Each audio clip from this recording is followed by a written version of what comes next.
As a player, Smash GG will provide a guided experience with tasks for all aspects of competing in an online tournament.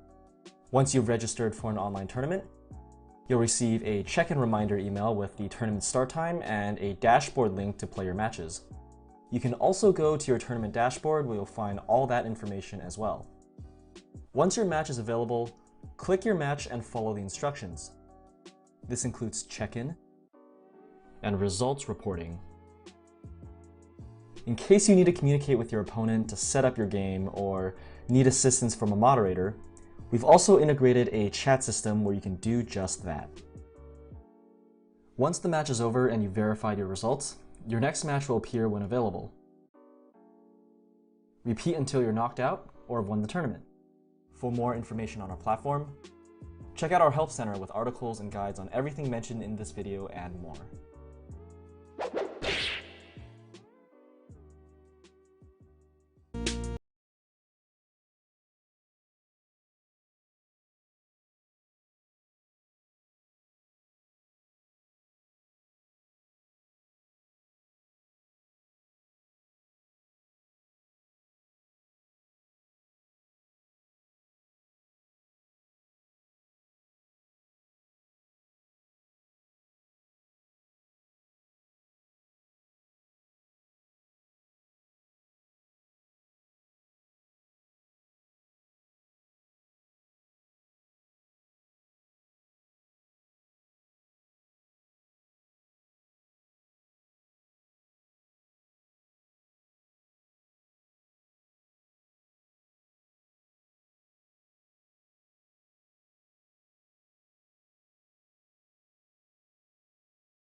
As a player, Smash GG will provide a guided experience with tasks for all aspects of competing in an online tournament. Once you've registered for an online tournament, you'll receive a check-in reminder email with the tournament start time and a dashboard link to play your matches. You can also go to your tournament dashboard where you'll find all that information as well.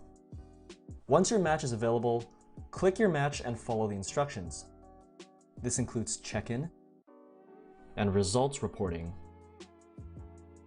In case you need to communicate with your opponent to set up your game or need assistance from a moderator, we've also integrated a chat system where you can do just that. Once the match is over and you've verified your results, your next match will appear when available. Repeat until you're knocked out or have won the tournament. For more information on our platform, check out our help center with articles and guides on everything mentioned in this video and more.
Hello, everyone! Welcome to Season 2 of War of the Gods, presented to you by StreamMe. We are here at the Hype is Back, ladies and gentlemen. Here we are. Welcome, once again, the two most beautiful men in esports entertainment. Aquaman here, my partner in crime, Echo, floating out there in the green space. We're all good. Season 2, everybody. I'm hype! I'm about to break the microphone from how hype I am for Season number 2 right now! Are you kidding me? We are here, ladies and gentlemen. Echo, take it away.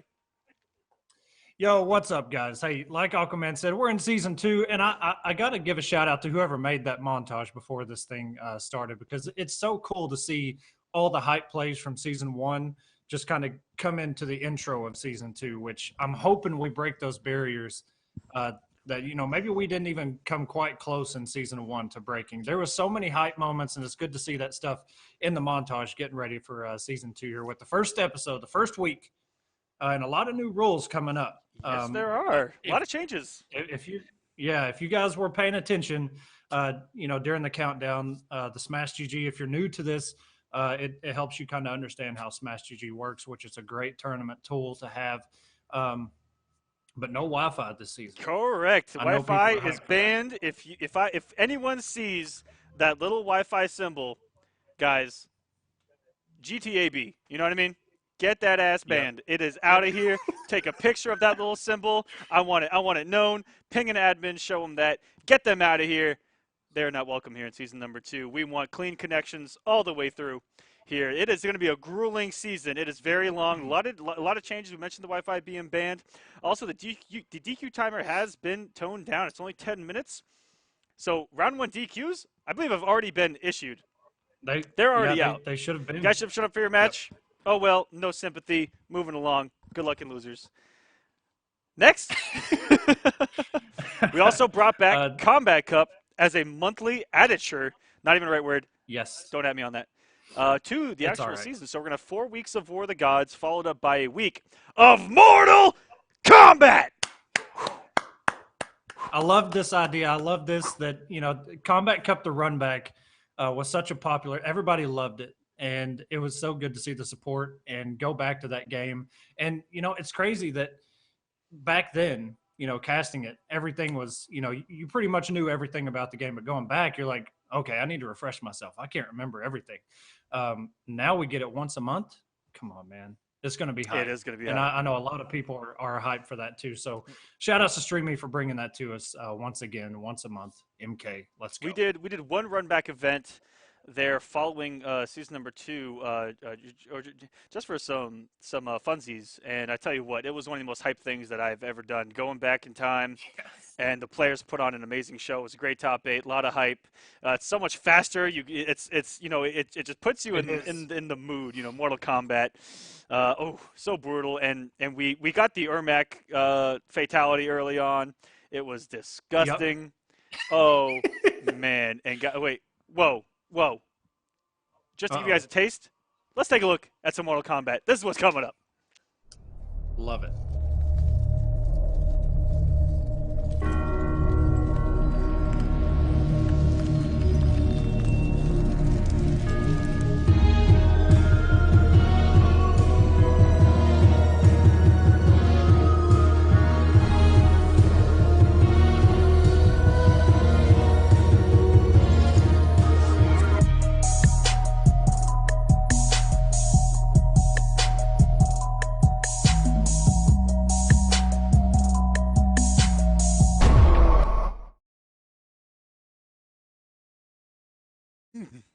Anybody else just get some goosebumps right there? It. I know I did. To see the eyes just kind of go down and just see the face. Oh man, I love MK so much. And that trailer, I remember when that trailer dropped and it was so hype. And it still holds all that weight today. It looks so good. Yeah, guys, let's go ahead and take a look at what we got lined up. We found a couple names there in round number 1 that we're gonna try to get on stream. Yeah. Big name on first, hasn't been on stream before for us. Siren Infinity versus It's Time to Duel. It's Time to Duel has been on stream a couple times for us.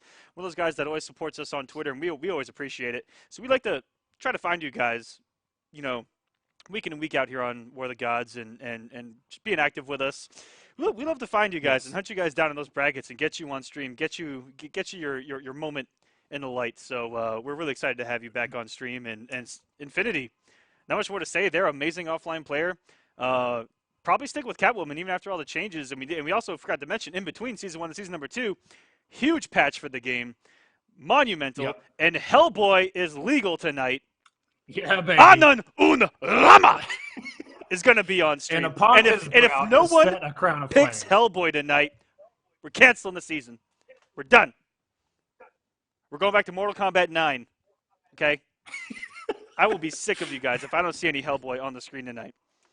Oh, my goodness. We've all seen the videos on. I mean, everybody's having fun with this character, so I will be very surprised if nobody picks this character at least once. I mean, he looks like a ton of fun. Hey, man, some people, like, I know Kandar is having a lot of fun with this character. Yes. So we'll see. I saw a lot of guys playing him, and he's and even myself. He's just a lot of fun, a lot of mobility, really good buttons. Just looks like he has a good time on the screen. And you know what? We're letting her rip. This is Beyblade country, ladies and gentlemen. He is gonna be set loose. We got Infinity in here, just waiting on her opponent if he does show up. Next match on stream is going to be King Gambler versus Superman. Does not approve. Fluke 115. Oh, come on, Soups! Come on! Look, just because it's Season 2 doesn't mean Superman went I can't anywhere. make an early 2000s reference here on More of the Gods without getting frowned upon by our Lord and Savior. Come on. Also, watch Justice League. Amazing. Superman, you did a fantastic job right there, buddy. I better not get a frowny face on that. Where's the happy face? That's what I want to see next. Turn that frown upside down. Upside down. Can we talk about the actor that plays Superman? Like, when he first appeared, he's like one of the most like Superman looking dudes I've ever seen in my life. Like, if you look at him, you go, "Oh, that's Superman," you know? No? I thought Superman played Superman. I thought Superman was a real guy. That's what I'm saying. I mean, I really didn't know anybody could play that character except Superman. Were you about to go over match 2 and 3 that we got lined up? I know. Yes. I know one of these guys in this lineup is in the chat right now. King Gambler and Kluke 115.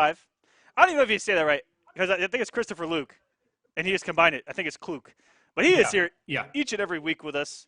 King Gambler, I think King Gambler is one of those old guys that just kind of shows up from time to time. I met him offline. He's one of the vets that's been around for a while, representing Clean Kill.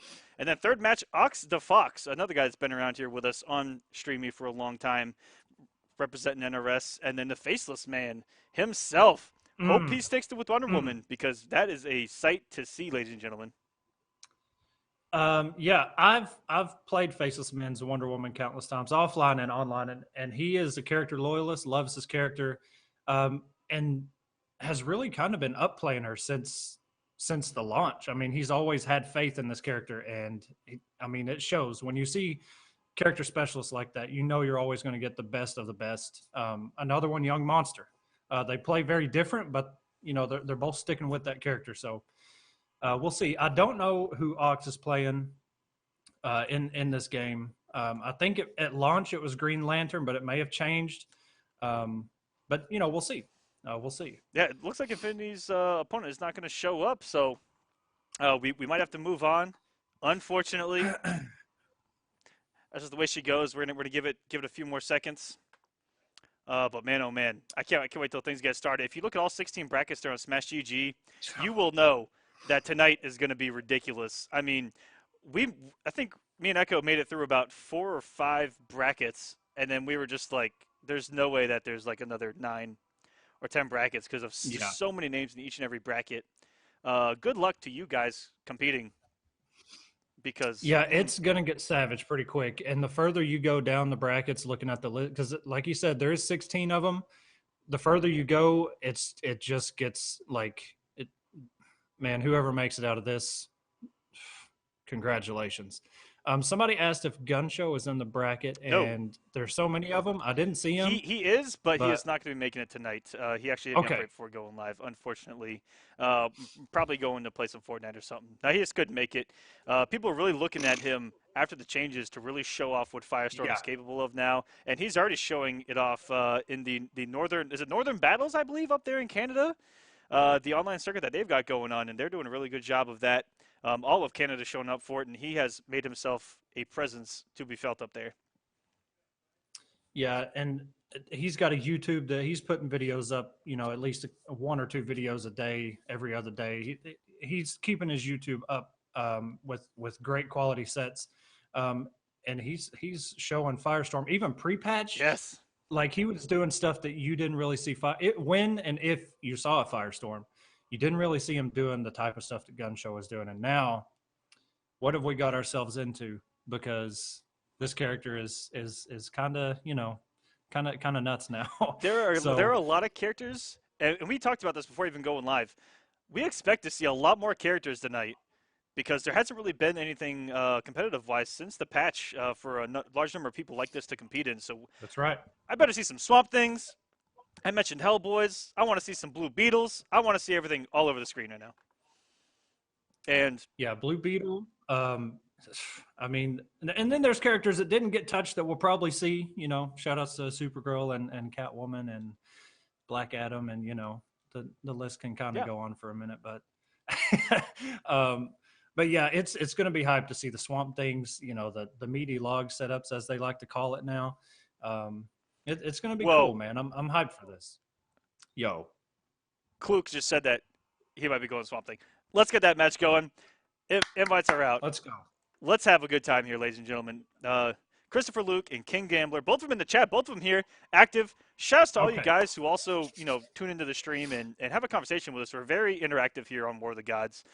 We try to be, sets us apart. We don't have it integrated right now, but possibly for top 8, if not next week, we'll have the Twitter integration back up for you guys. So you can have a conversation. We usually like to have you guys use hashtag War of the Gods, and we can snipe it, put it on here, interact with you. We can ask you guys a question. You guys can answer it. But we'll be really interactive in the chat as far as that goes tonight. So how are you guys doing? You guys doing all right? You guys here for Season 2? You guys hype as I am? Because I can break this microphone when it comes to volume, okay? Like, you just got to tone it down. Wait for the firt match at least. Let's. I ain't calming down, Echo. Okay? Come on. I had to pull a. We haven't really touched. I had to pull a Chris Tucker. My bad. I ain't calming down. You're good. The weekly prizes. I don't know if we have a slide for that, but we can go over it because there's a couple changes. We do. With it. Big money on the line once again. And look at it. That's a lot of money and a lot of a lot of potential money for 5th and 7th. Every week. You don't have to make top 1, 2, or 3 to make big money. Now all the way down to 7th place, you get $500. So shout outs to StreamMe for kind of spreading out the wealth a little bit, giving everybody a little piece of the pot. But weekly prizes you see: first, $200, 150 points; second, $100, 125 points; third, 75 and 100; fourth, $50 and 75 points; fifth through 8th, 50 points; 9th through 16th, 30 points; and 17th through 32nd place, 15 points. So that's a lot better than Season 1. It gives everybody a, maybe you don't get in the money, but you get those points, which we've seen on down the line, week 9, week 10. They really, every point counts. Every point matters. And then the finale prizes: first place, $3,000; second, $2,000; third, $1,500; fourth, $1,000; fifth, $750; and 7th place, $500.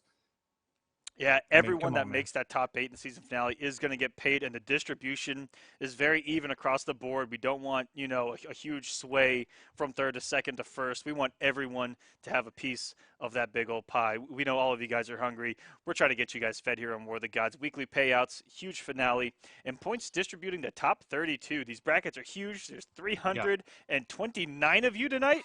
Oh, my goodness. Whew. It's going to be a long night. Come on, Kluk, where are you at, buddy? We're just waiting on Kluk to get this thing started. Just told us he'd be coming in here swinging with Swamp Thing. Doesn't even show up after the invite. That's a blow up, Clark Luther or Christopher Luke. Sorry, there's a lot of guys with really similar names, but Christopher Luke will blow you up on Twitter if you want to show up for this match, buddy. You best believe that. Well, I'm seeing. Okay, if your opponent isn't reporting, don't put it in the chat. If you do put it in the chat, at least tag one of the admins, but you need to use Smash GG to put I actually meant to touch on that, guys. Don't mid-broadcast. Before the broadcast, it's fine to reach us however you can. But mid-broadcast, when a tournament is live, if you have an issue with your match, with anything, ping an admin on Smash GG. That's the only way you're going to get help. Every once in a blue moon, I'll have some downtime while Echo talks about Southern things, and I'll try to get an answer to you on Twitter or something. But use those tools that Smash GG gives you. By the way, Kluke is in chat. I don't know what you typed in to search for him, but it's Kluke _115. Sir, you need to update your Smash GG account because that dang sure ain't what's in there. See, we pay attention to the chat, so hopefully when you send that out, we'll get into this first match because I'm hyped for it. King Gambler versus here waiting. Christopher Luke. I'm actually not too sure who King Gambler's rocking with here in Injustice 2. I don't know either. This is going to be interesting. I haven't seen him compete in a long while. He was a Devora main back in Mortal Kombat X. I'm like 5% certain of that. Well, I don't know about at the end of the game. At the end of the game, he was playing Smoke more than most other characters. But I also just realized I got King Gambler mixed up with another clean kill guy. My bad. Oh, good job. Good job. Hey, here we go. That was my bad. So, King Gambler, you actually might be young. I think I had it mixed up with Retrotech, I believe, was who I had it mixed up with. And oh my goodness, King Gambler taking a gamble out of the gate with Buff Joker. Woo! Beautiful helmet, by the way. Got that bat helmet on. Kluke over here going with the hidden select. He said in chat he's feeling Swamp Thing. Let's see if we get 2 out of this world characters before we even get going. 2 characters rarely seen in season number 1. This is 2017. We didn't even mention Joker. War of the Gods. We did not even mention Joker. Yo, we got Here we go, boys! Swamp Thing! We're fighting for the green! We're fighting for anarchy! This is Season 2 of War of the Gods beginning right now. Clean kills, King Gambler versus Christopher Luke, 115, and here we go, getting first hit with that down one and going in with the mix early. Huge block by King Gambler. He can mix it up off of that string, and look at this big damage cover from Daddy Swamp Thing right now. That's such big damage. If he would have meter burned that grab, it would have been so much more damage. Oh, and he needs to be careful with these gunshots, too. If he gets Abigail's Garden up, he can full screen command grab that with armor through projectiles. Swamp Thing has a lot of tools now. He can be very safe off advancing strings. And ooh, grabbed him from behind. Ooh, what a grab. He keeps it safe there as well. Goes for the raw back 3. Huge startup with a big ol' hitbox and a big jump by King Gambler. Oh my gosh, the back and forth right now. We're dead even the ambiguous jump, too. Here we go. Got him with the cross up. Here we go. Back 3. Back to full screen. This looks scary. Good use of the interactable to get in immediately and finally gets opened up by the mix. Here's the log, but hello. Good parry. Shaking a hand. Nice to meet you, sir. Ooh, throwing these logs full screen. They are so safe now. You can safely mix up with those, and that's going to be a big key full screen here. That gunshot is going to catch the startup of everything that Swamp Thing does. And I wonder who's... Another shot. Oh, and he clashed. I don't know. I think he wants to maintain a full bar of health and take. If he takes this bar right here, we're dead even. And it was just that single bullet, though. I don't know with the set play that Joker possesses. I don't know if I'm gonna clash there, but here we go. Second health bar for both players. Showing off a little bit of relatively Mother Nature's even power right there, summoning the tree trunk. Great wake up in the game. Has multiple hits, big ol' hitbox. You cannot jump over that thing. Fully invincible. Can be low profiled in a lot of cases, though. It has a wonky hitbox below him, but it's a huge hitbox behind him. Oh my gosh, big old damage in the corner. Yeah, and this is where things can get really... Oh, big whiff with that. That was a whiff punish for days. He was in a good position to maybe get out the garden and put on the corner control, keep him grounded, go for command grabs, but oh my goodness, this is Joker's playground now. Got low. Oh no. Oh, and the teeth are out, baby. You got hit anyway. And that wake up with those teeth down there, you know, that wake up is so good, +6 on block, but not when those teeth are out. Okay, here we go. You could be my new toady. You deceive yourself. Oh, the crowbar. That's another 15% health. Gonna keep this health lead. Ooh, came off the only bar. Went for a stand 3. Oh no. Oh, and that, yeah, reacted a little bit too late. Couldn't get out of the way of that. That is a low canister there. The gas canister. King Gambler up 1-0 with the Joker. That's the best card in the deck right there. That was really close from both of those guys. A couple of things couple of things Kluk's way, and that would have been a different story. Had a real good position, like I said, there in the corner. That one huge whiffed 4-2-3 really cost him. You saw King Gambler just jump out of the corner over top of that. Could have got up Abigail's garden and applied some pressure that way. Yes. And we didn't really see it once. And in Abigail's garden now, stand 3, or as we like to call it on the street, stand tree, does get armored. So it's an armored double breaking safe normal. That's a mid. Huge hitbox. And as well, his down back 2, where he kind of forms the tree trunk out of his back, also has armor in that garden. And going to Black Adam, what a change of scenery here. He drank the juice. Woo. No. Okay. I respect it though. You know, you want to put your, now you're down a game. You want to tie this thing up, bring out the Black Adam, which is a very strong character. And, I'm not sure how Joker fares against him, but Black Adam does not have a good wake up. So if he gets cornered, it's going to be very tough for him to get out. Putting on big pressure already as King Gambler. Kluk is close to the corner, and that is where Joker can set play you to death. Woo! That's good positioning. And the poke between the eyes. Keeps it safe, too. If Kluk would press the button, that would have been Ooh, a launcher. Oh, no, the ambiguous jump, too. Hits him with the crowbar. Okay, good damage here. Good execution. Almost 400. Oh, and he baited. That could have been a full punish for some good damage, but Christopher Luke not able to take advantage of that parry. He's in a bad position right now with his back to the corner. And, ooh, trying to stand up in the middle of that string was King Gambler and trying to blow it up, but unfortunately got caught by the mid, and now the overhead. Oh, no. Back to full screen. Christopher Luke.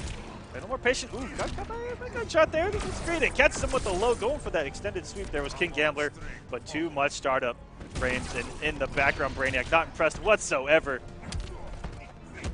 Oh, and jump into. Good block. No. Yeah, Poke between the eyes. Jump into. This only ends one way. Unless this is a reboot. 2 for 2, no health either way. Yeah. Puts out the mine that says, don't come near me, bro, but you still have to watch out for that dive kick at full screen. Christopher Luke down on health, about to go down 2-0 against King Gambler, who's making his first appearance here on War of the Gods, and it has been a good one so far with Joker of all characters in the game. Gambler. Oh, no. Just fine. Back full screen. That canister was coming for a couple hundred frames there, and he took the chip damage on it. I do not recommend doing that at home. In the crowbar from downtown. And you see Brainiac giving the approval, but unfortunately put his arm up, which means life. And Christopher Luke here does have 1 life to live. He has to win 3 straight if he wants to advance on the winner's side. Otherwise, he's going down to losers. Yeah, this is I think he did really well with I honestly think that he should go back to Swamp Thing as well. I like the plays. One thing goes his way, and he would have had game 1. I think he's really thinking about it right now. Superman is, I believe, his profile picture on Twitter, if he wants to go Supes. But that Swamp Thing was looking really good. I really think that he should stick it out with them. Like I said, explore the options with the trade out. Watch out full screen, and got to be careful with those jump juice, and he is going to go Superman. Man, oh man. And it's really easy for Swamp Thing to anti-air when he's in that garden. Stop approaches. Again, stand 3 covers all the ground safely, and he can just throw out the anti-air tree trunk there. And if you have enough time to see them jump, you can get a full launcher as well. If you just hit that right trigger off of that. Comes an armored launcher. Don't start fights you can't finish.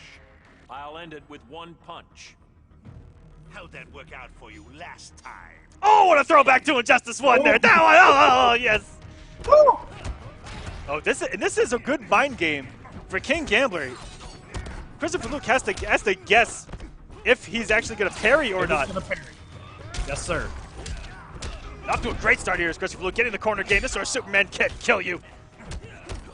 There's so many mind games off 4-2, 4-2-3, 4-2 trait, 4-2-3 trait. And oh, look at this now. Semiij 457. Go for an empty jump in and out of the corner. Free pressure into the breath Backs off, and that's caught the startup of the sweep. What a trade. And gets himself out of the Good corner. down one. Oh, no, and that's a punish. Still good for Christopher Luke. Actually did the rising grab to get himself out of the corner. So smart! And there's, oh my goodness, that air laser. We talked about it so many times. Once it becomes meter burn, it hits everywhere on the screen. It's actually a tracking unblockable launcher at this point. Don't quote me on that. I thought unblockables were out of the game, but I guess not. Okay, and he Oh no! Oh, into the active He frames! walked into the active frames. It was still cold in Siberia. Oh no! Ooh, clean jump over the jump too, though. This is some big damage. This should be the bar of health. King Gambler staying alive. Wait till you see my surprise. Oh, look at the aggression from King Gambler. Double dash. Gonna be some good damage. Christopher Luke looking really good, but King Gambler's still in this. He really just needs to get in and mix. Had an opportunity to possibly a whip walk punish that back. sweep, and now Christopher Luke in full control of this game. It's going to get him back into this match, and a 4-2 Ooh. into the breath. King Gambler not even expecting it. Hits so fast, he couldn't even clash.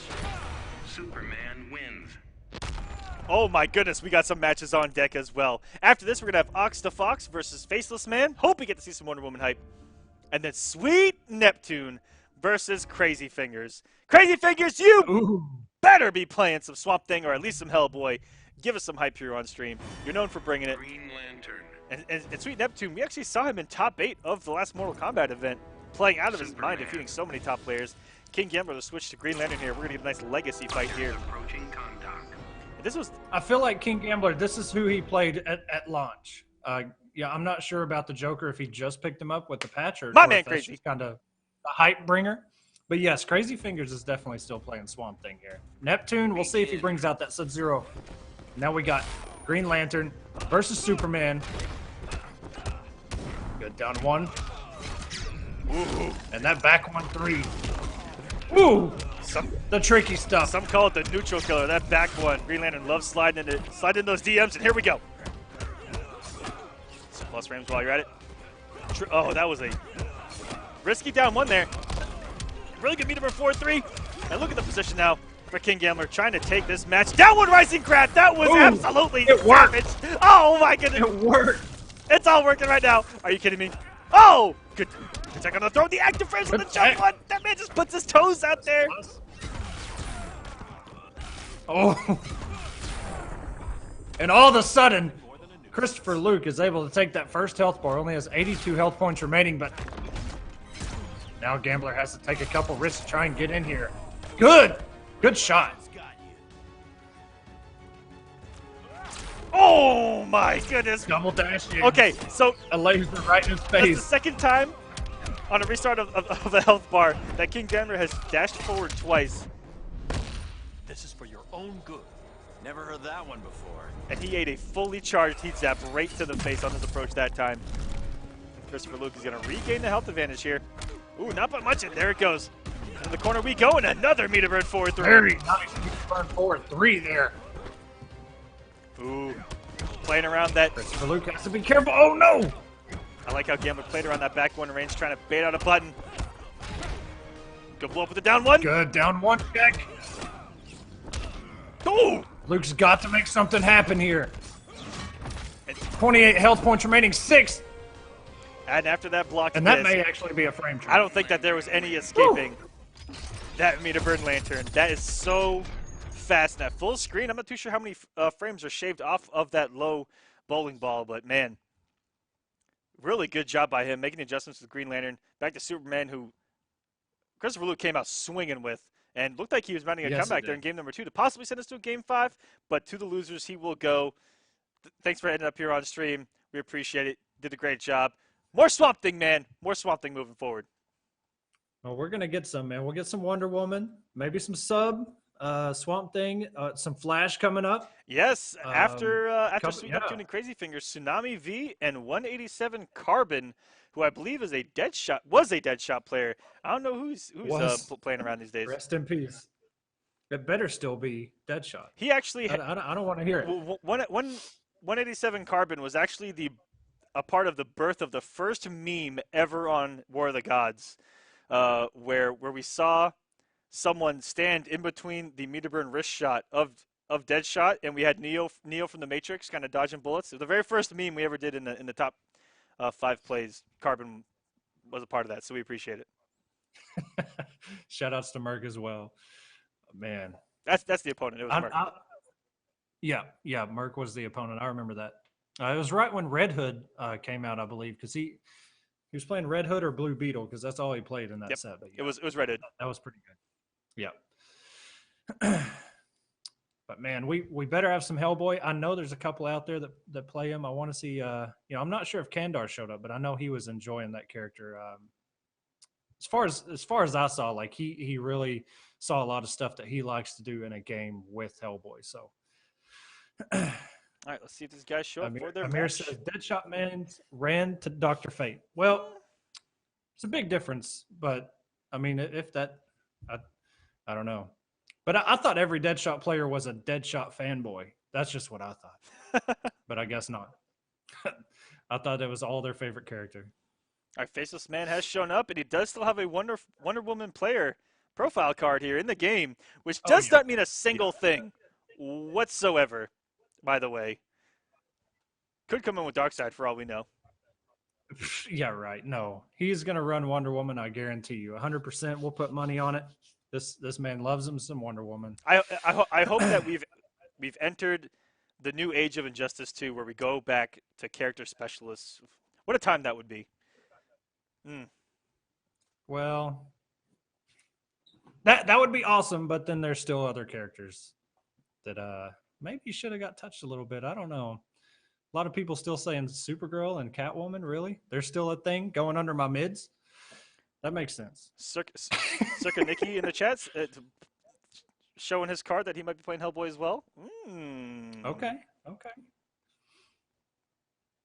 Right. I mean, how because you've been rocking him, you like him. I mean, what do you think of him? Because we haven't really talked about him. He's aside from trait, because when we played before the broadcast, you used trait like once. Okay, yeah, I don't trade up as Hellboy as a Hellboy because I completely forget that it exists, because it feels like he doesn't even need it. That's what's crazy. That the way that he plays is so fun. He's very fundamentally sound with his normals, so he can really play the space game with forward 2 and back 2. And then there's of course him flying all over that map, canceling his leaps in all sorts of directions, low overheads inbound. He has a fantastic projectile in that straight shot. It's very fast and cancelable, which is really nice. And he has an anti-air one as well that hits high really far on the map. It'll hit a standing hitbox about 3/4 screen, which is really nice for an anti-aerial projectile. So in fact, it's a little bit disgusting. And then there's of course trait where he essentially becomes Doomsday. And kind of Jason too, where he can just revive himself at the end of the match, and then do absolutely no damage. Yes. Which I don't know why you'd want to come back and then just not deal any damage, but it is what it is. But yeah, I want to see, because I haven't really seen or played a dedicated Hellboy yet. That's been really grinding that character. So I really want to see him played at like that kind of level, as far as he has developed just in the past couple of days anyway. It looks like with time, people could find some really dirty things, and it's going to take a lot of execution. I brought this up when I first started playing him, where I came from having a character with 4 different teleports, and it's 4 different inputs for him, which at the time was insane to have a down back down forward, down back forward, down back, and then down forward back, all those inputs, for one thing, and that's just a teleport. Then you have Hellboy, where he has 3 different ones, and then he can cancel from that 3 different ways out of the 3 different ones. And it's just like, whoa! It's going to take a lot of time to get that down. And we are going to move on to the next match, which is going to be Sweet Neptune. And Crazy Fingers looks like Ox the Fox has not joined us this evening. If you have, please let us know. But right here on stream, did not show up, unfortunately. Sweet Neptune versus Crazy Fingers up on He deck. signed up before he knew it was Wi-Fi was banned, and then he was like, well, I'm not putting my name out there. Whew. And then just didn't even show up. That's what it was. Everybody that didn't show up, they signed up before they knew about the Wi-Fi ban, and then they were like, well, this sucks. So, so maybe some Sub-Zero versus Swamp Thing coming up with Neptune and Crazy Fingers. You know, obviously Sub-Zero bottom 5. I don't know how he can compete with a top 5 Obviously, character like Swamp it's Thing. not like we saw him in season 1's finale, and saw him mop every top player free for a single week, and still get downplayed by Buffalo. Buffalo, come on, man. They didn't know the matchup, man. Although to be They fair, didn't know. how did Buffalo get essentially both of the things that comprise his life, Sub-Zero and Teenage Mutant Ninja Turtles, in the same game? I don't know how he did it. I don't know who he paid off at NetherRealm, but I have met this kid probably like 20 times. You will never not see him in a Teenage Mutant Ninja Turtle shirt. It's just impossible. It is kind of nuts, man. 2 characters that he's kind of known for. That's kind of nuts. Maybe that's what he did with his season 1 money that he got. Maybe.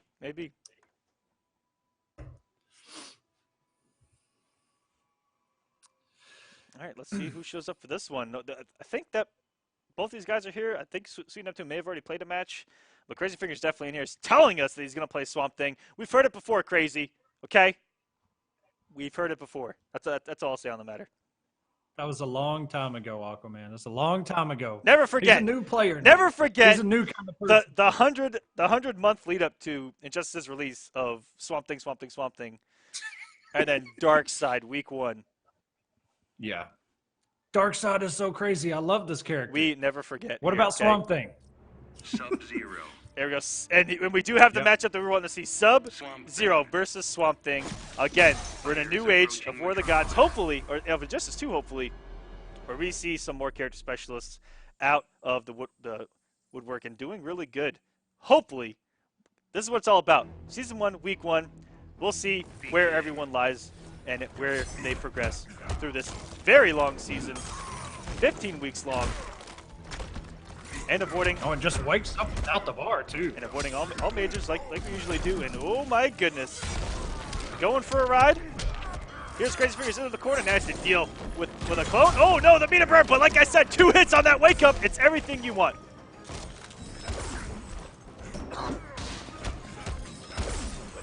He still isn't. Oh my goodness. Ooh. So Swamp Thing has some pretty good tools to deal with that. With the command grab, he has to be careful with his hitbox going forward. Against that ice coach. Sweep. Reversal, normal throw. That was savage there by Crazy Fingers. The sweep is such a good option.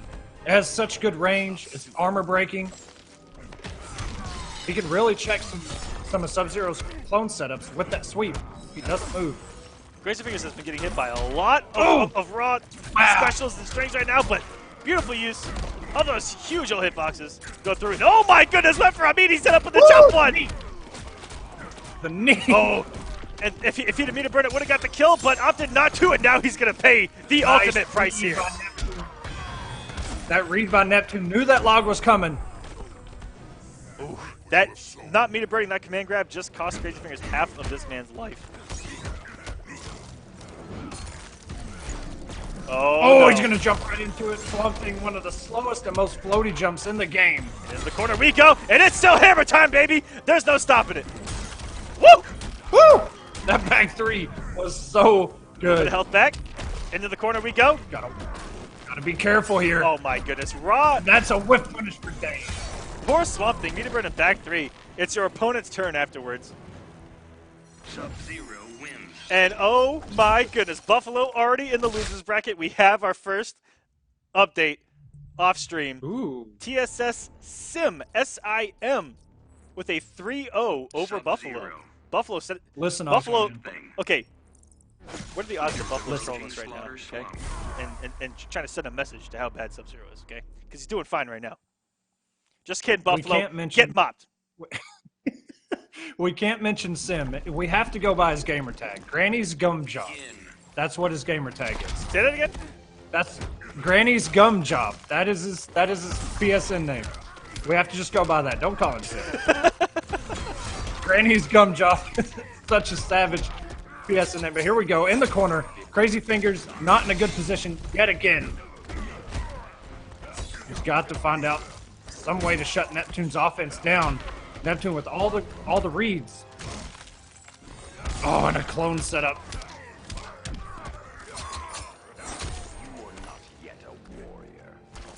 Neptune picking up right where he left off, playing out of his mind. Nice jump in. Big damage here. Daddy Swamp Thing, and ooh, went behind him. I'm not too sure if he meant to do that or not. Trying to throw the mind game, but slide has been a huge weapon here for Neptune, and going underneath that stand tree. Ooh, good enough. Ooh, and a good check. Nice little stand, one little flick of that wrist. Or vine. The cream repels you. I fear no sorcery.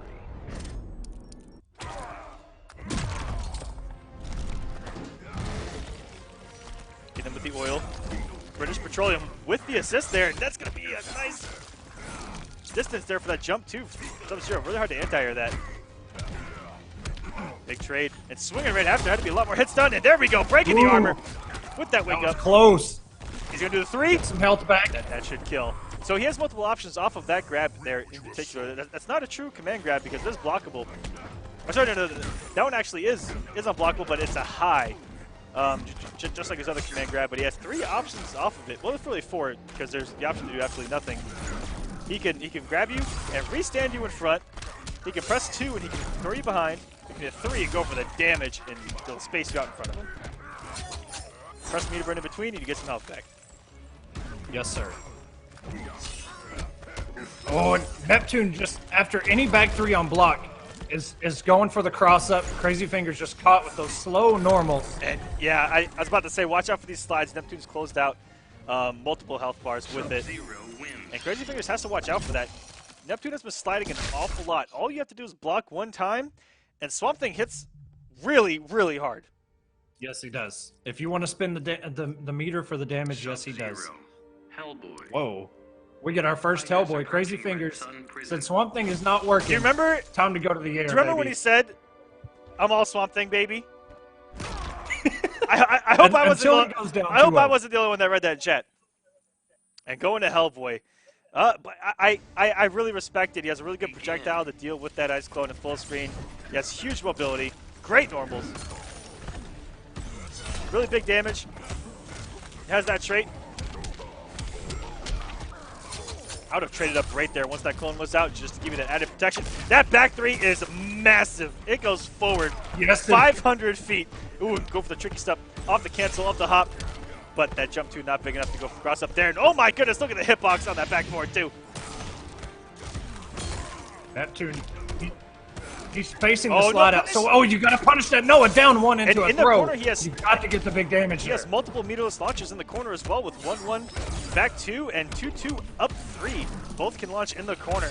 But Crazy Fingers not ready for that slide. Like I said, it's something that you have to be ready for, seeing as how Neptune played the first 2 games and punish accordingly. Oh, and I love the throwback to the comic book by NRS with that sword. And there he comes. There's the demon. Anand Unrama, ladies and gentlemen, has hit the screen, and he's gone. Jesus, the 4-3s. Neptune with the call out. Okay, you should close it. Ooh, that was really close for comfort. I think that the EX air grab would have netted some more damage. Kept it a little less close to the chest there.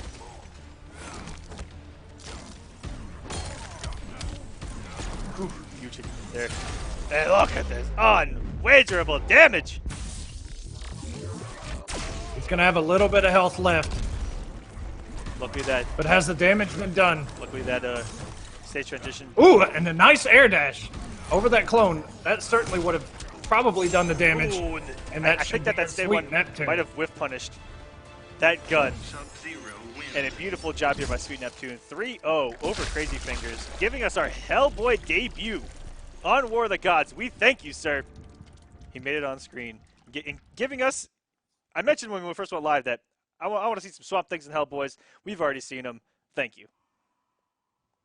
Though their track record It's looking not great. too well right now. That's usually how it goes, though. We see the DLC and then they lose, and they're like, all right, no, I'm not doing that. Congrats to Neptune moving on, and Crazy Fingers going down to losers. It's crazy.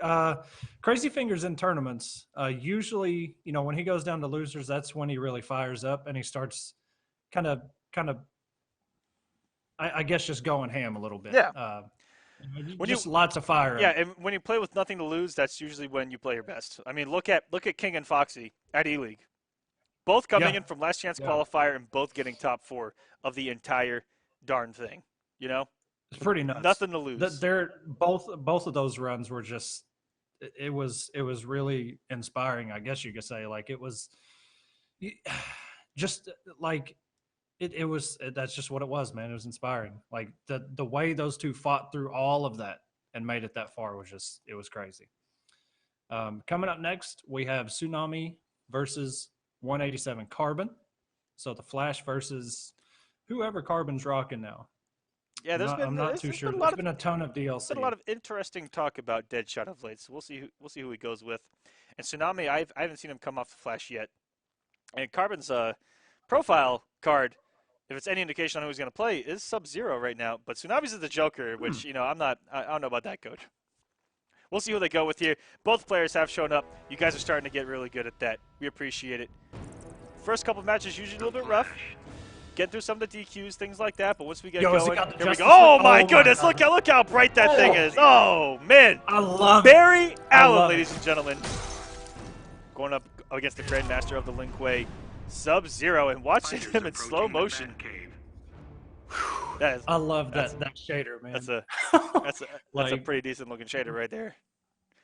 I was so disappointed. And I'm a very big anti-Barry Allen, kind of guy, But dang, that is a good-looking shader. We'll see what he can do with it right now. He's playing a matchup that, some guys deem is a little bit rough for the Flash. They're trying to get in on those ice clones. But, ooh, nice conversion here by Tsunami. Already up to a great start. And beautiful. Nice crouch. You can crouch those secondary hits and completely whiff punish him. He can't special cancel out of those. So long as you don't take the initial overhead anyway. What a delay wake up to punish that 4-2-2. That was beautiful. If Carbon had actually committed there, would have caught the delay wake up and forced some pressure, but he was probably going for 4-2-2 into the shatter, E-exit, push to the corner, and B+. But that was perfectly played by Tsunami to get the actual punish on the down 1-2. Full combo now in the corner, and now the Flash doing his thing in quick motion. Oh my goodness! Oh my god, the 4-3. Okay, very good pickup by Carbon. Will he burn the meter? No. Just one more touch should do it for him. And the whip nice punish whip punish. Oh no! Okay. That was perfect play. I respect it. Yeah, he didn't come off the bar. He still holds onto a full stick of butter right now. And the way that he closed out was beautiful. Had some hits done off the projectile, and just closed out with down 1 in the special. And now, working his way back into the match right now is Carbon. He's got some plus ramps here. He's going to go for the 2-2. And what's the mix? Oh, went for the slowest overhead. But I respect it. Sometimes it'll catch your opponent off guard, trying to go for a fuzzy guard or something. And oh my goodness. Oh, and he tried to go for it. Oh, no. Is there no end to your magic? Not today. Good wager. 2-2, even health. And Carbon's going to be the one.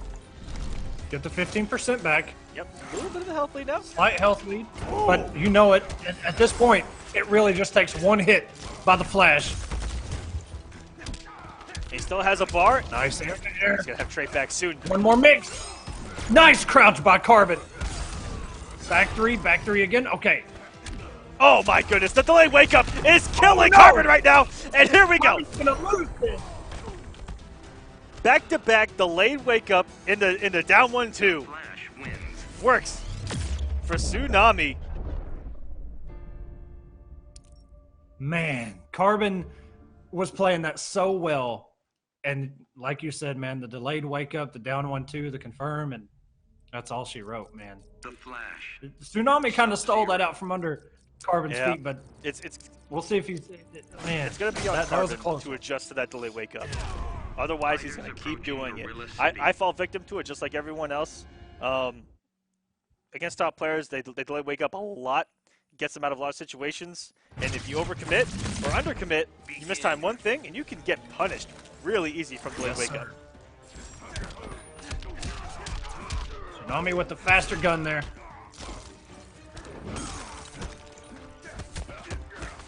Good block. And okay, 3. Nice crouch. I loved it. 3 for 3 on the punishes. Carbon showing some knowledge there. Not a lot of people know, a lot of people know that, but don't hardly execute it. And he's executed it perfectly here. Good block on that low. Nice air to air. Not able to pick it up, though. A little bit too low to the ground. And yes, he will convert off of that clone throw. 221 damage, enough to close it out. Carbon sitting pretty. Looking real good, and guess what? Game 1 never happened. That's how he's playing right now. Absolutely. Great mindset walking into this, and another crouch. Oh my God. He actually, Tsunami committed to the 2-1-3, and he interrupted that final button. And now 4 for 4. Going for a ride. Woo! You keep falling behind. Of that, I am painfully aware. 2 bars. Now he has to tell himself, is he going to try to kill with the meter, or is he going to try to kill with the trait? I think this much health left.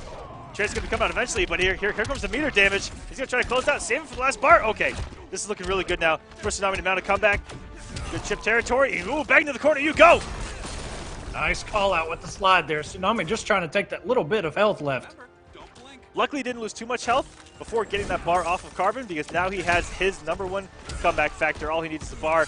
Now he has that, and again, the delayed wake up. Here we go. Nice damage coming off of this. No. I do not wish to kill you. Then your race ends here. Not like this. Carbon had a monumental health lead, and now if that one delayed wake up is what turns everything around, the feels for Carbon. But right now he's still holding on this health lead, has the meter lead. I mean, Tsunami just needs a combo and a cross up. That's all he needs. Carbon has to stay very careful here. He does have 2 bars, and he can do the damage himself.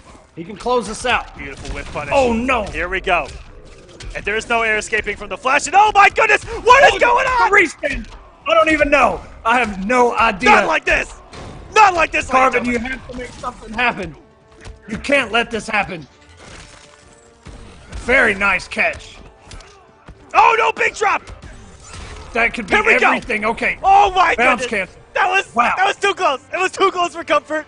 And I think that he put out something smart enough to throw Tsunami off by meter burning that string, because he was used to sitting there delayed wake up and taking his turn. Oh my goodness. That almost went very bad very quick. That Man. was pretty dirty. disgusting. Flash. Sub-Zero. I swear, man. I swear. Every time you see a flash, you see something new. And that's just one of them right there. And look at that helmet. Oh my goodness. He keeps going to like Barry Allen in the future. He's getting even crazier with his outfit. Begin. Hoping to have that edge over Carbon and know what he's going to do next. Because of the Speed Force. Luckily. Oh, good. Okay. Carbon is doing. I just have to point that out because you don't see it very often. He's just crouching that first, or the secondary hits after blocking that overhead. It's just so good to see. But he is getting hit by a lot of the down 1-2s though, in exchange for that. Oh my God! No. Atlanta. Tsunami! Somebody stop the damn match! This is too much. It won't kill. I would say he has a family, but Jesus Christ! woo!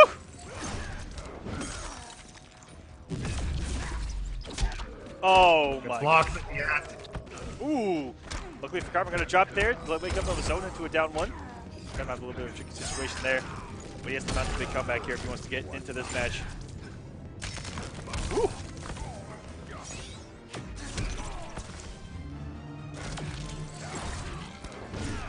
And Tsunami doing a perfect job of avoiding all projectiles and clones. With that phase, ooh! I think he might have messed up on his cancel there, but it's okay. Just throw another mix.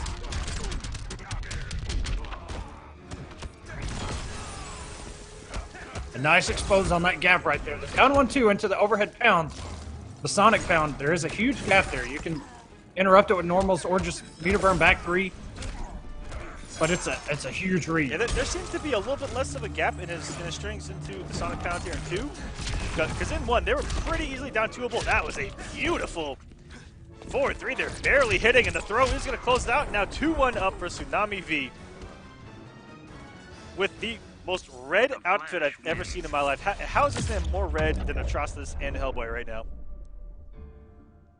Looking like a glazed candied apple right now. Man, those shaders that came out, I was so disappointed that my characters didn't get them. But I went through all the characters that did, and it looks so good. The Flash. I love them. I'm so jealous that I'm not able to use them. Yo, we might get the Cyborg? Oh, okay. Cyborg's another character we didn't talk about. Is it? They got some pretty decent I was about buffs. to say, is it Booyah time? It is not, unfortunately. Oh, so close. So close to having all that variety. If there are any Cyborg players out there, please compete in War of the Gods. We would love to have you.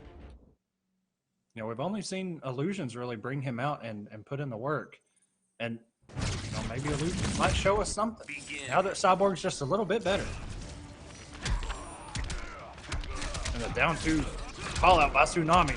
The 4-3 crossed up, maybe didn't, who knows. Nice block. Oh man, every low, but huge blocks here from Carbon. That's a mental victory if there ever was one. Blocking red against Flash 3 or 4 times in a row. That's a mental win. He did take a lot of chip damage and a lot of just flat out damage. This should close out the first round. Bet you didn't see that coming. And how fitting for Sub-Zero to hit him with the cryo out of that canister. Ooh, really good aerial clone there. That was instant as can be. Flash's only real way out is by jumping over that clone. Yeah, his wake-ups don't really... Ooh, Uniburn roll. Oh my god, the down 2. Good check there by Carbon. Tsunami did do the trait cancel.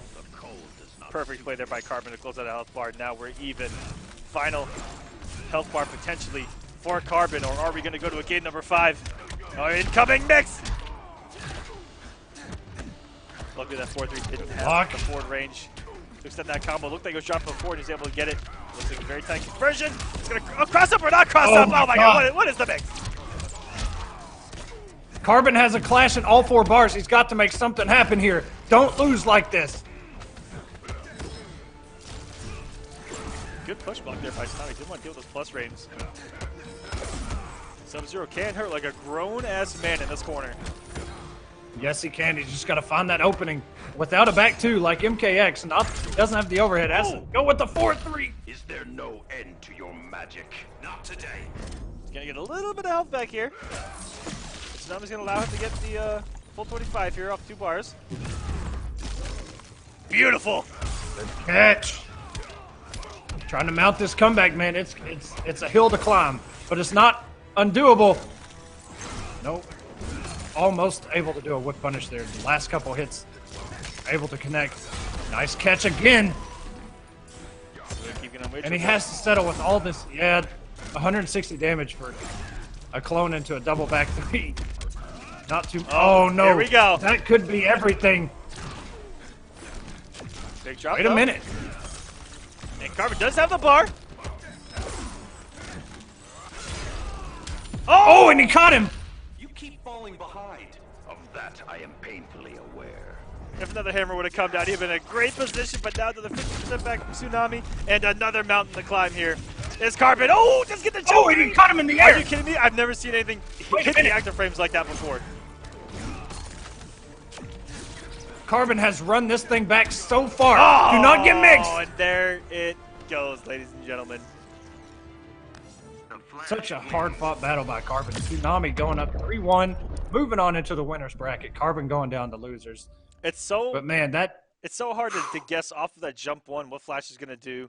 Down 1-2 or overhead. You mentally tell yourself he's going to do down 1-2, right? Which means that there's not going to be a gap there or anything like that. The jumping comes in pretty high, and he goes for overhead. You can press it down 1, not even to deal with any of that stuff. It's just a huge guessing game. And right there, May have guessed him going for overhead. I'm not too sure. It may have pressed a button. But unfortunate there. Really good stuff for both of those guys. Really good play from Tsunami. Showed us a bunch of setups we've never even seen before. This game is still being explored, ladies and gentlemen. Shoutouts. Whew, man. Well, we got some matches lined up. Yeah, we do. We should go over them here. So, TSS Granny's Gum Job versus TSS Deoxys 243. Young Monster versus Grills. And then Semiij versus Deadly Rebel. His PSN is not that, by the way. I promise you it is. All right. I'm going to invite Sim and see what happens. You ready for this? Okay. I mean, unless he's trying to, I don't know. But I can promise you it definitely is. Or one of them. If it's not now, it used to be, at least. And I thought it was pretty funny. Then after that, we have Young Monster and Grills. Grills is one of those guys that can surprise you. I believe with a big win over, I think it was Coach Steve at Summer Jam this year. A really big win for him. But guys, registration for week 2 is live right now. Everyone in that chat, you can go ahead and sign up. And everyone competing, if you want to go sign up as well, go for it. Gauntlet.gg/war. Week 2 is live. Go ahead, sign up. You set it and forget it. Don't worry about not showing up. Just sign up, and you are done. Show up and play, or don't show up. It's fine. And blue Beetle on the screen. Poison Ivy. Just turn a purple Beetle in front of us. Versus Poison Ivy. We're getting all these characters that go already. Let's go. All these different characters here. Whew. Let's see what these guys are made of. Deoxys has broken out Beetle a few times in Season 1. But I don't think to any success.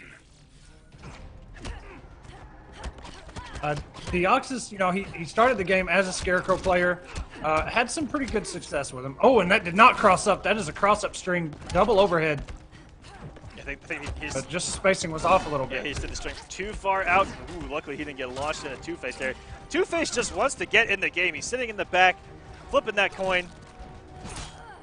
Big normal there from Deoxys. Good conversion here. And a float. Get him out of the wake-up command grab. And this will be some big old damage from the Scarab himself. Ooh, the drop, and he still hit 370. Oh, my goodness. Sim trying to use that new wake-up, too. But Blue Beetle, he can just float right above you and cross you up. You don't even know. And what are these hitting on? That's what I'm saying. Oh, you have no idea. It's just right on top of you. This should close out the... Oh, no. Went for a down one. Not sure.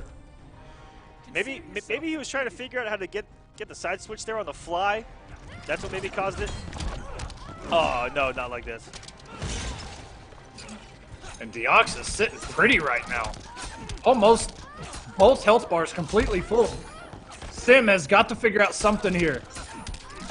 Oh, no, and just gets mixed up. Oh, my gosh, look at this. Blue Beetle play, ladies and gentlemen. Big whiff punish there, but didn't hit confirm into anything. Good cancel from the yo-yo. He's going to play with it a little bit. Ooh, got the backdash. Oh! Oh, my. And a couple hits missed there, just the spacing just a little bit off.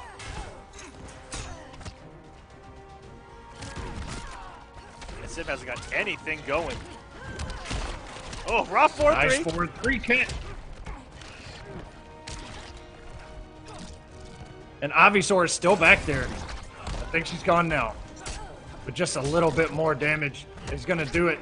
We're in chip-out territory. Here we go. Sim opens him up with the yo-yo. Here he comes again.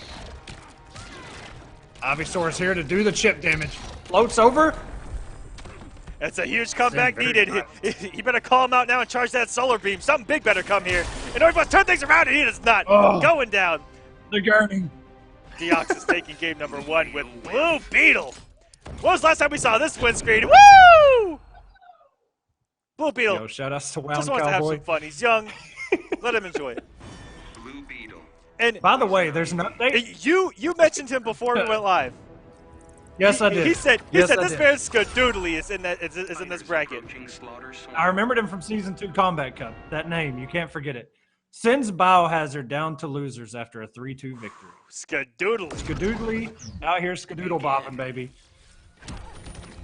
It starts with the sweep. Can we talk about Blue Beetle sweep for a second? It is very good. Safe on block, has some really good range. sets up for an instant cross-up or a float. It's so good. Oh, the normals. In straight from Blue Beetle. Disgusting. Yeah, definitely one of the best down ones in the game when he's got those blades out. And a down two, by the way. And back into the corner you go. Whew. Some big old Hey, and that. Oh, wait, what? Did he cross up then appear on the front? Or did it not cross up at all? Yes. You jump in, you do the jump in too, which crosses up, and then the other side doesn't cross up. It's really dirty. But the problem is, Ivy doesn't have very good answers. And you can see right there, she doesn't have good answers to keep him out of the air. Oh my goodness. Look how much damage this man just did. Woo! Alright. Got the vine out, but nothing off it. I've noticed that Sim, his conversions have not been on point. They confirm, here we go. This should be nice confirm this decent damage. He's gonna get the straight out. Ivy is one of the more technical characters in this game. Yes, she her is. Her inputs, her execution are very tough. But Sim able to take down that first health bar, finally. But oh my goodness, Deoxys is showing us what Blue Beetle is all about now. I know Hey George somewhere in the world is smiling. Damage! Oh, the damage. 400 damage on a triple overhead. Oh my Utilizing the God. plus frames well. Beautiful display of the Beetle himself. Here we go. Let's do another flip. Woo! Beautiful stuff. By the way, that overhead into the bounce cancel overhead does not even combo. It just catches you crouching too long. Yes, it does. But was he going to make the switch to Catwoman? Is it necessary? We almost had Catwoman on stream. Infinity was here, but her opponent did not show. So somewhere in that bracket is still Infinity fighting and clawing her way through, hopefully. Pun intended. We get Catwoman on display here. Maybe trying to throw a smaller hitbox at this man who's putting normals all over the screen. I will say Blue Beetle did have a couple mids that were inconsistent, but that's one thing they fixed along with some of the damage scaling on 4-2-3 and other normals like that. But the characters like Canary, she could just bait his wake up, the shield bash, just by crouching. She would it would miss her completely. Yeah, that is that's something that working as intended, as they say. Yeah, that's something that Canary's still giving people trouble with. It's not Canary's fault. It's the character. That's true. It's the other one. Because that trade is out, able to get these huge conversions. Oh my goodness, Blue Beetle doing some damage now. Yes, sir. Was that a meterless? Almost a meterless 350 from this man? Oh, and the cat dash on block, not something you normally see. I'm not sure And you know how what? Sim feels with Catwoman. I think that he just dropped the day one B&B that's been hard since day one, which is the stand 3 into the projectile, into the 4-2. Very hard to pull off. It is. Yeah, it takes some practice, that's for sure.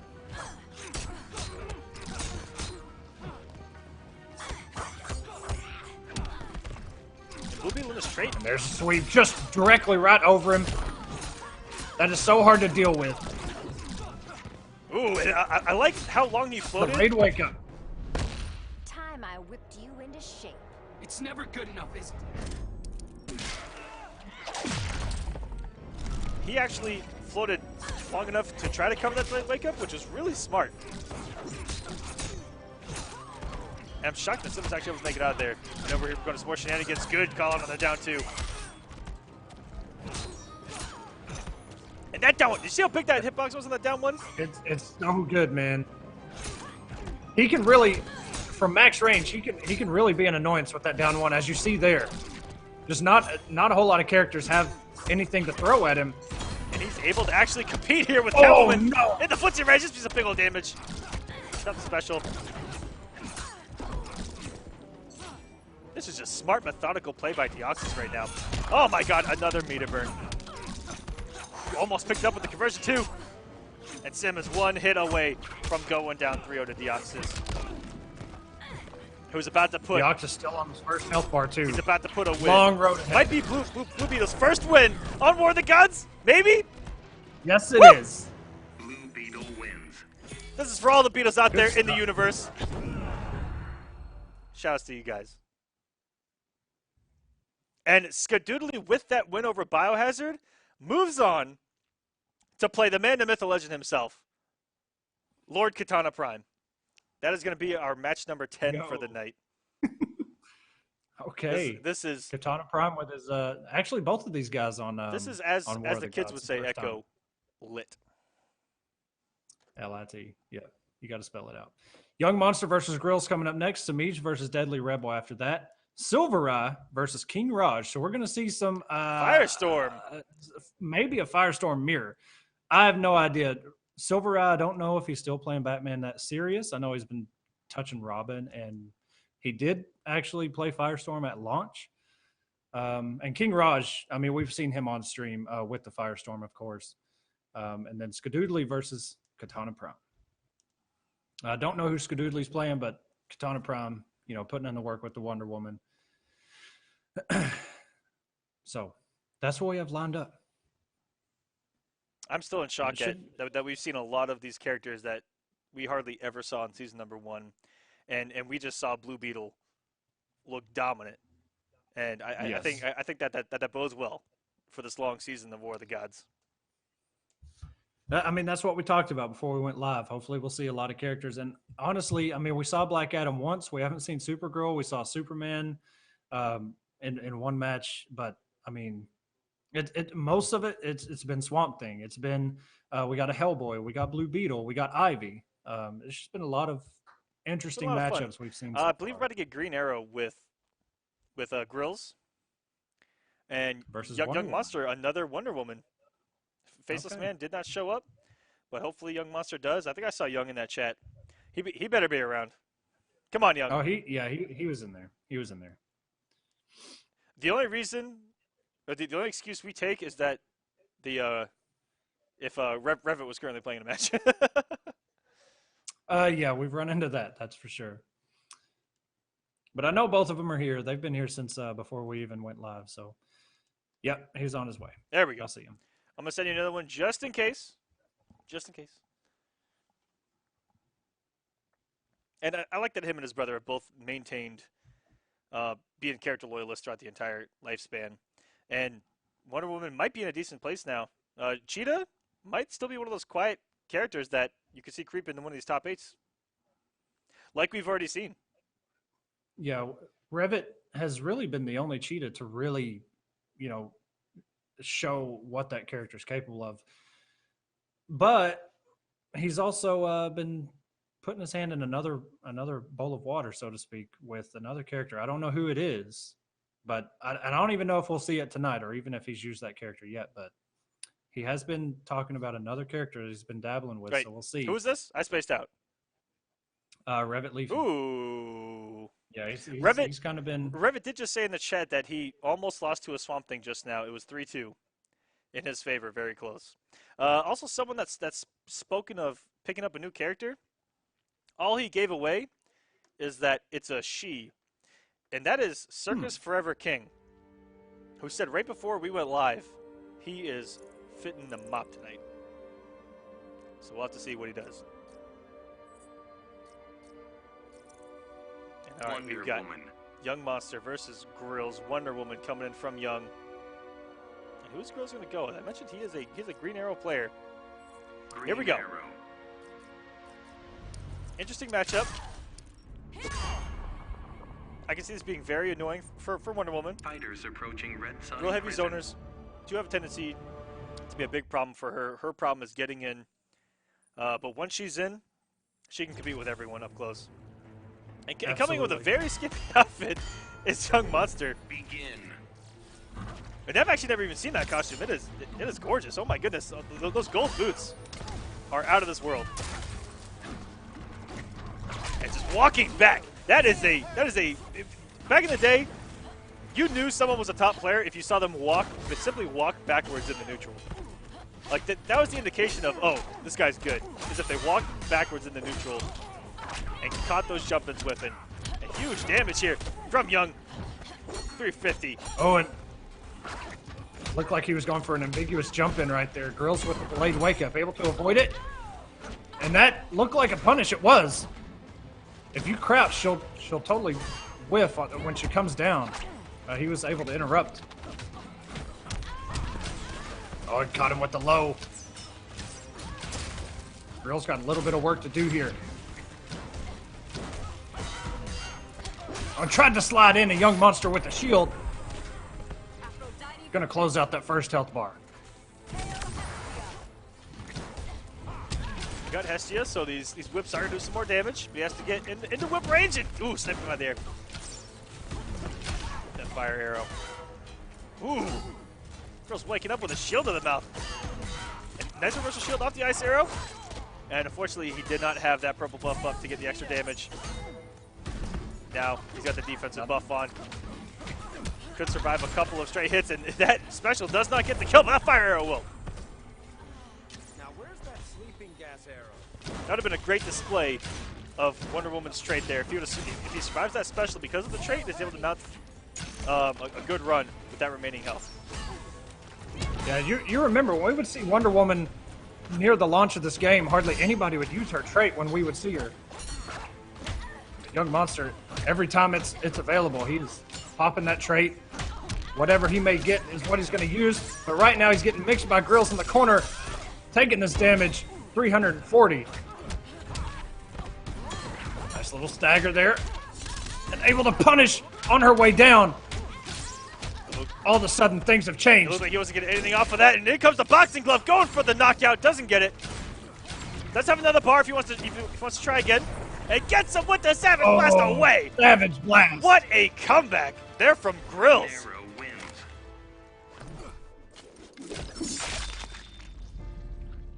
That was Young Monster had a tremendous health lead, and just a couple things there just fell apart for him. Grill's able to take advantage, especially those wake ups. Two of them, he whiffed on the way down, and that was a straight punish. Especially that second time, took some huge damage. It looked like it was a smart move from Young Monster.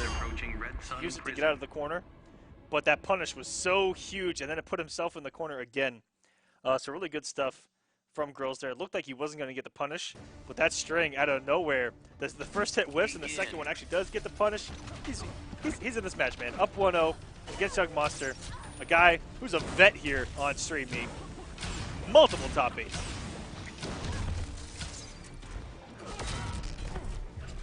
And also a couple of wins, if I remember correctly. That was a trait. Okay, so he's got the lasso. And Grill's playing so defensive, staying full screen. All these Savage Blasts. Tries to come in with the overhead arrow. Very nice read by Young Monster to get in there. Close the space. Respected the end of that string and got mixed up at the very end. The last hit of that is an overhead. Grills let out the slide, which is a low. Now we're in a zoning war. That shield is a great zoning tool. The fact that it is a mid is so strong. That's how fast it is. And they've done nothing but try to make it even better since launch. Ooh, big damage. Once that stand 3 comes Huge out. damage. Good luck. Oh, and really trying boxing glove. Your technique is flawed. Got Hestia again. And I like it, how the trait's kind of determining how he plays. Hestia comes out and he wants to get in and go for that added damage. And it is safe, you know. You get the back 2s for the whips, back 2 3s, down 2. All the great tools. Just whip it out. Oh, that jump 2 also. Oh. The weird trade there. Very good whiff punish by Young Monster. And even there, using that shield to get in, even if he eats an arrow, that's not a fire arrow. That fire arrow will still knock you away. If he eats a regular arrow, it's cool. He's closer to his target. It only lost, what, 1% of his health? If that. Oh! The double shield bash. Oh, and there's the air dash. Oh, and through the shield! Boom! That was Such a, baited that was right nice. there. He went so far away with that air dash that Grills thought it was his turn because he thought Wonder Woman couldn't do anything at that distance. A jump 2 down wouldn't have done anything. He most likely thought he was going to fall. Oh my goodness, that shield baited Grills' button there. That was beautiful by Young Monster. Yeah, the air dash into the meter burn air shield. That was some tricky stuff. I really like that. Ties it up here. You guys are changing outfits after every single loss. I respect that. We get a nice tournament shader ollie here. And Young Monster putting on a little more clothes. Has a real nice helmet on right now. Begin.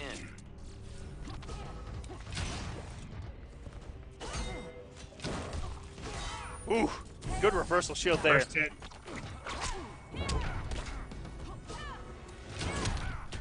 That's a really smart thing that Young has done. That's actually hidden both of Green Arrow's wake-ups. The jump back shield, nice and meaty, will actually catch the backward Savage Blast on wake-up, which is really smart. Because you see so many people. Oh, wow. Okay. The parry. Oh, and that parry was OD. he could have just killed this man. He had a parry, and he had a confirm into the EX shield. Huge missed opportunity there by Young. That would have been the rest of the health bar any day of the week. But you'll notice, and I myself do this all the time, and I know you do, I know everyone does. Your instinct is to respect Green Arrow's wake up. Absolutely. 9 times out of 10, Yeah. what do? You jump forward, praying that this man did a Savage Blast and you'll get something, like a jump one or something on him. Oh, too bad, he woke up slide, and now he's out of the corner, full screen to shoot you with arrows. Oh well. Finding options for Green Arrow's wake-ups is, I think, the #1 key to defeating him. That's the first thing that you should lab, is how to deal with those 2 wake-ups. Very nice parry there. I was waiting to see their meter burn back 3, but that parry was so good. Ooh. And the neutral jump to avoid the spinner.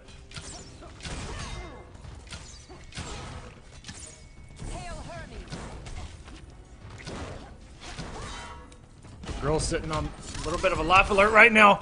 Able to confirm into the back 3. Not huge damage coming from that, but it is unclashable. 269. Wow.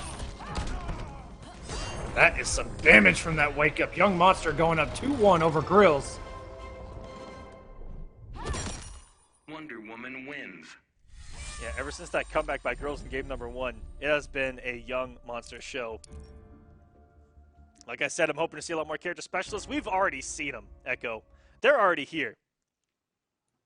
Could you imagine? We've seen more specialists than we have. If Faceless Man had shown up first match and played Wonder Woman, we would have also seen Young Monsters Wonder Woman, and KP might still be maining Wonder Woman. I'm pretty sure both of them are. Faceless Man was here. It was his opponent that didn't show up. Was it? I do not remember. Yeah. Guys, yeah, it's all right. It's way in the past. I'm getting old, okay? My memory's not great. Wonder Woman.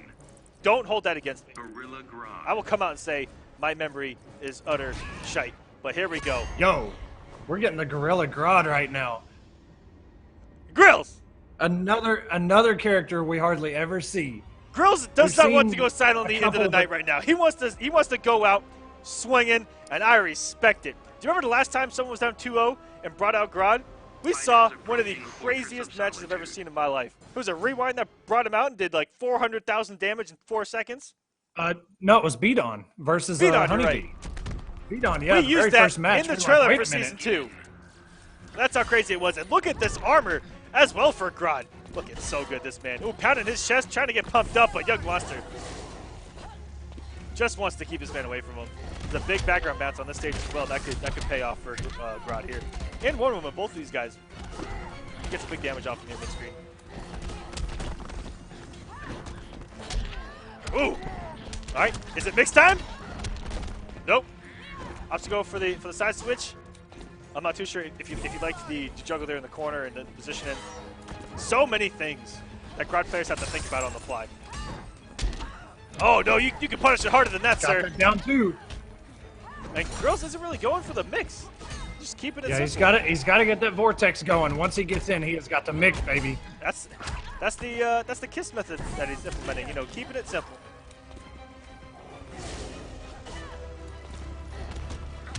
Ooh, coming in with the cancel. Feed cancel. I mean, just little chunks of damage here and there. Meter burns it. That's going to be some extra damage. Just enough. Pounding that chest. Grills is actually known for that IRL. That's what gave me a little bit of goosebumps right there. Grodd's one of those guys that will pound his chest after a win. He gets intense. He gets into the game. Ooh, big whip on that stand 3. Yeah, Monster could have potentially got the closeout. I think he was going for a stand 3 into the shield bash into the down 1-2 closeout. Luckily, still gets the bar. Felt these guys are even going into the second health bar of each of these. In a bad position here for Grills. Wonder Woman. She gets a clean opening. Massive damage. Ooh, that's stand 3. Oh my goodness, look at the hitbox on this thing. Out of this chest. Activates a trait. No whiff punish on that wake up. Woo. And the shields are coming. Not able to capitalize there. Nice down 2. That's one of Grodd's favorite things to do. You died today. But Wonder Woman with that down 2, it may just be a little bit too good for him to deal with full screen jump ins like that. This is still looking decent for Grills. All he needs is this game, and we're going to a game 5, ladies and gentlemen. We haven't seen a game 5 yet. Can Grills deliver it? He just got to apply the mix. Oh, no. like this. One drop can cost you here in these moments, ladies and gentlemen. Gets the full swing in, and I don't know what the recovery was on Wonder Woman's shield there, but I'm disgusted right now. Bad place to be. Wonder Woman. We've done so well. He doesn't have meter to meter burn back 3, but you can interrupt it with a normal. Don't let this happen.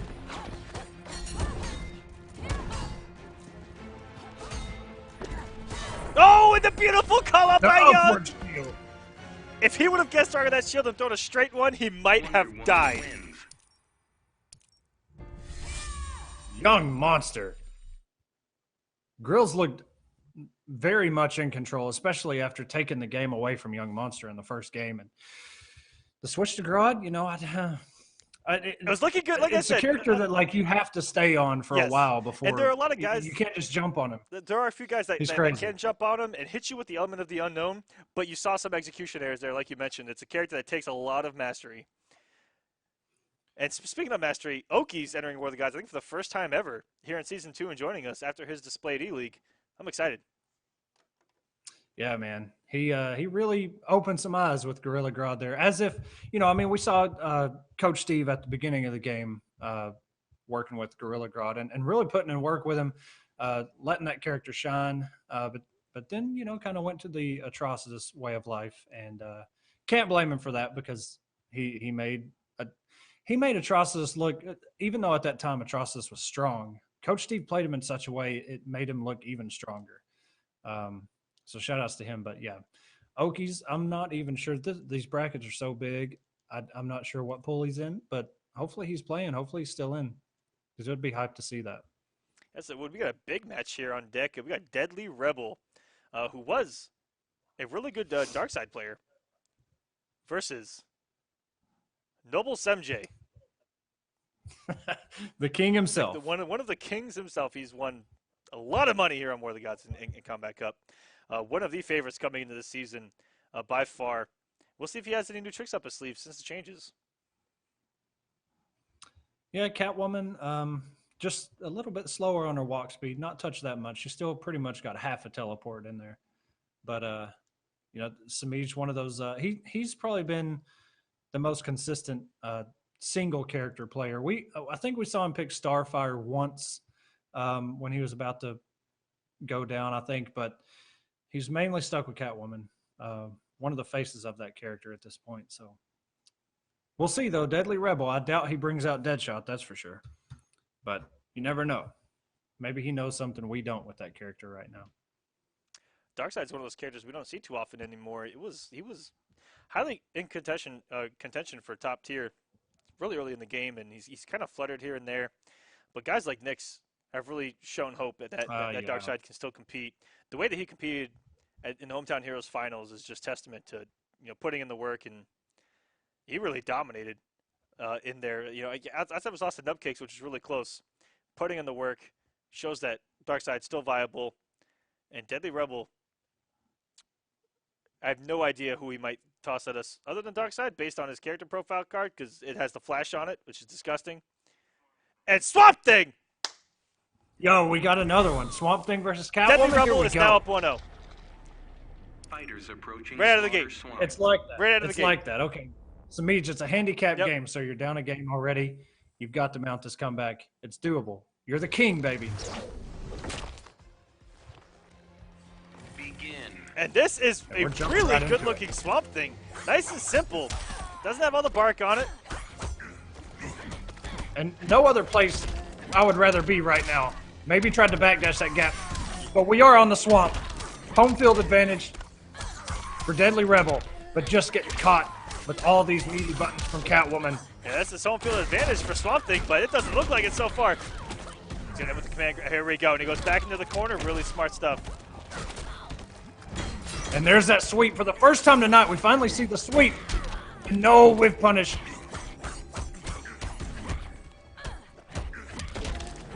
Turning up the heat here. Semiij in Got the him with corner. the overhead. Beetle damage. When a problem came along, he just whips it. Don't kick the cat. Ever. Noble Semiij in the driver's seat already. Into the corner we go. Beetle launches on deck. Big old damage.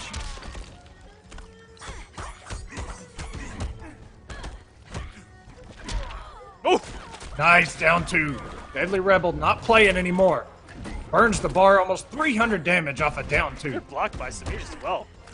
That's better block. Does he get the conversion? No. You can actually get another 4 off that mid screen. It's really tight, but you can do it.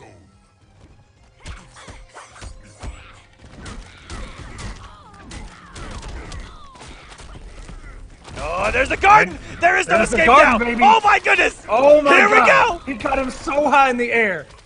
This is actually ridiculous. Semiij is taking damage. Okay, the garden is gone. Got him with the low. Deadly Rebel not watching his feet there, going back to the corner himself, and we've pretty much stayed in this corner the entire time. And if he would have challenged there, he could have got some really good damage.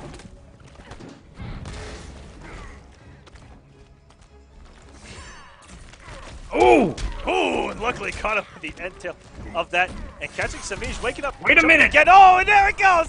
It's gone! Semiij taking game number 1. But Deadly Rebel really took it to him there in the corner. By the way, I should point out, Semiij finally got his glowing whip right there, as you see. He was so proud to get that. He even posted on Twitter, which is very unlike Semiij to post anything on Twitter.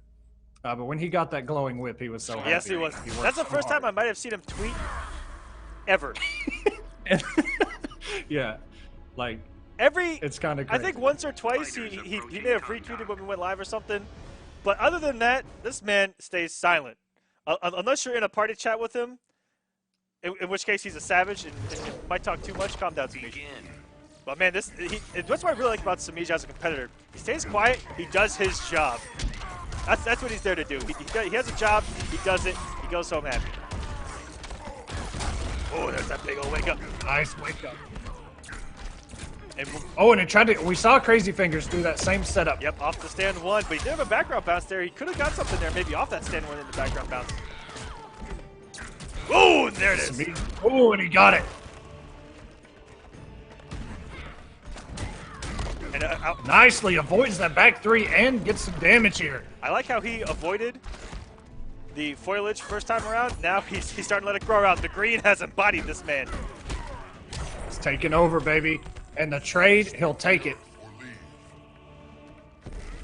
Deadly Rebel putting in some work right now and floods the entire screen. No, and he gets hit. That was his one option. If you guys don't know, that garden locks you to the ground. You cannot jump. You cannot dash. Careful, you might get robbed. Or meter burn roll. That was that. It will lock you in. That was baby. his one option to do. And unfortunately, ooh, big old tree. Nice backdash by Semiij there. Gets caught by the overhead. I'd like to have seen off that drop. Maybe throw out the garden there before throwing out that stand 3, just in case. There's the garden. Woo. Watch your toes. The logs are incoming, baby. Oh, and it got a whiff punish. Very good. Swamp Thing's Lumberyard open for business. Boom. If he'd have spent that meter there, I think that may have actually killed off the ender grab that he did there. Time for a catnap. Aw, let's keep playing. Boom. We'll get that 15%. Oh, and no punish. If you'd have ticked there, and there's He's gonna take damage there's over the time. stand tree. That is armor. Deadly Rebel. 1-1. He could easily be up 2-0 right now. Playing really well with the newly found Swamp Thing. Once I saw those buffs, and Echo, you know, I hit you up immediately going, whoa, Swamp Thing now. Yeah, you said I'm definitely looking into Swamp Thing right now. And I said, dude, you definitely should. Because that low log being safe, it was so punishable before, and now it's what, -4? And then obviously the armored standing 3 and the foliage thing. It's actually really ridiculous. His mix is safe. The command grab obviously is a mix factor as well. Massive damage off it as well. Massive Either damage. way you go. Begin. And when he hits you with that log from like full screen, he can really check you with those long-ranging normals that he has. I think he went for a 4-2 there and got a stand 2. Stand 2 is not normal you often see from Swamp Things. It's a very slow overhead. Ooh. But Semiij picking up. I guess another day at the office. Up almost a full Bard. Okay, this is what got us started last game. Didn't go for any mix right there. Very interesting.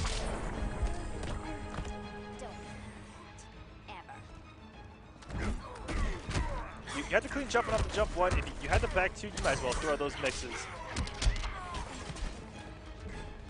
Oh, that jump 2 is so big. And Semiij has now blocked twice that 4-2 low log, which is really hard to do. Breaking armor, with the wake up. Into the corner you go. Oh, and it barely hit Swamp Thing sweep. That is something about Swamp Thing. As big as he is, he can actually low profile like a lot of female characters can in this game.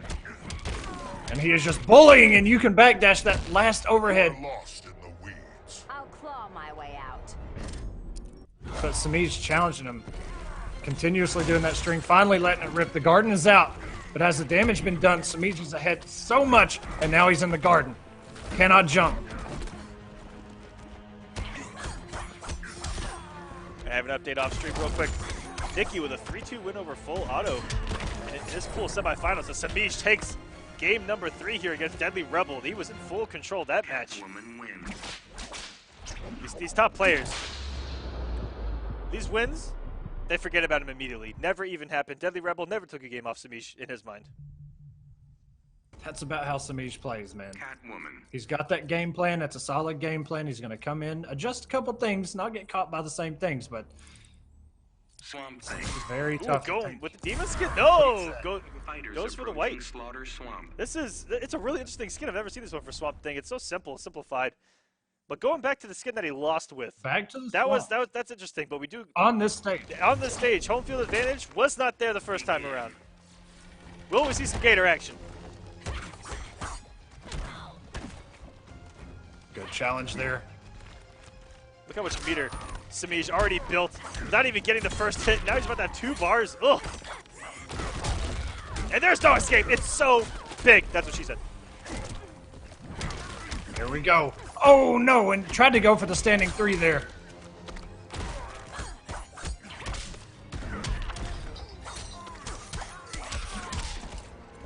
So much damage. One more small combo, one more hit, a throw, anything.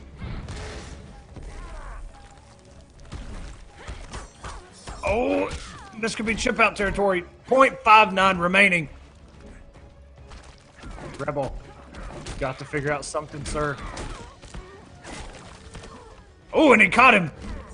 Oh, that is okay. The cat dash. If there's one big weakness of Swamp Things, it's whiffing. This man swings, and he swings hard for the fences. Push him into the train. I think that Semiij tried to jump there. Didn't know that he was locked into the ground. Beautiful use of the alligator. Gator coming into play into the corner. Ooh. One of the few unblockable inactivables in the game still, I believe. Nice read. Respect the earth or leave. This man's got some wings. Give him some Oh fight. my god, he interrupted cat dash. Jesus Christ. That was very interesting. That he went for the launcher, but he didn't come off the meter. Yeah, on block, if he burns the bar, he's +6. pretty much guarantees it down 1, but all this damage from Semiij right now. Delay, wake up. Time for a cat nap. Aw, let's keep playing. Looks like he tried to wake up with command grab. Has no invincibility. Semiij's pressure getting him. Semiij with a little shimmy there. Woo. Interrupts another cat dash, that time with the low log. And you've got the challenge there. That down 1 just a little bit off. Oh no, and just gets caught by another low, and that is going to close it out. Semiij, 3-1 over Deadly Rebel. Played valiantly. Played so well. Really good stuff to Deadly Rebel. Putting on a great display of Swamp Thing. The only thing I didn't see were tick throws. There's been no tick throws from Swamp Things tonight so far. Which he can do off down 2, off down 1. Multiple things. It's something looked like he could have incorporated in his game plan to try to open up Semiij a little more. Especially off that jumping in the down 2. Little things like that can really catch your opponent off guard. Yeah, that's another element to the mix-up. A lot, kind of along the same lines as Cheetah. She's got a lot of mix, but she also has the grabs in there, and it can get really crazy. Yeah, luckily, here in Injustice 2, you can't tick off of your far-reaching normals like we got spoiled with 1 game ago. And up next, we're going to have SylverRye. We haven't seen SylverRye compete in quite some time, I think. Yeah, it's been a minute. But I'm interested to see who he runs with in his first match, at least. He's got a couple characters now. He made a huge impact with Batman. He's a solid Batman player. But I'm not sure how the whole Batman world is going right now after those nerfs. And King Raj has been rocking Firestorm the whole. He's been a really good time. Firestorm at that. He's always competed there at NLBC. He's gotten wins over a few great players, and he's always been comfortable with his character since day 1. He's been a loyalist, a specialist, and I expect him to do great things. Yeah, man. Firestorm in a couple weeks is going to be kind of nuts. Yeah, a lot of these guys, I'm sure, have been working on some of this new stuff they found, but whew, and up Firestorm going to be a mess. After this is going to be Skadoodly versus Katana Prime, Panda Global's Katana Prime, and then after that is Noble Tweedy's versus another Panda Global, Coach Steve. Wow, Coach Steve has shown up to play tonight.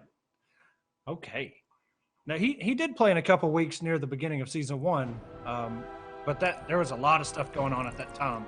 Hellboy. Ooh, Hellboy from SylverRye. Oh, okay. Rama. I get hype every time. Firestorm. Rocking the Firestorm. Okay. Firestorm has some great tools for Hellboy. I haven't seen it on paper, but I just theory fought it in my head. He's got great tools to fight Hellboy. That air fireball is going to be huge in stopping down all of that aerial nonsense. It has great priority. It's even really good against Brainiac's dive kick. It's 8 frames as well. 8 frame startup. It's very good. Never pull a gun on a nuke. I was planning to use my giant stone fist. That is seriously freaking cool. Great intro dialogue. That's actually really. I love it. I love They it. both have a great projectile as well. But Hellboy can make the read. He can leap right over that projectile and get the punish. There it was. If he'd let it rip, I think that would have punished. Oh, that crossed up. Disgusting. Not overcommitting with the 1-1 as well. Oh, no commitment at all here from SylverRye, really. Oh, no punish.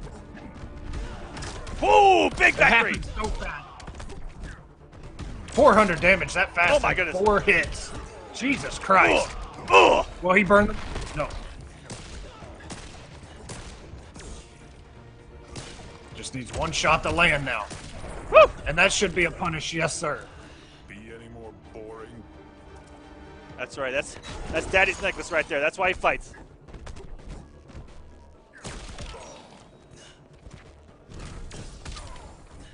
Traits up.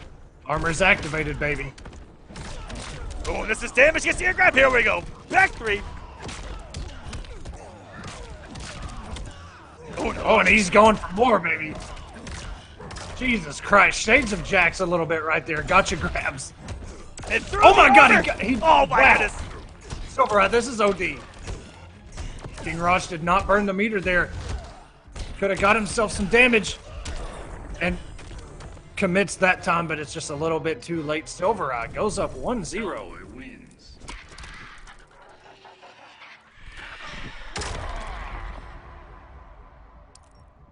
This is the exciting part of season 2 because, you know, we have Adam coming up, Enchantress coming up, and the Ninja Turtles coming up. And they're all going to be legal Enchantress. right then and there, baby. That's Bay right there. I can't wait to see her. I was most hyped for her until the Ninja Turtles, and it took me like a day to be like, that's happening. We're doing this. Okay. Yep, it's a thing. And guys. Ooh, go with the goat horns. Beautiful looking Hellboy. Oh, the backhand! Ah! So glorious. That is no way to treat a lady there, Hellboy. Oh my goodness. King Raj coming off a Firestorm. Hellboy's got a pimp slap. Oh my goodness.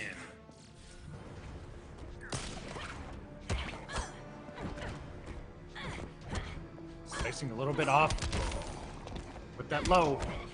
Does get the first hit, King Raj.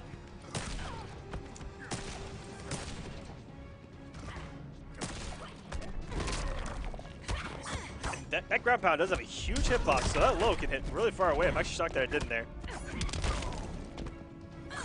Yeah, very deceiving. It'll hit you and you think you're actually going to make it with. Oh, it floats nice! right. Yeah. That was beautiful. Oh my goodness. Little things like that where it's going to take a long time to master, but I don't think SylverRye was ready for what side he was actually hitting on there. Oh, and we already have the corner repositions here. Oh, and here comes Ananurama. A completely different character. Nice. Oh, I knew for sure he was going to get that whip punish, but it wasn't quite there. Meter burn back 3. And 4-2-3. What the hell was that? And even Hellboy, what the hell was that? I love it. Oh! That's my favorite quote of his. Oh! King Ross sitting on 4 bars and all 5 scratches.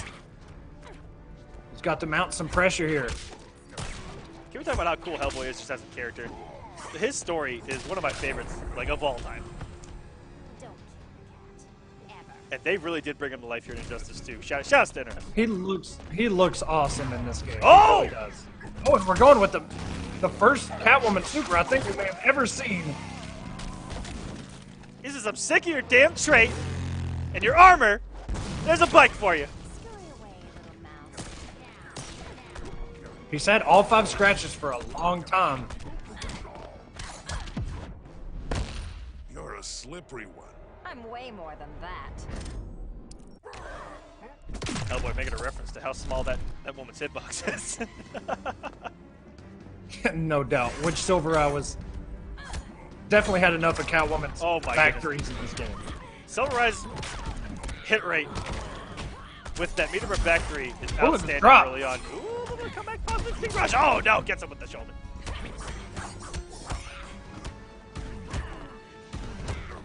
Counter poke, back 3, get double, back 3. Woo! And that forward 2 is a good tool to battle even low profiling lows. That forward 2 covers a lot. The back 3, on the other hand, not so much, and the gunshot not so much. There are characters that can low profile his back 3, which is almost unheard of. Catwoman. His back 3s are supposed to be true mids, you know, like covering everything mid, you know, like from the ground here, like to here, like, you know, mid's supposed to cover that range, but not really in that case. Catwoman, define the laws of physics. This character. She can literally go down 1 into a back 3 and just go under your down 1. Snatched right out of the air to start us off. SylverRye, great reaction early on. Great tool for that annoying jump 2 from Catwoman. Oh, here we go. SylverRye had the read, knew he was going to jump, but just a little bit too late on the draw there.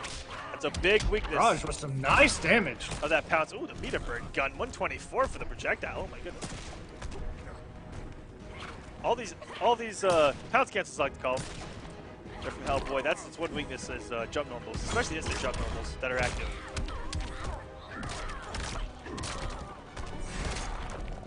And right putting on some serious damage too. Yes. The damage has been... has been really nuts. Get the bar to keep that safe as well. Hellboy does have so many options in the game. He's got almost everything you want.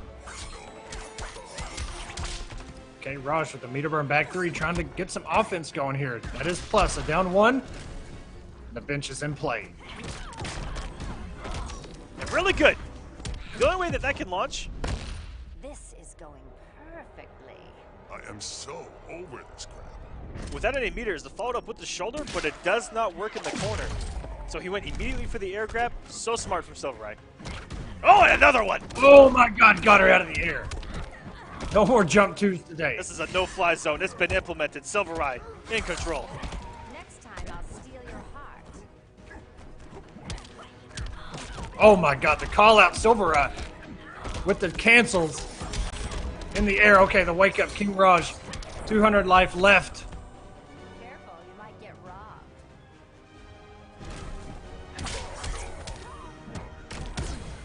Oh, and a push block. Oh, and push block. It doesn't matter. Boom! With the shoulder. That's a convincing 3-0 from SylverRye with the man, the myth, legend himself. Demons, be gone! SylverRye showing a little bit of what Hellboy can do and what he's all about. Very, very nice. The air grab in reaction to Catwoman just going up in her jump was actually kind of nuts. Beautiful stuff. Up next, we're going to have Skadoodly versus Katana Prime. Skadoodly here with a fresh win against Biohazard, one of the best on the planet right now for Injustice 2. That's a huge win. You know, at first I would be like, well, maybe he's playing a matchup that, you know, nobody really knows yet. One of those being one of the newly buff characters that we didn't really see all that much. But Biohazard does actually play Swamp Thing and probably knows quite a bit about him. So I'm not sure who Skadoodly might be rocking right now. You know, if the matchup thing was, because right now, I mean, the patch just launched. So it's tough to say, you know, what you're actually going to see in these brackets, who's going to play who. But Skadoodly, we did see him in Kombat Cup Season 2, I think, versus STB's competitor, and he wound up, Skadoodly actually wound up winning that.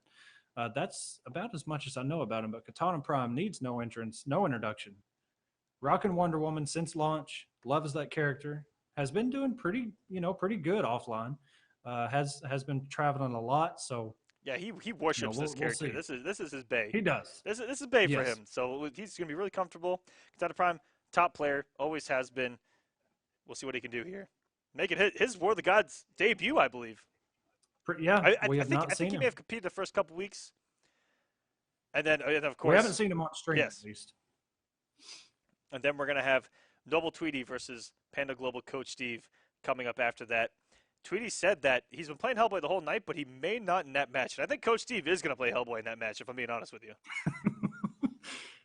Yeah, man, it's going to be a pretty good night. This is where things start heating up about now. You know, everybody starts, all the DQs start going away, and everybody starts really grinding into each other, and there's always a winner and a loser. So it's always crazy, man. And some of these, I mean, we're not even in the top 16 yet. Some of these aren't even close to top 16 yet. Yes. We are going to be getting to top 16. The Tweedy Coach Steve match is for top 16. For top 16. And these are some of the names in the losers bracket. Whoa! These are some names that are in losers bracket right now. And we're not even in top 16. Actually. Sorry, my mustache started itching. You guys understand. If you have a mustache, you understand. So sometimes it just starts itching on you, and there's nothing you can do about it. Illusions, Star Charger, Biohazard, Forever King, Gur, Full Auto, Destroyer, Revit, Beyond Toxin, all in losers. I want to know who put King in losers. While we figure out characters. That's kind of scary. KP saying that this is indeed his War of the Gods debut. And too easy put King in losers. Whoa! Yeah. OD boys in full effect. Too easy out here doing work, man. All right. This is it. Let's call this a friendly match. Skadoodly with Cyborg! Let's go. Booyah, baby! Cyborg did get some pretty significant buffs in this latest patch. One that we kind of forgot to even mention. We talked about Joker and Swamp Thing. But we failed to mention Cyborg, who is a very strong character in the right hands. This has been a slow spacing match right now. These guys, Skadoodly just trying to walk away, build the space. But the projectiles from Wonder Woman can annoy Cyborg, especially here at this range, at the tip of the range. Great tool against his projectiles with that parry. Oh, but not against the Roomba. And with that shield absorbs projectiles as well. Let that trade is out, and good armor by Skadoodly now getting the health lead. Once he built that space, that's all he was looking for at the beginning of the match. KP wasn't giving it to him, but now he has it. It's back to the other corner. This is where KP can try to apply some pressure. That's a bad trade. Now you're back to full screen. All that worked again. Nothing stops the and that's Roomba. still coming, though. Nothing stops the Roomba. That man wants to clean.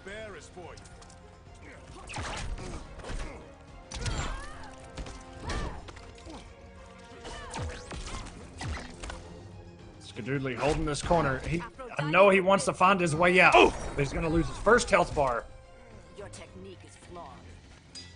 But look at all the resources Skadoodly is sitting on right now. Katana Prime has 2 bars, and now sitting in the sweet spot. Very nice read by Katana Prime. Gorgeous with that jump 3. Ooh, I can't believe that just the tip of that hit from that range.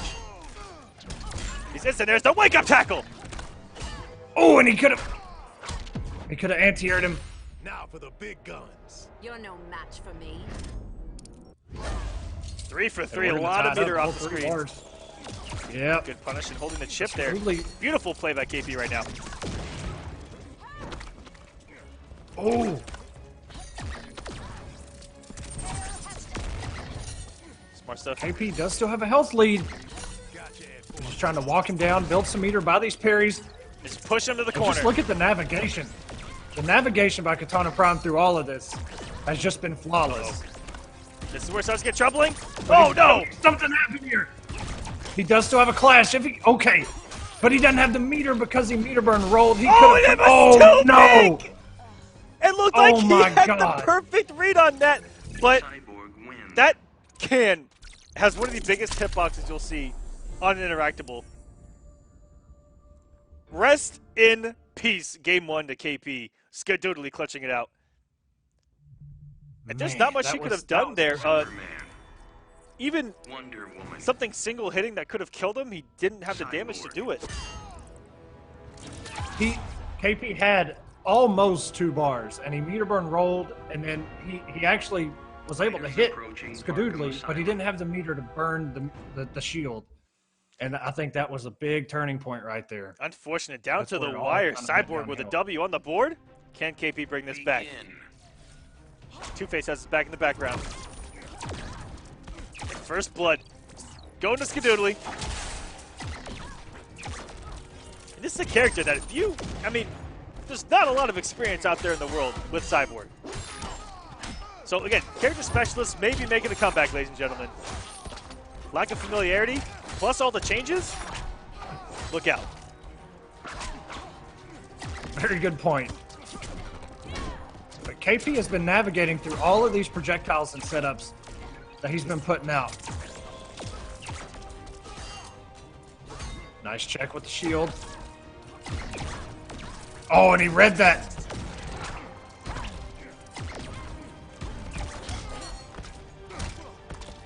And it's been so even.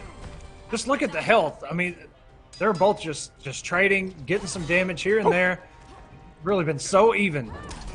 Just the tip of the shield and the shield bash there. And these reads with the jump 3 in the corner.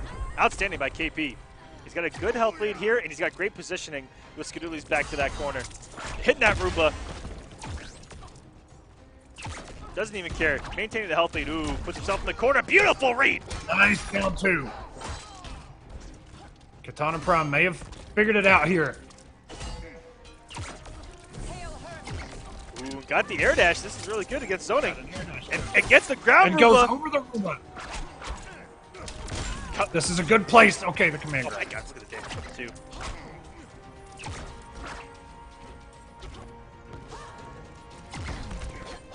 2. Ooh, and if he makes the read with the down, that was a huge whip. Okay. Almost every time that KP has gone for the meter burn roll read, Skadooly has jumped. And the one time he did the down 2, it worked. It looks like if he does it every single time, it might work, honestly, at this point. But KP on the board now, 1-1 with Skadooly, the Biohazard killer, 1-1. KP with his War of the Gods debut, trying to make it into, I believe, top 32, where he'd fight for top 16 with a win here. Fighters approaching Gotham City. And we're getting some Firestorm action now. We have a couple of matches lined up here. It's going to be Tweedy versus Coach Steve next. Then we're going to have HoneyBee versus SylverRye, Too Easy versus Rewind, and then Young Monster versus Slayer. Oh my goodness! All for top 16. All for top 16. Once again, Tweedy versus Coach Steve after this, HoneyBee versus SylverRye after that, Too Easy versus Rewind, and then Young Monster versus Slayer. After Young Monster versus Slayer, we will then start top 16. On a prime with excellent combo there with the corner push. Oh, I don't know if that was quite a punish. Ooh. Nice parry. Oh, that is a read of a lifetime. If he would have got a full combo there, I might have cried on the inside. I'm off that low. That's there. A punish. Ooh, it doesn't get the punish there. That is a tricky punish there. I struggle punishing that time. Because you kind of want to wait till he's grounded, but if you wait too long, man, he's going to be safe. Nice damage here by KP. Still trying to get rid of that first health bar. Nice shield. Not a bad position either with the health. He's got him closer to the corner. But so watch for Skadooly to maybe go for an air tackle out of this corner if KP gets a little too close, but instead gets a raw low. That level 3, if he catches you with that Molten Trap in level 3, the Vortex is incoming, baby. I have not seen Skadooly twice now. Got him with the EX burst, but didn't catch him with the low. Anywhere on the screen, you can still recapture with that EX low. And yeah, the whip actually came out in time. I can't believe that. And armor for armor, KP still has the corner here. It's a good place. And even though he's facing off against Firestorm, KP's about to turn up the heat here in the corner. Look at this pressure. Throwing out these big old normals, just trying to abuse this man. And coming off the bar, that means that Skadooly flinched first, and throw gets him into the corner. Oh my goodness, position reversed now. Oh, and that might be looking for a jump in there. And beautiful down punish. One into the Starfish. 1.15 health remaining. Oh, Katana Prime gets hit by the Molten Trap. KP had a bar. Imagine if he went for a meter burn roll preemptively right there, would have gotten the win. These are the reads that we have to try to make. Skadooly could have died for doing that. Instead, got the win. Not to mention, Firestorm can do it in 3 different spots on the screen. Wonder Woman. And immediately go to Wonder Woman. There's no hesitation from KP on who he's going to play, and I like that. And Skadooly with Firestorm looked even stronger, especially early on. They give a Cyborg rolling back to Atlantis here. And KP almost mounted to come back. And we'll see if he can send us to a game number 5. No game 5s yet. Come on, guys. This is true. Begin.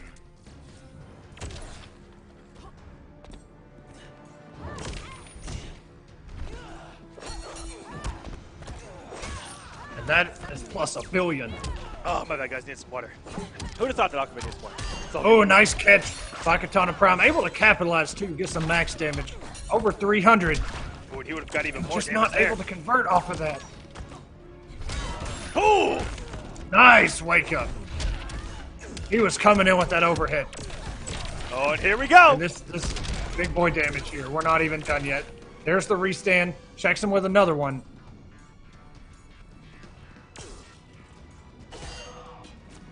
Yeah, instead of going for some type of a mix-up, he just kept it simple there. And with the amount of health that KP had left, probably should have gone for some mix, some form of vortex to make KP guess. Instead, KP, if he gets some damage on the second bar of health, he's going to put himself in a great position to send us to a game number 5. Good read on the meter burn. Well, walk up, meter burn forward 3. Katana Prime. Oh my gosh, the please. Damage. Whoa! Everything. Oh my god. Going right now. Everything's working out. Skadooly sitting on 4 bars. Meter burn back 3. Has the damage been done? Takes 2 to Firestorm. Cool. And just the tip of that shield again, and a great very good recognition and reaction there by KP. Saw the fire trap was down. He was still aerial, was able to throw that shield. Good reaction and execution to do that on the fly. Game number 5, ladies and gentlemen. Let's get some hype in that chat. We finally got one. All right, I want to know who you got, Skadoodly or Katana Prime. I feel like this is going to be really one-sided, but give us a 1 for Skadoodly and a 2 for Katana Prime. Firestorm. For our first game 5 of the night. Vote is up to you. Gorilla City.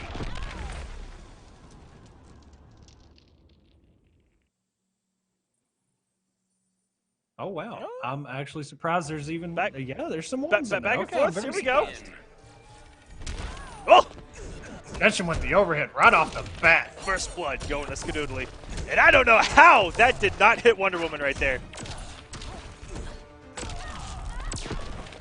It looks like Skadoodle is actually going to be a little bit more offensive now, not so standoffish. You can see him walking back. You can just buffer that back down input for the Molten Trap at any point just by holding back. Oh my God. Will he do the restand? Yes, he will. And he's got the background bounce at his disposal. Oh no, and the tricky stuff. Good block there by KP. He is down almost a whole bar of health now. Some magic is needed. Oh! Maybe went for something risky on wake up there, like a meter burn roll attempt. Maybe got caught up in the start or something. Ooh, meter burn rolled out. Interesting choice there. Oh, a little bit of a charge there. Oh no! Here we go. Yeah, not looking great for Katana Prime right now.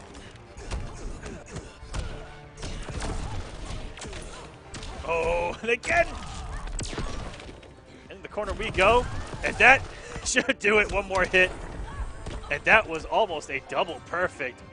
Losing only 100 health there with Skadoodly with a Game 5 win over KP to make winners top 32 on that one. All of these next ones, I believe, are for top 16. Yes, all of these next matches are for top 16. That was just for top 32. That's how stacked this tournament is. Yeah, it only gets more savage as we go. And KP, so he is still in this thing though. He's not done for the night. That was Skadoodly just made the adjustment way more offensive there from the start. Just opens it up with the overhead, and from there on, it was just kind of an onslaught. And what can you do, man? You kind of get vortex to death by that character. And you know, he didn't even vortex. That's what was crazy. He just kind of played nice and simple. He kept his combos. Very simple. Only went for the tricky cross up one time. He went for it once, and Katana Prime had to block. Yep. But it's so scary that you know that it could happen. And that's another part of the vortex. Will it happen? Oh, no, he's not even going for it. Oh, I didn't block that one right. Whoops. Up next. Okay, so now that we kind of have all this situated here, all these are for top 16 winners. Yes. So we have Noble Tweedy versus Panda's Coach Steve. Skadoodly, no. Yep. Yep. I don't know why that's in there. Yep, exactly. No, sorry. Yeah. SylverRye versus HoneyBee. Yes. Too Easy versus Rewind. Young Monster versus Slayer.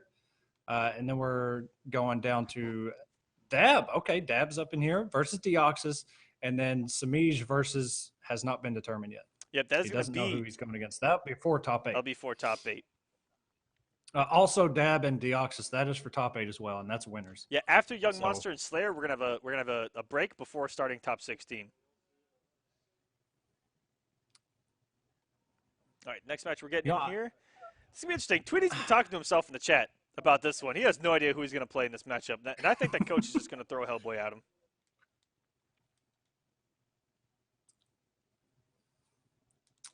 I have a feeling Dab's going to bring out Hellboy as well. I think he's rocking the Hellboy. I think he's another one of those that's been I could really definitely hyped for that see character. Dab playing that character. Oh, 100%. Yeah. I really enjoy how fun he not only looks but plays. The character's just a lot of fun, and you know when you're having fun playing a game like this, that's when you're at your apex. You know when you're having fun, you go back to the basics of having fun playing a video game. That's how we all started out in the beginning of time, playing these matches. Or sorry, playing these games. But I mean, this every character they bring out. I mean, did you see the Ninja Turtles? How great they looked, and I love how they went with the classic rendition of them. The reactions of everyone yeah. that grew up on Teenage Mutant Ninja Turtles was priceless. I'm not gonna lie though. I was kind of like Atrocitus. Like it really took me a day to kind of just process that. As hype as I was like, man, this really. And happened. instead of getting Hellboy, we get the versus true Big Red Machine of Injustice 2 going back home. Coach goes back home, ladies and gentlemen. He's going to Atrocitus in Tweedy with Starfire. More and more characters. And Tweedy, we saw him bring out Starfire a couple times in Season 1. We didn't get to see this character all too much. But Coach Steve, with this Atrocitus, has been making waves and catched him with the mix. Right there, the very next hit would have been an overhead or that low puddle. And the conversion off of the trade there. Oh, man, look at the pressure that Coach is putting on right now. And Dexstar is back out again, doing all the dirty work. The shield is out, the conversions, and Coach Steve looking very, very good so far. With a frame-perfect shield through the projectile into a full combo. That's the Coach Steve that we know and love. Tweedy not out of this. Starfire full screen is a very good character. She zones very well. Yeah, Tweedy just has to keep him there. Especially through this trade. Very good. And this is nice use of the interactable. This pretty much wastes Dexstar. And a beautiful. Oh, no. Wow, that trip guard. Oh my goodness! Look at Put that him right in the frames. recovery frames. Not like this. Oh my god. Hitting him with that hot mortar breath to keep him in the corner there too. Oh, there's a whip punish there waiting. Coach didn't take it. Don't worry. It's all good. That is safe as long as Kitty's got your back. And look at this. It's Tweedy. It's actually tied up right now. On paper, how is Tweedy still in this right now? All these projectiles are adding up, and now he's got the lead. Only one more is needed. He's just waiting for Trade to build. Oh no! And he. Oh my god. Coach Steve could have meter burned back off. 3 right through that. Okay. Anyone's probably good? didn't have the health. I feel you weakening. Your anger strengthens me. Coach is going to put Tweedy at 1% life. And oh, it's in the active Oh my frame. god, the vomit got him. Oh my god, what a read. Atrocitus wins. That morning breath is mean, man. Wow. What a first game, man. It looked like That Coach Steve is- had really run away with it, and Tweedy somehow found his way back. That was and made a it that pure close. read at the definition of the term in fighting games. Yes. Oh my goodness. There was How- no other reason to throw that spin out like that. This is except the for that reason. This read. is this is why it's a read. How bad would he have looked if he did that and got hit with a projectile in the face and lost? Yeah. Starfire. Case in point. Atrocitus. Tweedy sticking it out with Starfire. Didn't do bad with her at all. Fighters approaching the That was fought down tooth and nail all the way to the last maybe 20 hit points of health. So Good start to this match. Begin. it's actually started off really, really good. Tweedy is sticking out with Starfire. Or as my good friend over at NRS 60-bit would say, Starfire! He told me that he has to say it that way every single time, or else. No comment.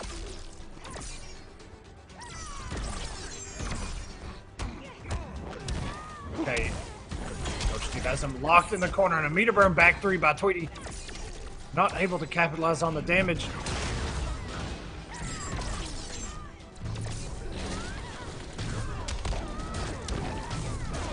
Woo, getting swaggy here, oh my goodness! Came off a lot of bar, but boy, did it look good.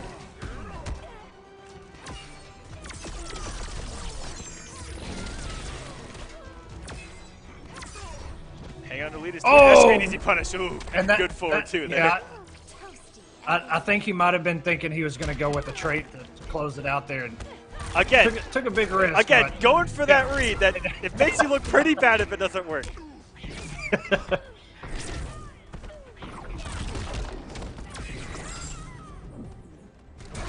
Oh, that back nice catch with the back two. That back two is just a knife through the air.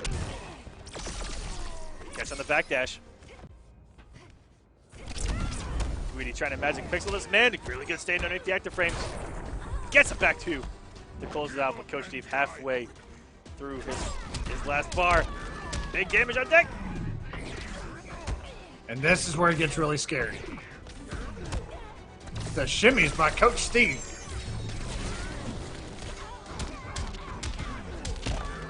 Oh my God, that damage, almost 400. And all of a sudden... Not like this. Not like and this. it just What? caught Coach Steve up Hey. 2-0. Come back. Jesus. Atrocitus wins. The patience. Didn't overexert himself, except at the very end of that first health bar. He kind of went with a mega read there, but other than that, man, the patience paid off. Just kind of chipped away and chipped away until he got that opening. Superman. That was ridiculous. Oh my goodness, ladies and gentlemen. Atrocitus. Tweedy going back to the tried and true Superman. Fighters approaching Gotham City. Tried and true indeed. And this is a matchup where if Dexter is out, it's very annoying because he can easily get through the zoning with one shield. He's in. He has great normals to combat. Down one here at the start of the match. Does beat forward too. It's a good way to start off. See if he goes for it. Yeah, throw out that down one just in case. Coach Steve in that exchange did get the first hit, not able to capitalize there. Oh, and if that would have converted, I've actually not seen that convert before, but it looks like it probably could have.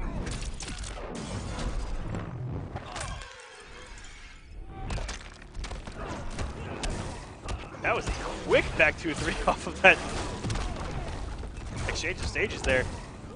Background bounce in play here. What a down two! Not dealing with the air dash today. Ooh, and he did get the second down too, so that was not a safe call out of Dexter. And now the zoning doesn't matter. Beautiful. As you can see right there, that shield does so much work. Superman's recovery on his lasers is not the best. Good down two again. This is just perfect play right now from Coach. Whew. Oh my God, just touched him with the shield just to get him out of that animation. Dexter is gone. Coach Steve locking Superman down in the corner, the down two.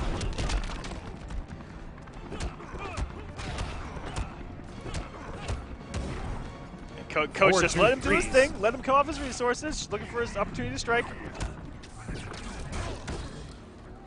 Good push block by Tweedy.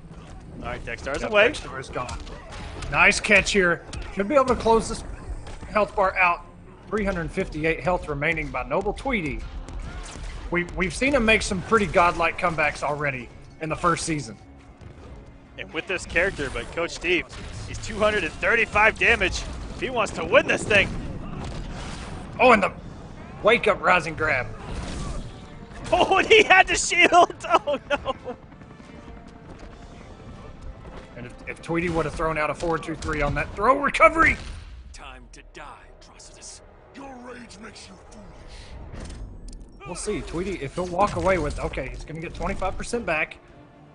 Coach Steve did not opt to spend anything. He wants to close this out. Oh, and just caught him with a 4-2-3. Fight angry. You asked for it. He'll get 15% back. Pretty much get what he took there. Beautiful whip punish. Just got his bar. Okay, he actually might have been able to throw out that breath and build the bar during the startup of it, because you can actually do that here in Injustice, where if you don't have the bar, you can, if you hit the startup of the special move, you can still meter burn it. Absolutely. The delayed meter burn in this game, it plays a lot different than MK, but this should actually close it out. Coach Steve. Atrocitus wins. We'll be moving on. Winners, top 16. Making Atrocitus look dominant as he was before. That was beautiful play. The hard reads were out of this world Very good stuff. Yeah, from the get-go. For the first game winner. This man. Look at everything that you need. I mean, just go through the checklist. Coach Steve's got it all. He's got the reactions, the reads, the execution, the knowledge. Oh my goodness. Yeah, he good fighting game well. player right there. That was a 3-0 too. Those matches were pretty long, but it was a 3-0. He's playing very dominant so far. And Atrocitus, a character that we saw a lot at the beginning of season 1 and offline as well. Atrocitus was a very good character, played everywhere. But not too many play him anymore. Coach Steve and Get Wrecked, pretty much the two that are still putting in that work with him and making it count, man. They play him in such a way that he doesn't look as bad as maybe we all think. I don't know. Very solid character. But up next, speaking of HoneyBee versus SylverRye, baby. Speaking of downplayed characters, HoneyBee and the Flash are coming up on the screen. Also, speaking of downplayed characters, here comes SylverRye with possibly Batman. But might be going Hellboy. He says that Batman's still his main, that Hellboy is a secondary right now. And Hellboy might be a good pick against Flash. The long-reaching normals, the really good projectile, the fact that he can stay airborne for a really long time and just kind of be all over the place and get away from the Flash really fast. And he's got could the be really good, too. but Batman's also a great pick against Flash Hellboy. with that trait, as long as you don't get hit. Oh! That his flashy. Flashy as always, man. That backhand with the gauntlet right there is just brutal. The actual sound. The key to hell right there on his hand. Begin.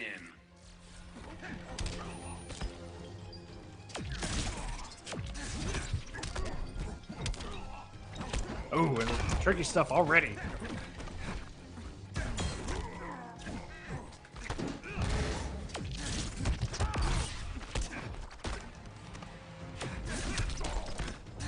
HoneyBee playing very fast right now and very good. Confirms into the trait. Almost 500 damage. SylverRye traits up. Doesn't even have to worry about the mix too much. Walk back there by SylverRye. Ooh, just stand one. This time there's a Beetle's launcher. Ooh. I ain't cutting you any slack. I respect that SylverRye went for that back three just to show that he has the execution there. And what a beautiful whiff punish. Hellboy's really got it all. Great tools to whip punish with that forward two and the back two, both far extending normals. Has a good down one, really strong down two. I think the down two 7 frames. The Doomsday trait. Good pressure, safe pressure with a bar. He's actually got cancel pressure. It's not really real, but it's there. Didn't think you'd be this fast. You're going down. Yeah, it's definitely an option. Meter burn gun, 0 on block. Pushing him back just a little bit. And the wake up gunshot. I do the same thing. I don't know why, but Had enough yet, pal? Eat my speed force. when people respect that shoulder, I like waking up with the gunshot. Ooh, that's scary because that torpedo out of it will low profile that projectile.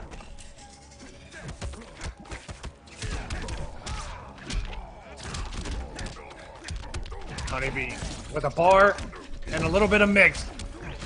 Those are not unblockable anymore, but it doesn't matter.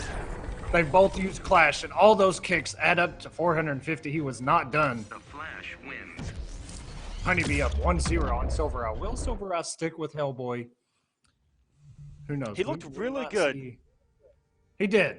He's playing that character very But well. straight back to on. Batman. Flash. Fighters approaching Metropolis. HoneyBee did play it very well. And right at the end, turned up the aggression when he needed it most, and he had the tools to back it up with that trait, closing it out beautifully. Begin. Oh, look at the hit stun on those bats. He had time to sit there and go, wait a minute, those hit. And do a slow normal in forward two. And it connected. Hit stun on bats, a little bit OP. But now the added changes to Batman. His trait refills slower. He doesn't build as much meter, Especially with those batarangs now. And that jump 2 has a And much the jump smaller, much smaller hitbox. Look at the damage Silverrye's put out. 415. That's big boy damage right there.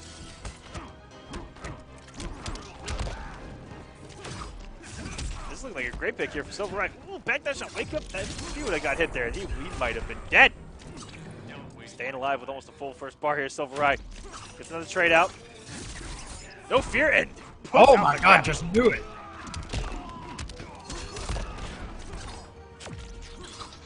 Back in Injustice 1, Flash could punish those full screen things like that, but not here in 2. Headbutt has a lot of startup. Need a timeout? I'm Batman. Batman is Batman. Most classic Flash quote if there ever was one. Ooh, gets him with the glitter. And that 4-2. Hitting behind Batman there, and a lot of different reversal positions here. Get in the corner, and out of nowhere, HoneyBee with a rollout, and then I don't know what's going on. A Sonic Pound in, and just knew it was going to hit immediately into that trade. Kill. So much scaling on that jump too, but only 55 hit points remaining and a down 2. Did you see Flash just run through those trait bats?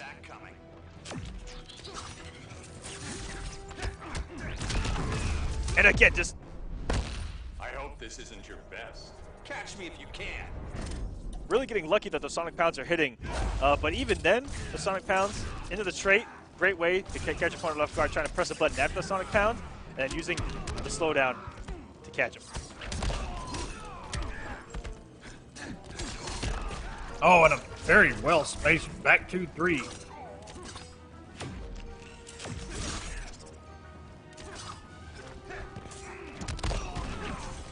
HoneyBee can make this happen. There we go. Oh my god, and the call out with a down 2. And that's what I was talking about earlier with the Tsunami match. Down 1-2 and the Sonic Pound. SylverRye able to throw that down 2 out there. Ties it up 1-1. And I think that SylverRye was doing that down 2 no matter what he thought HoneyBee was doing. I think that it just looked good that he did Sonic Pound, because SylverRye's known to just throw that thing out there. Yeah, but 1-1. Kind of made Wake Up down 2 famous last season. And HoneyBee going to the skin that he invented, the Flash Godlord himself.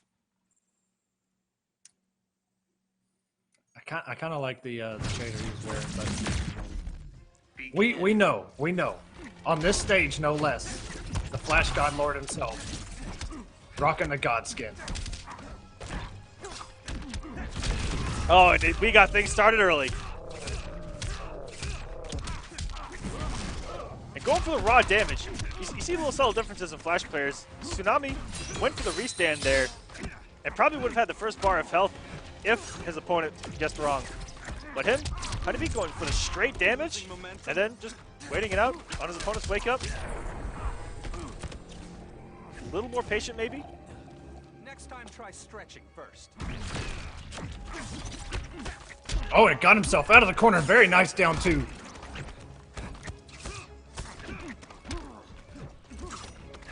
If this was pre-patched, that jump 2 from Batman there would have actually connected. Oh, there's a savage down 2. There's a down 2. Another one. Oh, look at these jump 2s missing. The jump 2's just not working as well as they used to. I know HoneyBee is actually... HoneyBee might be smiling right now because of that. I've never seen him smile mid-match.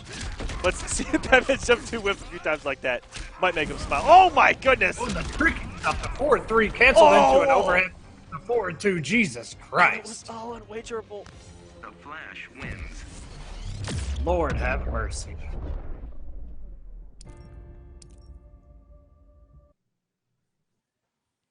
HoneyBee answered back with precision there. I like the confidence there by HoneyBee to close out that match. Go for, he says, one or the other, overhead or low, right into death. Sometimes you just gotta lay it on the line like that. We should definitely screen grab those jump 2s whiffing and every, I mean, it was like 3 or 4 of them back to back. We definitely gotta highlight that one.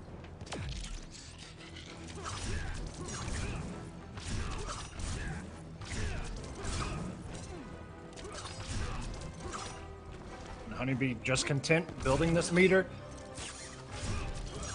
using the Speed Force, as we like to say, to avoid all of this.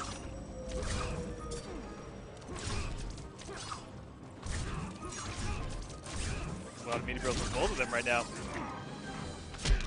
Good down two. He's got a background bounce. He's going to use it for some damage in the corner carry. Still hold on to his trait. And again, every time he goes for the Sonic Pound in the trait, it hits magically. Back into the corner we go.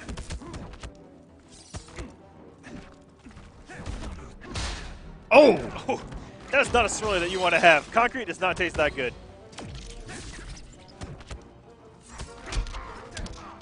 Nice down two by HoneyBee. Capitalizing on this damage. Is it enough to kill? Yes, it is. Can we hurry this up? And you can tell that the threat of Batman is definitely lessened with how much recovery those trait bats have, because it always seems like he's always got one, you know? Always has one, yep. But now, he calls one out and you get him off it, you might have a little bit of breathing time, which you know, it's just nice to be able to apply a little bit of pressure, or, you know, not have to deal with one out in the neutral. You're done with the regime. Never again, Bruce. For the entire match, you know. Especially since he starts with all three of them. He calls them out, and instantly he's got to get rid of those three before it starts recharging again. Plus, it takes longer. But SylverRye on life alert now. Catch him with a meter burn 4-3. You're grinding gears, Barry. SylverRye has one trait bat to use and no meter. Oh, and very nice spacing there on the wake up. SylverRye knew it was coming. It's a solid almost 300 damage and gets mixed, and that should close it out. HoneyBee moving into top 16 winner's side. SylverRye's going to go out to the loser's side. He still has a chance to make it in the top 8, but it's a longer road at the bottom. The Flash Skylord himself coming back in great form here. He is moving into top 16 winners. We have 2 more matches before we take a break, and then top 16 will begin. But before we get there, we got Too Easy, who has a win over Forever King tonight. Too Easy must be playing out of his mind. Versus Horror's Rewind. Too Easy might still be playing Atrocitus. I don't know who's playing. He had a Dr. Fate and Atrocitus. Dr. Fate had a few other characters. And Rewind, Flash probably. Yeah, Rewind putting in the, you know, even though Raiden's legal now, I doubt we see the Raiden from Rewind. Character's just not too great. But Rewind has a solid Flash and a Catwoman and an Atrocitus and a couple other characters that we've seen him bring out. So who knows? After that, we have Young Monster versus Slayer. Dab versus Deoxys. Semiij versus Coach Steve. Ooh. Juicy. And HoneyBee versus his opponent has not shown up or has not progressed enough yet, so we don't know who HoneyBee is going to be going against. But that's kind of the lineup right now. Yeah, so these last remaining matches before top 16 starts, we mentioned this on who we might see. And then we have Young Monster versus Slayer. That's going to be Wonder Woman going up against. I saw Slayer go back to his roots a little bit with Superman, and that's who he might be breaking out there. I gotta ask. That's just a little teaser I saw on Twitter where he was really feeling Superman again. I've got to ask, what's the deal with the sunglasses? Because I feel like something changed. Oh yeah, something did a little bit ago. Yeah, these ones are a little more comfortable for the time. I only have backups here right now, so I got a bunch of them lying around. But I've only got backups in the studio right now. I forgot a few pair today. My bad. I was like, something changed here. It's something, but okay. This is the only pair of non-aviators that I own. I take that back. I take that back. I got another. Yeah, these are the Michelangelo style glasses. I gotta pay respect where it's due. Okay. Hey! Yeah, I knew it was coming. You can hold that, Superman. Superman wants a pair, bro. God. Alcatraz. Okay, so hold on one second. We might have to move on to the next one and then come back. These shades are a little too nice. I can't even see my thing. But Too Easy, does anybody in the chat know who Too Easy is rocking these days?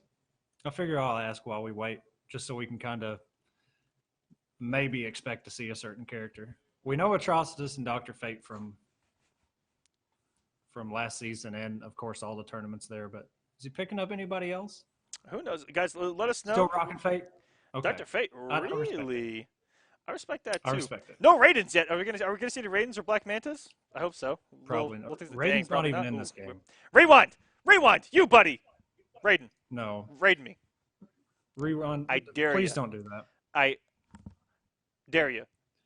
All right, well, while we wait on Too Easy to get in here, guys, check us out on social media. StreamMe on Twitter, YouTube, Instagram, and Facebook. Hit us up. We're very communicative. We also have a really great community Discord as well, where we're very interactive, and all the streamers on the site. Almost 24/7, we're in there chatting with people, and all the community members chatting there as well. Any updates you need on the site, in there. Any questions you have, get in there. If you want to just come and hang out and talk with us, get in there. But also, on Twitter, StreamMe, Instagram, or YouTube, Facebook. That's simple. Find us. Connect with us. Be a part of the family. You guys are here multiple times a week. And we've been doing this, I did the math, over a year now. We've been doing this for over a year with you guys. I don't know if you know that. And again, StreamMe, real easy to get partnered on the site. If you guys want to stream on StreamMe, 50 followers gets you a sub button. It's that simple. You get a 70-30 split on that partnership. 70% of that subscriber revenue goes to you. 30% we get. Want to know why? Esports, that's why. So start streaming today here on StreamMe. Guys, just do it. It's that easy. I dig it, Aquaman. Those reasons are good enough for me. You guys think esports is cheap? Oh man. But yes, please follow StreamMe and you know, maybe even have notifications set, because we advertise all the time, especially the guys in the studio. They advertise all week for all kinds of different things. So if you didn't know that sign up has been open all week for this, you definitely know now, and you have the chance to. You're effing up. Sign up now. If you didn't know that this was happening, you're effing up. And registration is live for week number 2 on top of that, Echo. So if one of you, if I see one of you in that chat, hit me up or hit one of us up next week, right before we go live. Hey, I forgot to sign up. I'm trying to sign up now. Can I get in? No! You can't! You should have signed up. I fully support that. Don't be that guy. Yeah, man. Don't be that guy. Don't be Slayer. Sign up now. He did it. Okay. But yes, go and sign up now, guys. Especially while we're waiting on. Who are we waiting on? We're waiting on Too Easy. We're waiting on Too Easy, who's waiting on Alcatraz, but I think Alcatraz is finished up, so now we're just waiting on Too Easy. They all play on the same. Either way, console? we can just sit here and talk with you guys. How are you guys enjoying, the changes to the game? I know I am. It's getting more. Instead of this, right? This is where the best. Too Easy has joined us here. So this is how the game was. I feel like this is where the game's going. It's a little bit more like this. No, I think you're doing it wrong. No. So these are where all the characters were before, right? This is the bottom. This is the top. And what that patch did was it brought everyone a little bit closer. I think it went more like bottom up, and the top ones just stayed pretty much right there. So they're just kind of coming up from the bottom. Well, That's what I feel. But the fact is that the space got smaller. I hear you on that. I hear you. I really do like this patch, to be honest. And not to mention the unblockable interactables. A lot of lower tier characters we never saw before. Getting some screen time here. Okay. And well, first hit with the damage. Oh my goodness. Too Easy. That's a good start here. Rewind going with Catwoman. And not the Flash. Didn't want to deal with all that zoning. Catwoman probably does a little bit better of a job against the zoning than Flash does. Fate does, he does really well against Catwoman unless she corners him. And it gets very tough because his wake up, she can avoid it multiple different ways. She can jump straight up. She can do the jump back, jump two. She really doesn't have to worry about it. And some of her buttons actually blow it up before it even starts. This is a bad place for Too Easy right now. If he can get an orb out, kind of keep her away to build up some of those onks, he'll be okay. Oh, this is okay. Oh, got the reversal of the position, but Rewind already turned things around with that meter run back three. It's a lot of different. Fate is not on your side. Karma's a beast. Too Easy does have plenty of meter here. There's a lot of sides. Gonna get that 30%. A lot of attempts to get in and out of that corner. Too Easy hasn't got anything going. What an evade there! Right in his face. And a good check there by Rewind, not letting that trait cancel come for free. Too Easy has got to build some onks. If he wants that heavy damage, he's got a lot of damage to catch up on here. Good chip. Ooh, the interactable does pay off. Oh, the raw forward three. Woo! One of the longest reaching forward threes in the game. Oh, it meter burn back three right under it. May have not even had to meter burn it, but here we go. She could have just went straight under it. And I'm always going to say that about Catwoman. Just won't have the damage to kill. And all chip territory cat on deck. dash doesn't even really matter at this point. And Rewind just opted to block and wait for something. Ooh, the down two did not work Ooh. there. Ooh, again! Woo! Surprised this fight's not over? This chaos ends now. Gotta press a button at some time there, Rewind.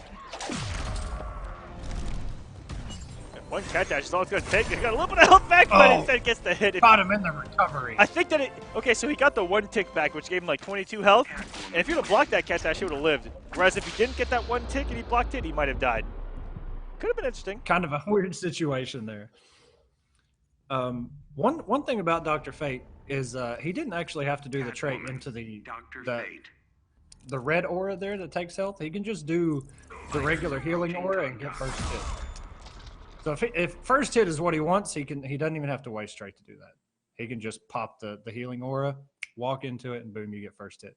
Don't ask me why it works, but it does. Begin. Game number 2 between Rewind and Too Easy. Rewind, a staple of top 8 in season number 1. Good setup there by Too Easy. He was getting a lot going, but blown up by a simple wake-up jump into a jump 2 from Rewind.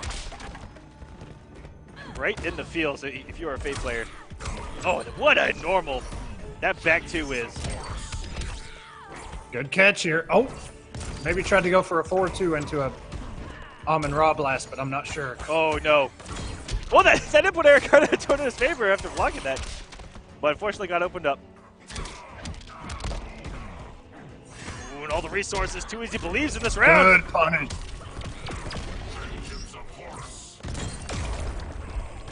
There's been a lot of wake-up jumps from Rewind. Too Easy trying to set up those onks. Something that Too Easy's got to be on the lookout for. After a knockdown, maybe try it back 2 here or there. Maybe put out an orb instead. He's got to get those orbs out to slow her down. If he can just meter burn one of those orbs and build up the onk, he'll be okay. Oh, he still took the trade. Had the orb out, thought he was safe. The Catwoman proving him wrong there. Nice. Surprised this fight's not over? This chaos ends now.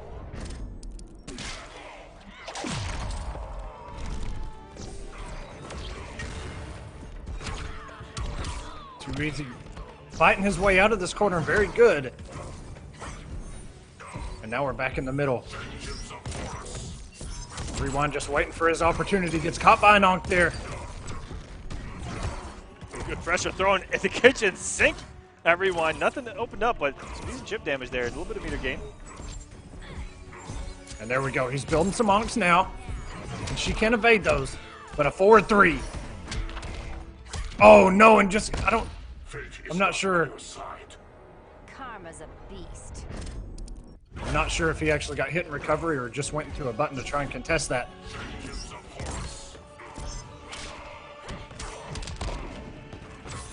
by the overhead, and that is the problem with the wake up. Oh, but will he be able to convert? No! Committed to the string, and it was the wrong way.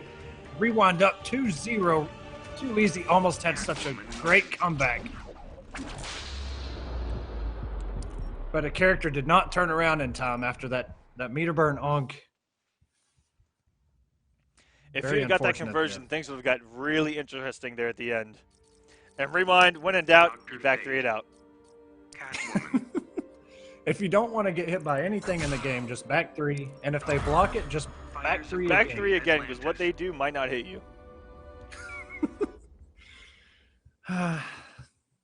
What a day to be alive, man.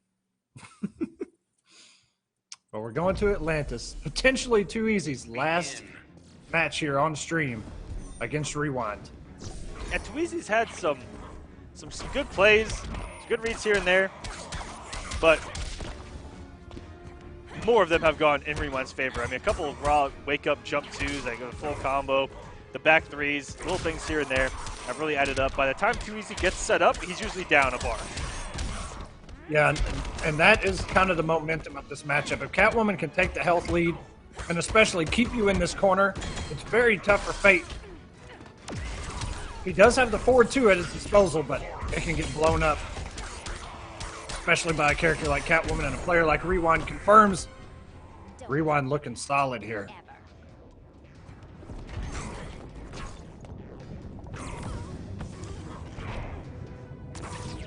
Those balls of Atlantis used to be so deadly. They have been tamed here. In this build of Injustice 2. No conversion there by 2Easy.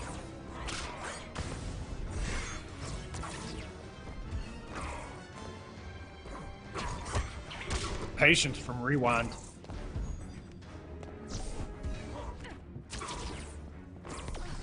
There's a lot of patience right now because, like I said, every time 2Easy tries to get something set up, it seems to be blown up by a simple jump 2 there. By Rewind. He hasn't built a space. Every time he gets an orb out, that jump 2 is still a threat.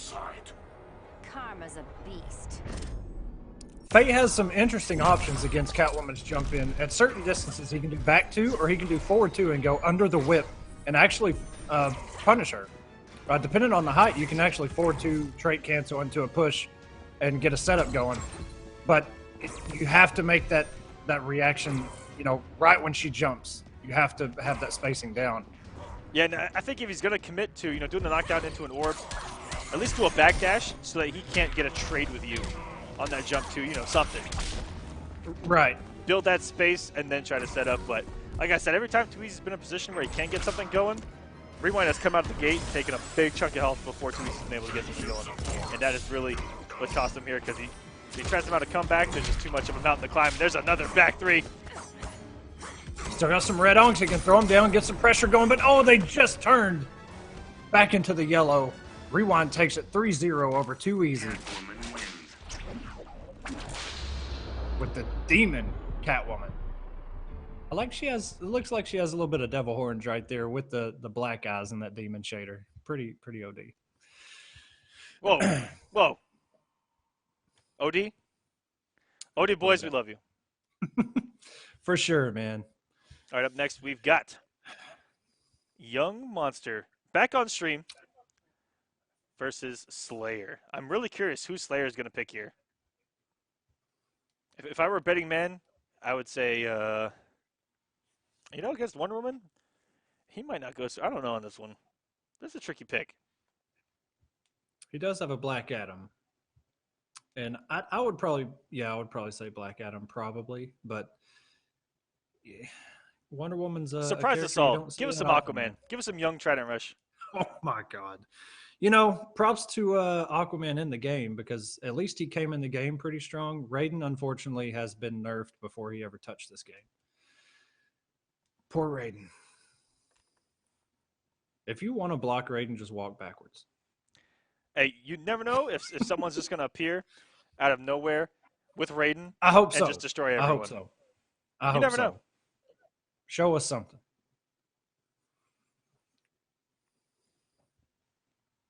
The most hype Raiden in Injustice 2 is when his super was revealed. Hey. It's the last time we'll see him.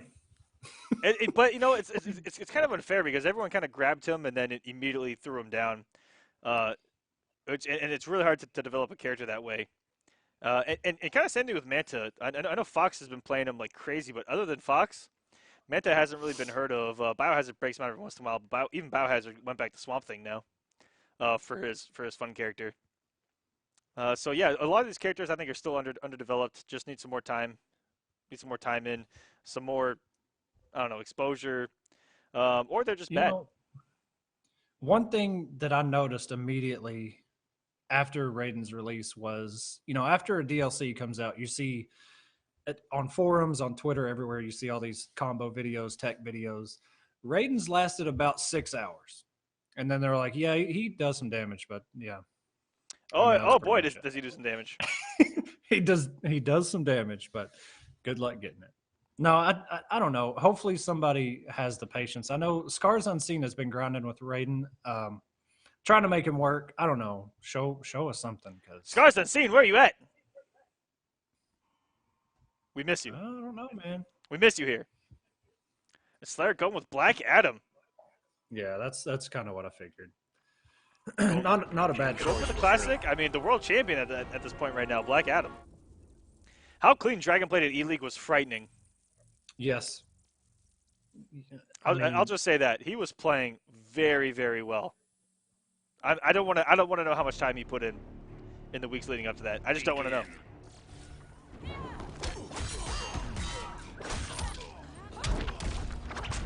Young Monster starting off with some good damage here and the corner push, almost 400. But Black Adam says 400 damage. Okay. Whew. That was such an instant shield there by Young. And you're lucky that back two didn't swipe him out the air right there. Oh, and Young getting hit by one of the older setups that Black Adam has. Oh, delayed wake up got him out of that setup just long enough. Mage Slayer's dive kick actually whiff and go behind him. Can't combo off that anymore, but got some decent chip out of it. Oh, Slayer trying everything. He's trying everything to keep Young off of him right now. Young Monster drawing first blood on the bars of health. Beautiful. I don't think it might have been a reaction to the hands coming up from Black Adam, the indication. And look at all this unwagerable damage. Oh my goodness, Young putting himself in a beautiful position here. The movie theater. Always our favorite. And you know what? The sound of paper shredding, the best sound effect that NetherRealm Studios has ever put out on a product. Whoever was in that studio and just threw something through a piece of paper to capture that effect, shout outs to you. Out of all those hits during that stage transition, that going through the screen doesn't do the most, but it does some of the most damage through that whole thing. It's actually kind of funny. And the DPs from Young Monster. That's a closeout. Game number 1. Wonder Woman wins. Off to a beautiful start. Maybe Slayer makes a change now. I don't know. Okay, no, Black Adam. A couple people in the chat saying Black Adam doesn't do well against Wonder Woman, but it just didn't start off too well. That whole match, he was kind of behind before he could kind of figure out where he was, what was going on, and tried that setup, and it didn't work out either. Yeah, you could tell that the instant air shields might be really annoying for Black Adam. It goes over the lightning, over the black magic, and it might even hit a dive kick, so I'm not too sure what Black Adam has against that, which might be really smart. And some of the ways the Young Monster is just able to apply pressure, he just gets in and he tries to smother you with pressure. Look at it with Jackie breaks. Jackie Bay breaks. Jesus. And in some matchups, he just plays incredibly lame with that shield. He does, and I think that's kind of a Wonder Woman thing. Some matchups, you know, she's kind of got tools for every situation. And it just depends on who she's going against, what she's going to use the most. Oh, and just caught him with the meter burn portion of that. And there we go. There's that instant shield. Again, shutting down the dive kick. It's going to go over both lightnings. Very good tool in this matchup. I saw it there in round number 1. I'm like, ooh. Oh, Black Adam, good about that. Gets us 4-3 off the dive kick. Beautiful stuff by Slayer. Huge damage. And kept him in the corner. Straight to Palpatine to close out. Got him back in this match. It looked like Young Monster was about to try to run away with this.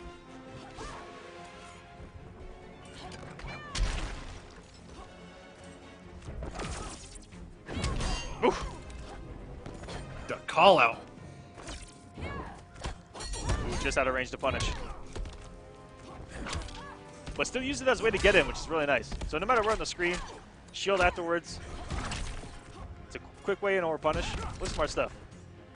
Yeah, we saw Katana Prime use it a lot against Cyborg in his projectiles. Just go right through it. Or not right through it, but right under it. Close the distance. You know, it seemed like a really good option. Aton, give me strength.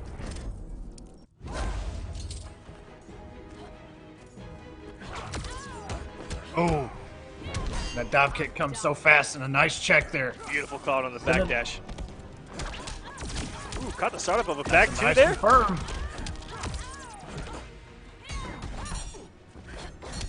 Oh! Nice air tech, but it looked like Slayer was waiting for it. Will this have the chip damage? And Young did not have a push block. If he did, you know he would have come off of it. Was barely right there. Slayer taking game number 2. Shazam! Very nice adjustment by Slayer there. Right out of the gate. Kept up with him in health. And was there at the end.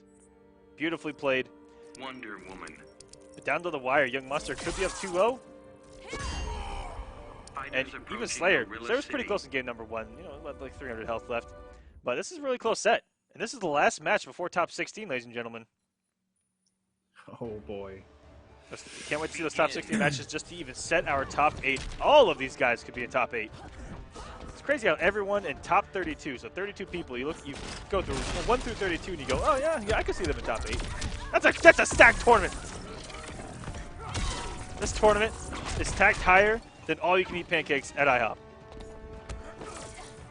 That's pretty stacked. And some of these matchups we haven't even announced yet that are coming up are going to be really ridiculous. And we'll go over it here in a minute. Slayer with the back 3. Big damage there, almost 420. Trying to make that read, which is really smart with Black Adam's back to the corner. His main way out is that dive kick.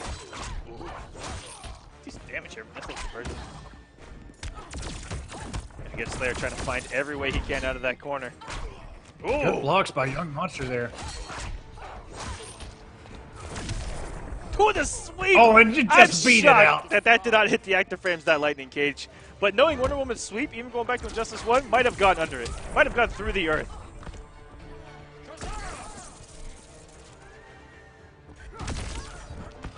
Ooh, with that dive kick. A little bit of execution there by Slayer. And oh no!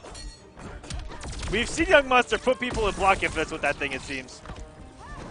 Yeah, it was kind of disgusting when it happened. You can interrupt with a normal. Some back 3s you'll actually be able to block in time if you try and armor through it. Just want to interrupt with some normals. Forcing the wager. It's my turn to rule. Not if I'm still breathing. He can only give Slayer 15 if he wants to. Oh, Slayer getting 15 anyway, only comes off 1. Gets a little bit more than he had. Slayer does have the resources right now. He has the bar and he has the trait, can do some magical things with it.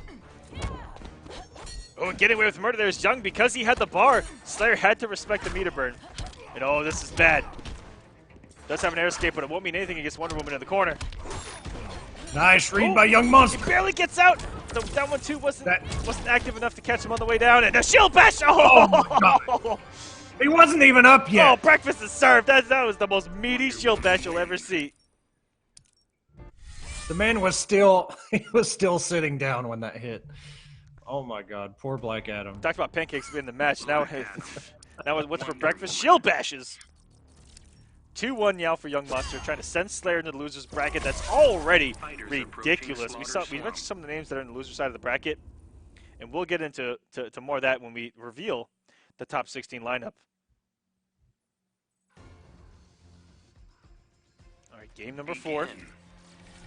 Slayer needs a miracle. It starts off with a whip punish, black magic. There's a way to get back in a match. Not falling for the cross up this time. He's Young Monster. It worked the first time around.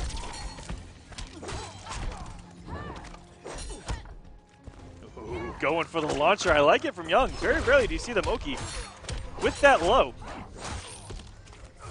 It's really smart to try to condition with that and the back two. Oh, the armor shredding. Back 1-1. It's back 1-1 or back 2-2. I can't remember that one right there. Black Adam just wants to play the game. He just wants to get out of this corner. Ooh, no punish on the shellfish. That one I believe is 1-1-3, and then is it what, back 2-2-3 on the other string there for Wonder Woman? 2-2-3 is the one that's hugely plus with the big gap in it. Regular 2-2. All right, he's gonna try to close that out. Gets away with the murder there is Young Monster. That was me to burn. That's really tricky. Does get it. Still down on health. Slayer trying to Shazam back into this mesh. Throws the Gator. Not big enough. Gator's usually big enough to at least get some block 3/4 screen away. I'll make you say the word. You won't get that chance. And no bar. Young Monster wants to hold on to those shield bashes. Play the mind game. Oh my god! Wow, how? Ridiculous. How did he get that input? Immediately when they switched sides, that was actually pretty nuts. If that was intentional, Young night. Monster, you need to calm the F down. Because that was ridiculous. He has almost touched the ground when he did that. That was really crazy. Young Monster in the driver's seat right now. Oh no! The lightning cage did not work. The low sword. Young Monster takes it 3-1 over Slayer. Giving us that shine of the blade. 3-1, sending Slayer to the loser side of the bracket. Young Monster still not in top 8. Needs one more win in order to get there, but he will be on the winner's side. Congratulations to you, sir. Wonderful play so far here. This is the premiere of Season 2, War of the Gods.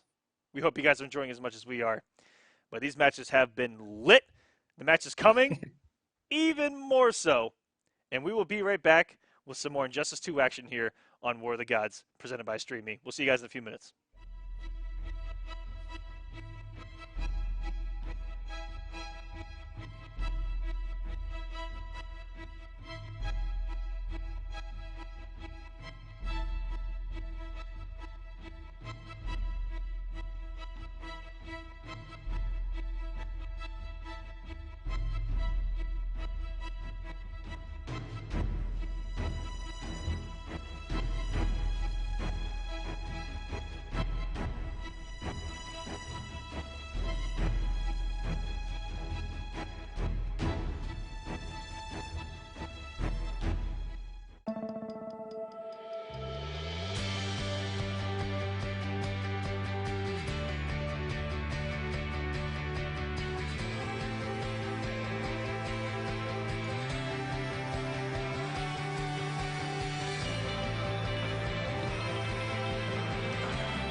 And welcome back, everyone, to War of the Gods. Hope you guys are enjoying the show so far. Had to sort a couple catalyst mints there to get the RPMs up a little bit here for top 16, going into top 8. Loser side's catching up a little bit, so we might have to wait for a couple matches to finish on the bottom side. We might have to do a couple of top 32 matches. We'll have to find out when we get to those, but we'll stick on the winner's side for now in order to get there. Couple of big names coming up. Oh my goodness, Echo. We've got Daddy Dab, Deoxys, Semiij, Coach Steve. Who else we got? Tsunami V versus Rewind, the Flash Mirror, possibly. Rewind might go Catwoman in that. HoneyBee versus Young Monster. And that is going to be the winner's side of top 16 to get into top 8. And some of these could be top 8 matches, if I'm being completely honest with you. Yeah, a lot of these guys have been in top 8s, whether here or offline. And some of them no stranger to them at all. It's gonna be a battle for all these guys, man. And this is just winners. I mean, we still have the losers to kind of wind down and see what's gonna happen there in the top 8. But it's gonna be something to see, man. Coach, I don't know if you saw me in chat, but if everything goes as planned. Okay, so we're not going in with Dab and Deoxys. No, I meant next after this one. Okay, yeah, my bad. That's what I was phrasing. Making sure he knew you're after this upcoming match right now, and then we're gonna have Tsunami versus Rewind and HoneyBee versus Young Monster. If you guys want to take a look at that bracket, go to smash.gg/war. All the information is right there for Season 2, Week number 1. You go into those brackets. I'm about to take a look myself to see what exactly is brewing on the loser side of the bracket, because I'm really curious what's going on down there, because it sounds like it's somewhere you don't want to be right now. But a lot of guys got sent to losers early, so it's been a grind down there almost Let's since take a look together. The very start of this thing. Smash.gg/war. All right, let's take a look at top 32 here. Loser side here, we got Slayer versus Beyond Toxin going on. Sounds like Pause against Basics. Winner that's going to play SylverRye. That's in that little quadrant. Second quadrant on the loser side. What do we got going on? I misclicked. My bad. We got Perfect Legend versus Get Wrecked on the loser side. That's a run back from a Hometown Heroes finals right there. And then Tweedy versus Neptune on the other side. And Neptune is up 2-0 right now. Do you see that? Yep. That's exactly what I was looking at right now. Oh, baby. Sweet Neptune. Quadrant number 3 has I'm Tweak versus Revit Leafing. Forever King is facing Han Rashid, and that's early. Winner of that plays Skadoodly. Winner of Tweak and Revit plays Too Easy. And then they'll play each other, so on and so forth, until they get to losers finals of that quadrant. Fourth and final quadrant right before this match starts. King Gambler is facing Forever Elite. Forever Elite making his debut here on War of the Gods with a 3-0 win over Nyx to get to where he is. King Gambler's up 1-0. Emperor Kombat beating Gur 3-1, and he's waiting on the loser side there. And Deoxys back with Blue Beetle action. And Dab himself with Black Adam. I'm surprised. I thought when we saw Dab, we would see the Hellboy. I think he hovered over there for a second. It's okay. It looks like Deoxys isn't going for the damage there. As you said, that the high execution stuff. Instead, using that hit stun to get that trade out. And he's doing some nasty stuff with that trade. Oh, my goodness. Woo! And this is a bad place for Black Adam, no matter who he's going against almost. But Dab finds his way out of the corner. And Deoxys takes off the trait blades. Oh, and just dive kicks right to a Cheerio. And that's one buff that Blue Beetle got. A little bit faster recovery on a whiff shield. But Dab able to catch him there and him waking up there. Ooh! Instead of committing, go for the reset. Maybe trying to get Deoxys to press the button off that cross up. Maybe thought that Deoxys was going to block it. Ooh, right on the tip of that jump 3. Oh, not getting over that projectile there. He only had about 7 hit points remaining. Those little laser rings can be so annoying. There's no recovery, very fast startup. Oh, and the down 2. We see that thing hit everywhere sometimes, but it just completely whiffed there. He had the first part of it down, but the second part of it whiffed. Unfortunate. Wake up, neutral. I've had teachers tougher than you. Hey, man. Perhaps you'd like a paddle. Wake up neutral jump punch. I almost said neutral jump punch. I almost said neutral jump punch, but it's wake up neutral jump. Whoa, whoa! I was right there, Mortal Kombat there. Not in your place. I'd rather do this. And Tweedy did end up losing to Sweet Neptune 3-1. He is now eliminated from More of the Gods Season 2 week numero uno. Oh, went with the close dive kick and went with the far dive kick. Would have got the hit. And the punish. Beautiful stuff from Deoxys. Oh, and he's going for it. Oh, the damage. Oh, the meter, but the continuation of everything. His Blue Beetle looks so solid from the ground up. Deoxys, you know, he really grinds. There is a Blue Beetle, little group DM with everybody that plays Beetle, and Deoxys, like I mentioned earlier, did start this game with Scarecrow, but found a home with Blue Beetle and really enjoying him. And you can see right here, I mean, he's done the homework, and with these recent buffs, you know, there's a couple players of Blue Beetle that were putting in the damage in the game already, and now I think Blue Beetle needed the damage buff. He looks like he might be in a really good place. We'll see how it develops over the next few weeks and months. Begin. Starting off with that sweep. Good reversal there by Dab. Just immediately apply the pressure. A lot of Blue Beetles think that they get away with murder when someone blocks a sweep like it's their turn. Ooh, I don't know why that jump 3 missed. Going right through his body. Wake up, Lightning Cage works! We're in 2017, the Lightning Cage is still working, ladies and gentlemen. Little whip dive kicks. I guess, I don't know what he's trying to attempt there. Either he's missing the input on those dive kicks, as you see there, or he's thinking that Deoxys is gonna float in, but it's not pretty.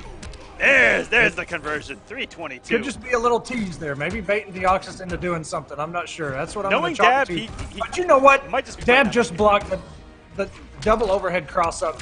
You don't see that very often because most people respect the low blade to come out there. I might have blocked it one time and it was by accident. I guarantee it. Guarantee it. 5% chance. Ooh, right out the trait was able to kill off of it, but gets him with the Das Boot. And another update off stream. Beyond Toxin defeats Slayer 3-1. Slayer going home for the night. We're seeing tectonic shifts. And some of these players. Ooh, good reversal shield. That was a good check. And luckily he did get the input error there. A lot of back forward motions off of crouching normals are so hard to input in clutch moments. And Perfect Legend is now eliminated. Get Wrecked with a win 3-1, solidifying it. And Get Wrecked actually beat PL and the finals. Oh my God! Of Hometown Heroes Chicago to get to the finale. Feel Conduct's wrath. Maybe I should have stayed in El Paso. So Perfect Legend's going to go home with a top 32 finish. Get Wrecked is going to try to make it into top 8. I mean, this kid played out of his mind, especially towards the end of season number 1. Whew, luckily got all the hits there. That was an awkward spot and gets him with the overhead Deoxys up 2-0. On Daddy Dab, this is for top 8 winners. If Blue Beetle winners top 8, that says everything that you need to know. That Injustice is a little bit different nowadays, ladies and gentlemen. Superman, Blue Beetle. Oh, Dab going back home, back to Superman. Maybe not. Oh, wait a minute. Maybe thinking Aquaman? No. Dab went to troll. I respect it. I could see Hellboy being a good pick in this matchup too. Maybe he hasn't feeling them yet. Maybe it's just not his character. Superman's also a really good pick against Blue Beetle. I know that matchup was annoying in the beta for sure. That air laser is going to cause a lot of trouble. But it's all about how Deoxys moves and gets in and just plays his game. He's done a really solid job of it so far. Blue Beetle's mobility. I mean, he can really get in on Superman if he gets a little bit too zone heavy. Blue Beetle has a 6-frame down 2 as well to challenge any pressure he wants to do out of 4-2-3 in the trait. And man, this is some old school Blue Beetle setups. The sweep into ambiguous jump 2 has been there since the beta. That was the first thing I did with Blue Beetle and went, ooh, that's kind of good. Oh, snatches him out the air with that back 2. This would be some beautiful damage. One of the greatest matches of all time in Injustice history involved Dab with this character. With an epic of a win against Jupiter. And this was Jupiter Prime. And it was 3-2, last 1% of health. So magic can happen with this man with this character.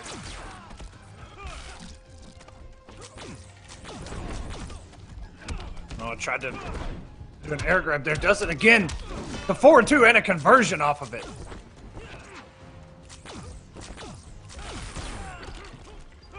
Air like I said, it's really annoying for Blue Beetle. Try to get in on. Once he's in, ooh, really good shot there. That was an awkward conversion. A little bit of a spike goes underneath the heat zap, and there's another jump too, but rising grab out. Oh, good and block. a good block. Back 3, will he leave it unclashable? Yes. You're freaking out the scarab. Stop pleading and fight.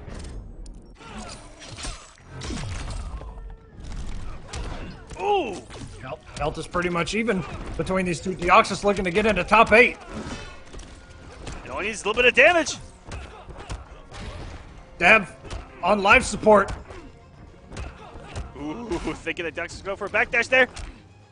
Oh my god, got him. Down 1, got him out of that back 3. Any hit right now. Beautiful backdash through the sweep. Oh, this is a beautiful play by Dab. Ooh, no. Anything is possible. Oh my god, he opened him up. Activated trait, 31 hit points remaining. That is a mid when meter burns. Air dashes, back dashes, air dashes again, dashes again. Dab trying to stay alive by any means necessary in a forward 2. That was a risky forward 2. Oh my goodness, Deoxys with a 3-0. If Dab would have pressed a down 1 or even possibly a forward 2 there, might have beaten out that forward 2 startup from Blue Beetle. Yeah, I think it's 14 frames startup for the forward 2. It's double-digit startup, so it definitely is a slow normal. But it looked like Dab maybe went for the backdash after that breath. Sometimes you know it's just one of those things, man. Well played by Deoxys, making it into the top 8 with Blue Beetle. Winner's side. On the winner's side. Blue Beetle, who, if you watched season number 1, you will know that his dad did own a garage. Number 1 highlight for That's about Blue the Beetle only highlight. from season number 1. That was his number 1 highlight. Is that we took the time out of our day to Google that Jamie's dad owned a garage. True story. That's a big deal. Jaime. It's a big deal. It's Jaime, not Jamie. It's Jaime. Yeah, this is America, knows? Echo. Calm down. Who knows? Okay. Up next, okay, so we have Coach Steve and Semiij about to go at it head-to-head for top 8. Then we have Tsunami versus Rewind, HoneyBee versus Young Monster, and Daddy Dab, his opponent, is still yet to be discovered. But Daddy Dab not out of this yet. He's still in here. He's just in losers now.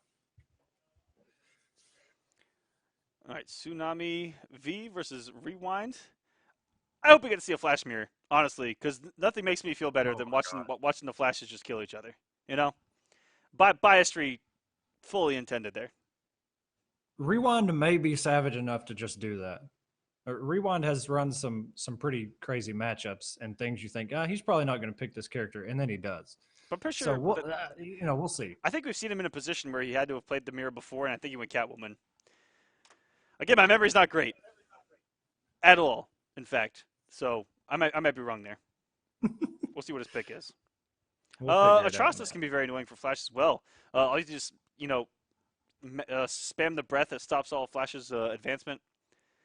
So we'll see who he goes with. Because Tsunami V, as far as I know, only plays the Flash.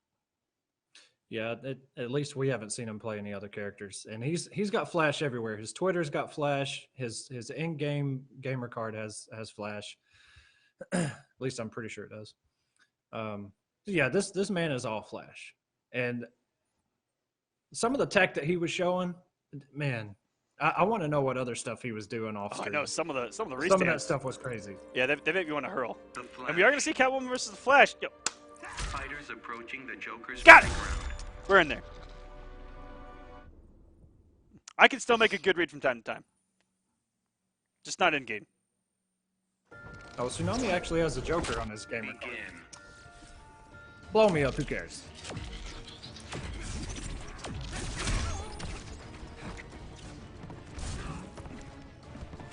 Rewind just kind of filling things out here. Yeah, a lot of jumps. Very nice. We've seen that go punished a lot tonight. Block the forward two, let the one whip. You're good to go. And here we go. Getting some damage. Rewind. All 5 cat scratches are up. And pre-patch, that would have launched, and that would have been some more damage. And that would have too. Joker's Playground was actually pretty nuts with unblockable launchers. Because everything on this map was unblockable. Oh, and he caught him. It looked like Tsunami had the read. Just a little bit late on the draw there with the jump one. Very nice.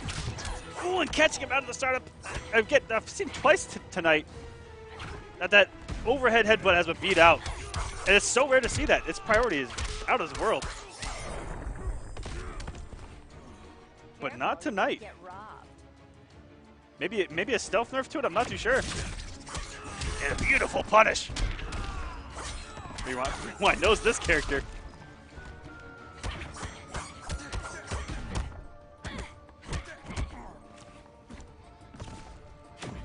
Back at full screen. Ooh.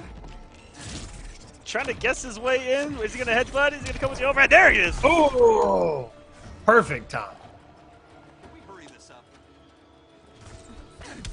Oh, no. Oh my God! The recovery and that cat evasion. Push to the corner here. Overhead, and there's the punish. Very nice. Rewind ready for it. It's been a while since we fought. Have you had your shots?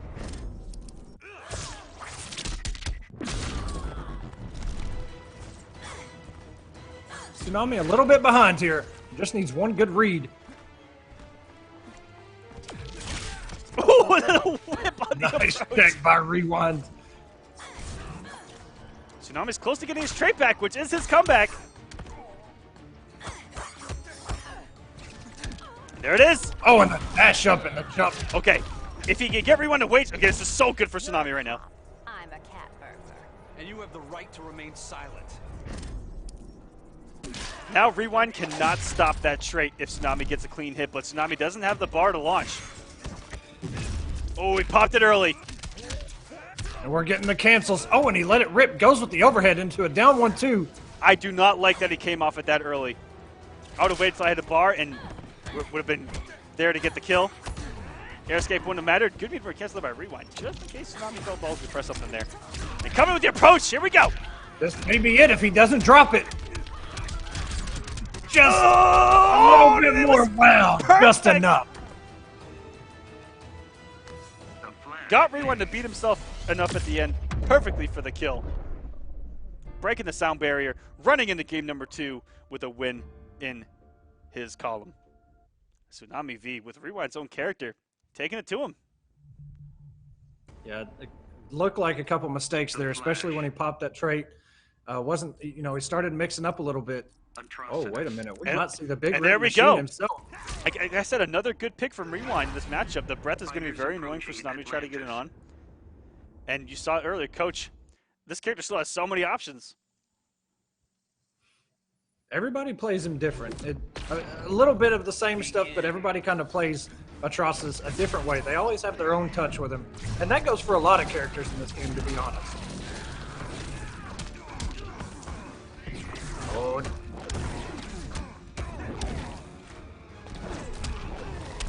Oh, look at the active frames. Oh, and the down 2. Reacting. Tsunami dashing up in front of his face in this pressure. Next star is almost back out. He got a bar. By doing these cancels, will he confirm into it? No. He said, Tsunami, looking thirsty, buddy. Here's a drink. Ooh, phone that shielded. Pressure is on. Good reversal on the breath. And that's what the breath is for. I said, just mash it out there in the neutral. There's not much Flash can do to get in on it.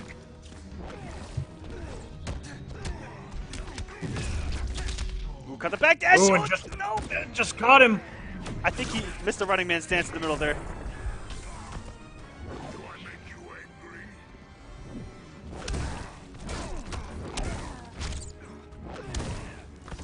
Rewind's sitting so pretty.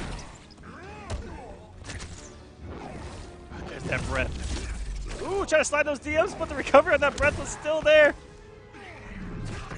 And Rewind knows. He's playing it so smart. Knows exactly what irritates this character. That's exactly right. He plays both of these characters, and he knows exactly what he hates to deal with. And now does Tsunami have a character that can combat this? And 2 for 2. Slide in the DMs does not work. It might actually hit.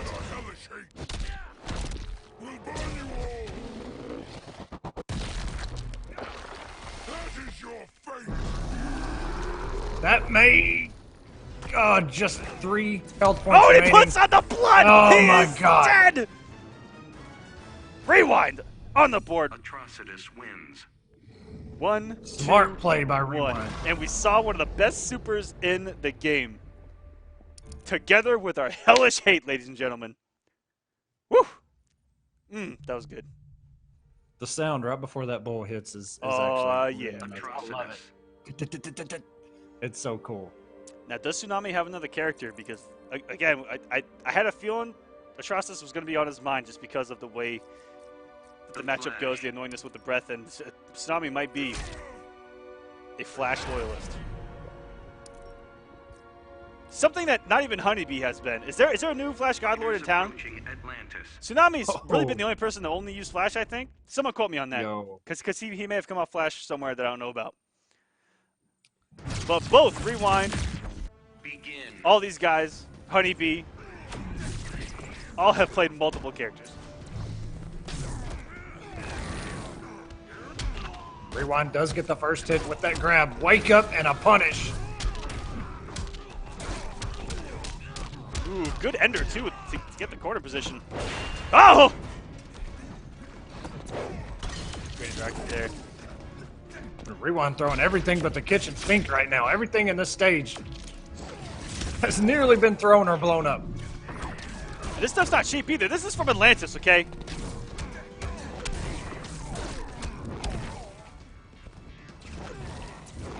One of the oldest civilizations of all time, so you're just coming here destroying stuff like it's nothing? Come on, man. Whoa! That's going to take health bar number 1, Rewind, in full control right now. And there we go. Flash's struggle to approach that breath. You guys are seeing it right now on display.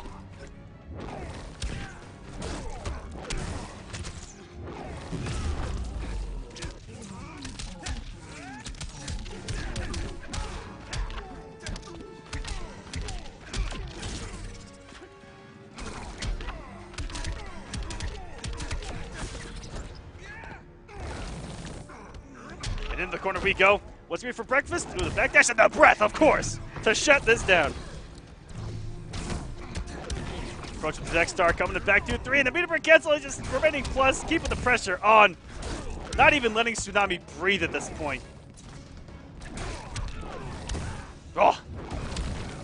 And the meter burn just to cover the ground. Oh my goodness, Rewind. Disgusting stuff right now. And that Dexstar is going to come out no matter what. Luckily, he's going through it right now, but the trait runs out, and Dexstar does not rewind now. 2-1 on this man. Atrocitus wins.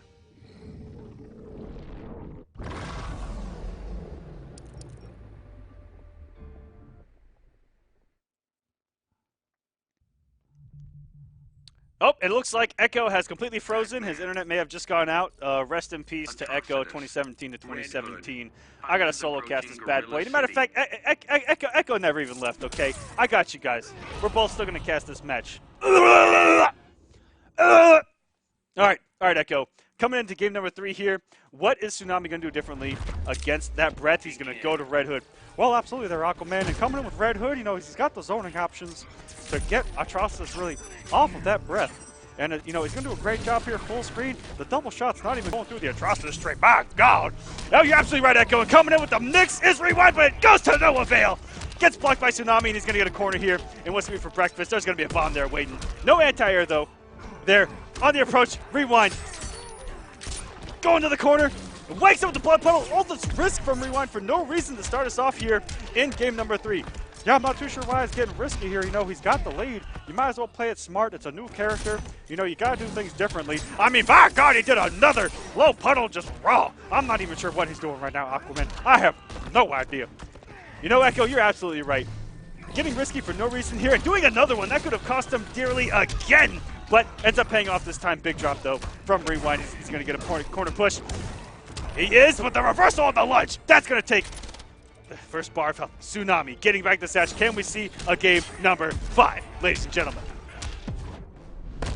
I'll spill your blood. Been dead, done that.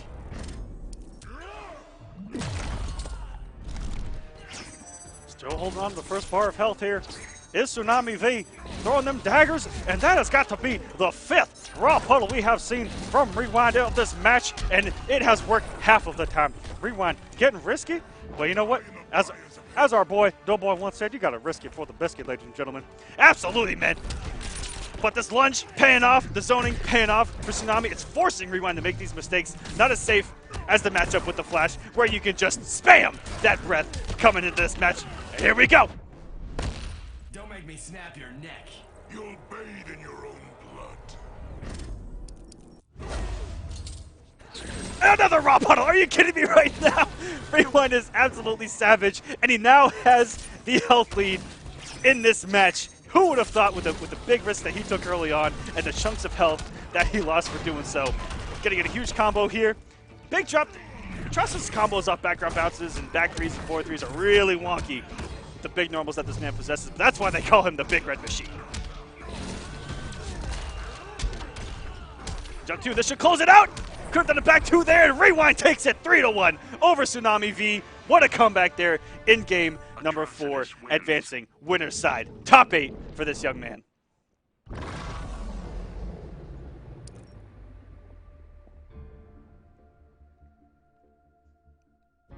Woo! That's about as much echo as I can do for one night. Superman! Where'd he come from? Superman is now my co-host. Thank you, Smug Arrogant Superman, for joining us here on War of the Gods. We appreciate it.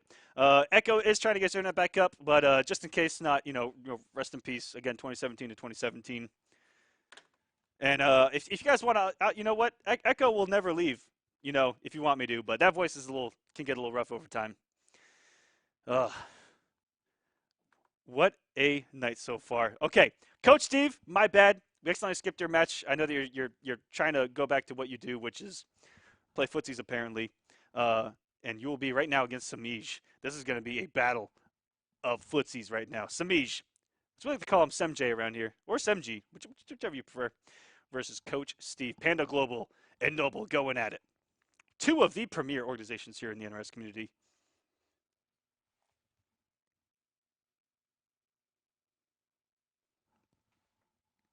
Let's see if we can get them in here. Coach Steve, we saw with Atrocitus as well. He looked really strong earlier tonight. And then Semiij, the Catwoman himself. No changes to the game plan. With the patch, he's just going to keep doing his thing. He's definitely got to be one of the favorites, if not the favorite, coming into this season. Guys like Dragon, Fox, Theo, a few others didn't sign up this week. sonicfox, I know, cannot make it because of time constraints. But Dragon and a couple other guys, they may just be on a break from E-League and things like that. Which, you know, is of course understandable. More money for you guys, if I'm being honest with you. But Semj, big grinder there, week in and week out. He has been with us since the beginning, and absolute shout-outs to that man. And it says a lot, just like work ethic-wise. You know, show up every single week and look at the results that he gets, not only online but offline. Semiij, one of the guys you need to look out for as to how you need to prepare and train week in and week out to be a competitor. Because it's hard. It's really hard, you guys, to travel, compete. It's a lot of money. And this is living proof that you can do it from home and level up and just get better.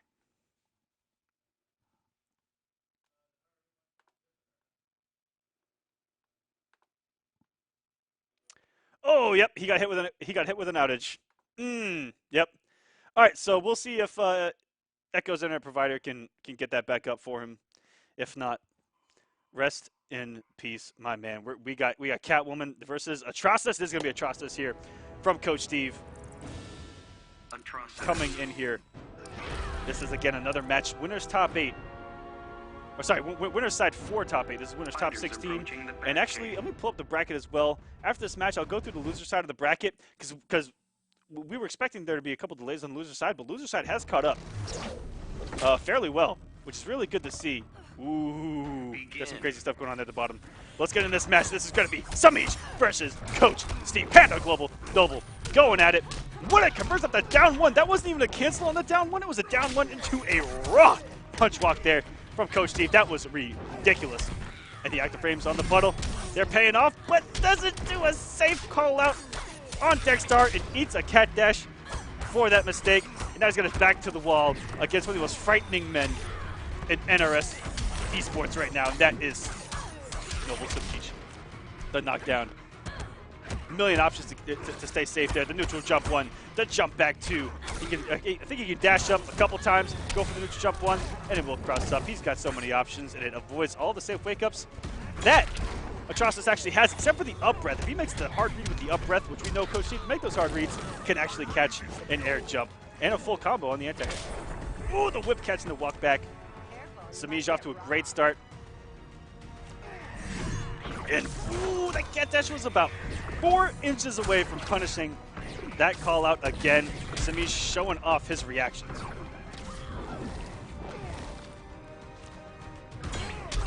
Beautiful back three. Okay, this is going to be a Coach back in this match. This is going to be close to the kill. He's bleeding over time on top of the punch walk. I think Semiij just got hit there. Ooh, I like the aggression here from Coach. The meter bird cancel. Now it's the health lead. Semiij just bleeding there too in the middle of all that. Does get a safe call out of the trade for the first time. Here we go. I mean, it's in the name, ladies and gentlemen. Fight, Coach, fight. This man never gives up. Never surrender. Never give up. Never surrender. Some odd pressure here by Semiij, changing things up. Right when you think you've got this man figured out, he'll throw something new at you. And it's all with the same game. So every time he does something, he's always thinking ahead. And that made it through the breath. Are you kidding me right now? Never back me into a corner. Ooh. Careful, gets that breath on the approach, and the back 2 catching him. Back 2, an amazing mid in this game. One of those mids that, you know, it's a true mid, you know? Good hit confirmed here, too. Big damage, gonna get a safe call out. Up Dexstar.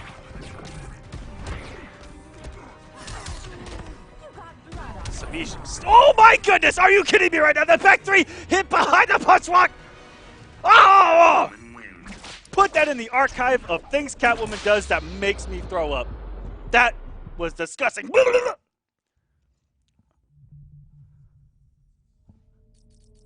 Catwoman. Atrocitus. I hope you guys are as disgusted as I am. All right, pretend it never happened. Approaching Arkham Asylum. Reset and forget, Coach. Never happened. All right, here in the game number 2. I don't know how much adjustments Coach needs to make because a couple things he did looked like on paper were correct things to do that Catwoman just kind of blew through. The jump 2 going through the breath was pretty gross. That'll do a full combo in the corner.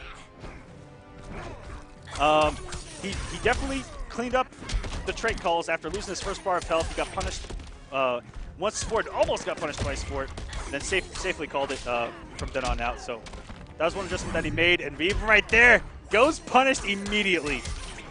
So moving forward, safer trait callouts, but I think he felt pressure to do so because he had lost so much health there.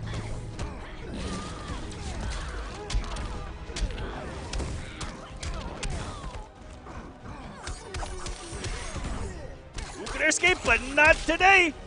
Still recovery on the ground. It's amazing how everything that Catwoman does, all these stray hits, they all lead into something. She can always convert. It's scary. Why mask your anger? Cat's gotta have secrets.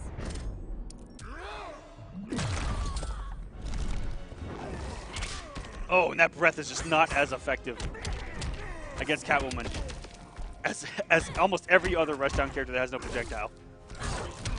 That back two's really paying off for him, though. Even in neutral, even close up, it has a lot of startup, but he's been putting some work with it. Six deck star.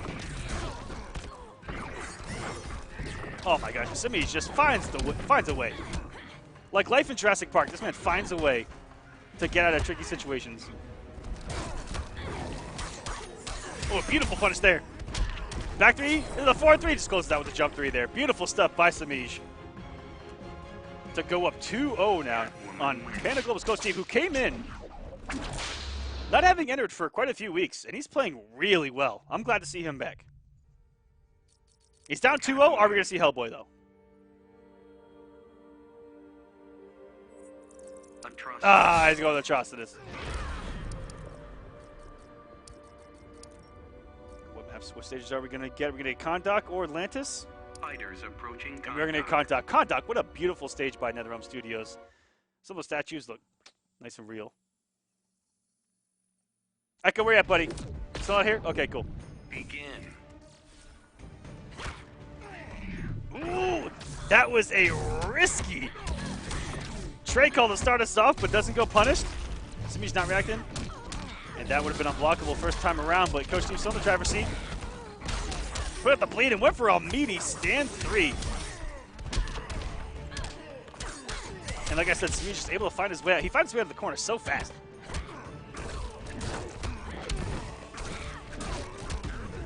Which is very risky because if Coach Steve would have blocked that, would have got a full combo punish. I think in the bar to launch him and put him back into the corner.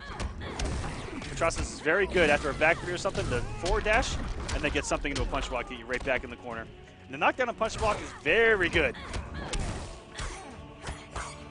Good check by Semiij, not letting Atrocitus players get away with murder, pressing a button after that breath. And there we go.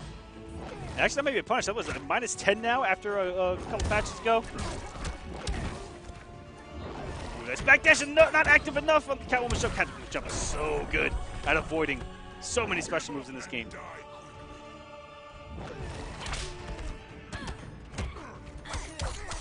Turning up the heat now. Semiij does have a background bounce in play. Oh, he is going to use it. Look at that Damahe. 438 and 1 cat dash will close it out.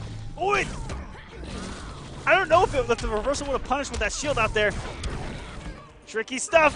And Coach on a magic pixel. Doing some damage. 1 bar for 2. He'll take that. Still has a 2-meter lead now over Semiij and a health lead. This is looking good for Coach.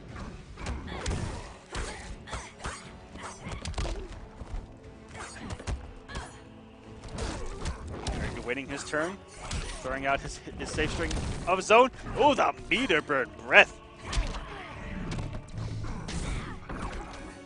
Luckily, got that back 2 out. Oh, sorry, down 2 out in order to get the safe trait. And beautiful cancel. Surprise, this fight's Semiij's not getting anything off this. Coach, you got to come off that bar. Keep it at 0%. All you do is hit him with one thing, and this man is dead. Try to stay alive. But are we going to see only a real master comeback by Semiij right now to try to close this out? And we are, okay. 1-2. Coach, 2 more games is all you need. You got one, you know you can do it. That was a hard-fought win right there. Luckily, got away with a couple things right before that match ended. The down 2 into the trait. Imagine if Semiij would have blocked that. Woo-wee! Would have got punished. Would have been a hard day at the office. But it's okay. Worked out. Never happened. You need 2 games. That's all that Coach is thinking about right now. I just have to win 2 more times. I just did it. I just need 2 more. And you're over and done with. You're in winner's top 8. If you're Semiij, that never happened. This is a 1st-to-1 right now. and I'm going to win. Ooh, if he did a jump one, that would have been a full combo punish, but gets the punish anyway. Atrocitus whipping for days. The big red machine himself. And a forward dash out. What a call out on the neutral jump. That was a beautiful read. We talked about his reads earlier. This man makes him like a boss. And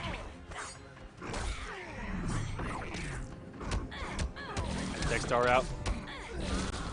Ooh. Semiij caught blocking low. And he didn't really have to worry about an overhead there. Not too sure what was going on. But sometimes you just get opened up, you know what I mean? Keep it safe with that trade. Good push block by Coach. Ooh, and luckily at the interactive pull, or else he would have fell on the active frames of that vomit. Beautiful whiff punish. Hello, footsies. And oh my goodness, when in doubt, back 3 it out, ladies and gentlemen. Semiij. Nothing to come back now. This is all he needs. One more bar of health, and he does not have to worry about this man for the rest of the night. Whoever wins this does not have to play again. They're done for the day. We'll see them Wednesday at 8 p.m. Eastern Standard Time here on stream.me/war for top 8 of War of the Gods. Week number 1, season number 2. You can block that now. Semiij used to prey on his victim's health bars with those unblockable launchers. I really like that they made them blockable. Why mask your anger? Cat's gotta have secrets. Simplifies the game a bit. A couple of them are, but they don't launch. And they're few and far between. Really good stuff by NRS. Trying to make this game as enjoyable as possible for everyone. Ooh, that almost got punished. And not another one! 2 for 2 on the meter burn back 3 while Dexter is out. That killed half of Dexter's time. And got caught pressing a button there was Coach. And that is all Semiij needs. The jump back 2. And he is going to make winner's side top 8 of week 1 of War of the Gods.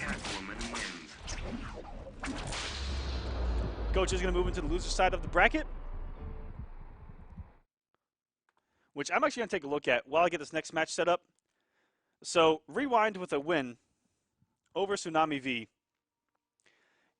Forever King is playing Skadoodly right now. Forever King is up 1-0.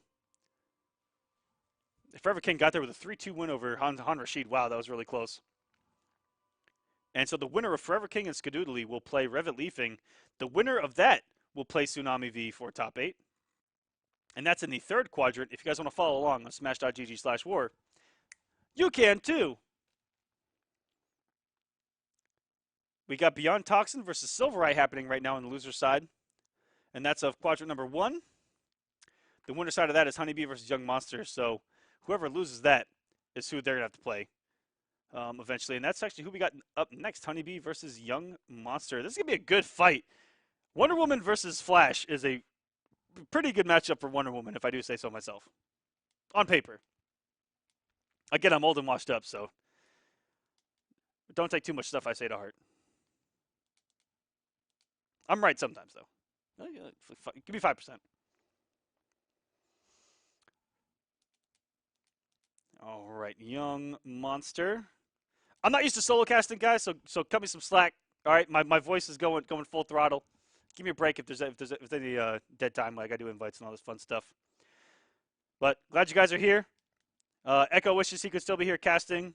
His internet provider hit him with the RKO out of nowhere, which I think is hilarious. But rest in peace, Echo.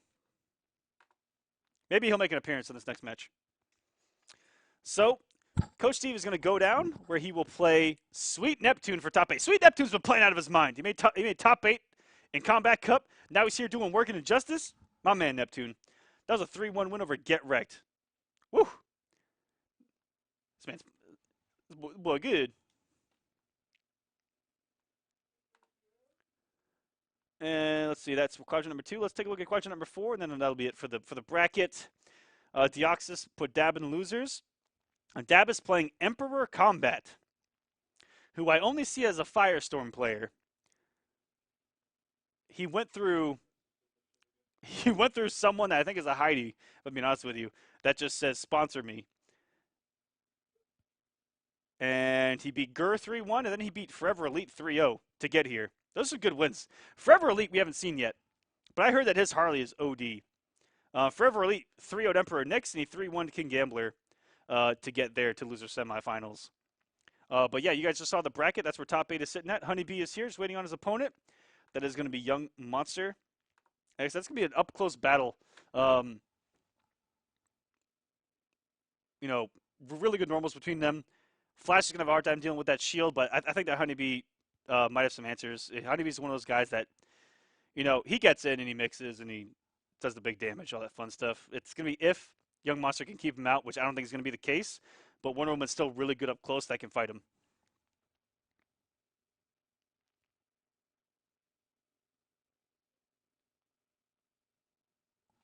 Here we go. Both guys are here. Supergirl. And straight to Supergirl. Okay, he said, screw that zoning crap. Lied right to your guys' face. And I talked about this earlier. Can you be God Lord if you don't only play the character?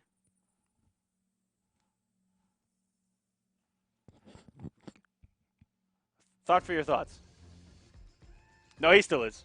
If you watch Evo, you know, he's still Flash God Lord. He has a really good projectile full screen, that eye laser. Check those shields. Their zoning is very similar, very fast. The pressure between them. Both can be safe. Both can be plus.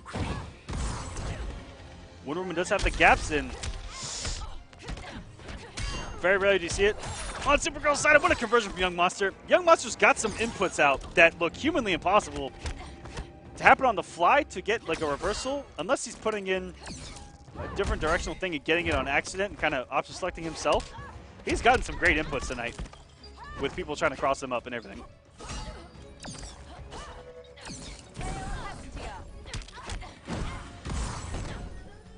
Good limited meter.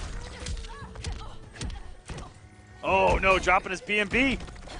That's where a little bit of unfamiliar, not playing the character, you know, as much as the Flash might hurt him. The execution. Ooh! Swiped him right out of the air though. Young Monster, nice down two. Could have got a little something there. Anything, and even there. A couple drops by Young, but it's okay. Picks it right back up. Takes the first bar of health.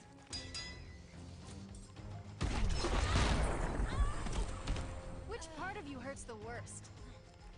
We're going even here. HoneyBee trying his best to get out of the corner, but put it right back in there by Young Monster. Savage! Wake up teleport by HoneyBee! And a beautiful little conversion to it to the restand. Quit holding back, Kara. Worst part's coming up. Hit him with a dirty cross up there in the corner.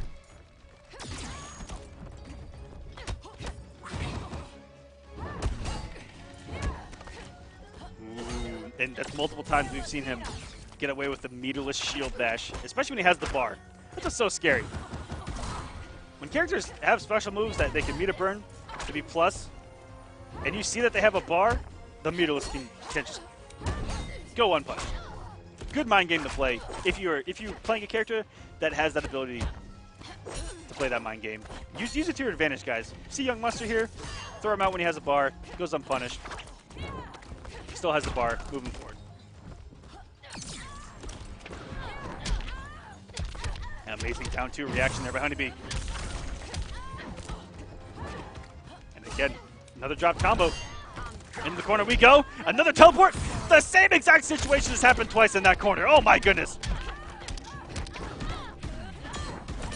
And oh, the invincibility. Young Monster doesn't have a wager, and that's going to be Chip the Lasers.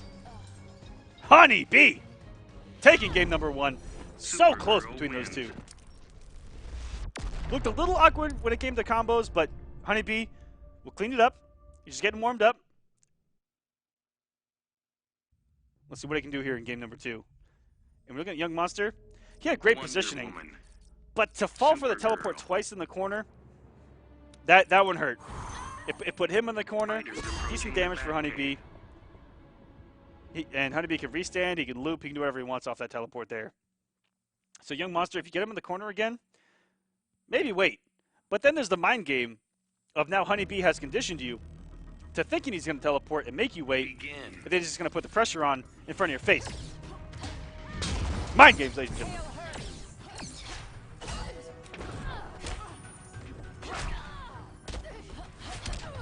Ooh, that was a fast cross up there. You wake up there by HoneyBee to stop those shenanigans. Summoning the power of Hermes Conrad to help her out over there.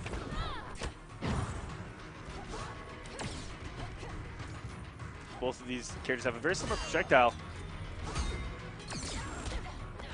Wonder Woman's is a mid though, which is scary. And they can both do instant air. Kind of downward angle projectiles at each other. Both have a wake up DP, and ooh, to come off that mid screen, that just shows how much of a character specialist Young Monster is. And even okied him with the low and got it. Forcing 2 bars off of HoneyBee. Young Monster's looking good here. Up a bar, got Hermes too. Really good stuff.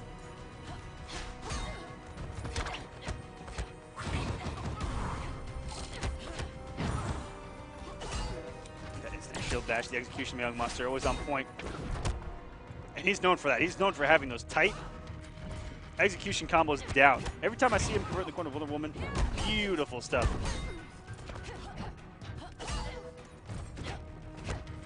He's wearing down HoneyBee right now. These guys were even on health and slowly chipping away from it. Not getting the big combos, this Young Monster, but just chipping away at that bar of health. And here comes HoneyBee on the offensive. Almost push him to the other corner.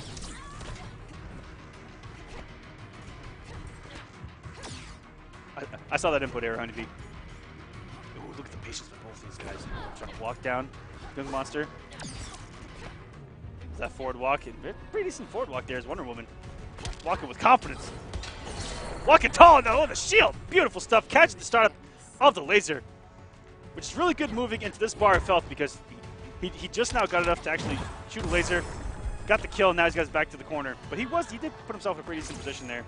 On the trait cooldown to approach and get offensive.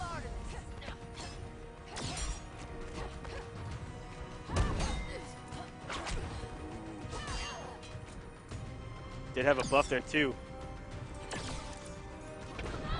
Oh! Almost got tripped out with that down one. And HoneyBee threw a little mind game there. Building mute with that air throw. Forcing a button out of Young Monster. That was beautiful little mind game there played by HoneyBee. Building so much meter, 3 bars to 2. Both of them do have a wager. HoneyBee, as long as he keeps this lead, will look really good. If he gets opened up, we'll get some health back. If he forces Young to wager, ooh, came up with a bar though. If you can force Young Monster to wager right now, he can make it hurt. He can keep it at 0. And now Young's able to build that bar back. You guys are both playing it so safe. Very similar playstyles right now between both of them. And what a meter burn cancel. Huge damage. Unwagerable. And the read right back by HoneyBee. Into the corner we go. And with the meter lead, he is sitting pretty. 2 bars to none right now. The chip. Ooh, sending in the tornado. Well, this is so scary. Keeps a plus. One with the weapon. He got him with the shield. Oh my goodness. Young Monster. That was so patient and scary. The walk down. And the confidence by Young Monster right there. That was frightening. Beautiful stuff. Beautiful stuff, Young. Supergirl. That was really clean play. 1 to 1. This is the last winner's side match for top 8. Fighters approaching the Batcave. Then we will have 4 matches on the loser side, and that will set our top 8 for week number 1 here.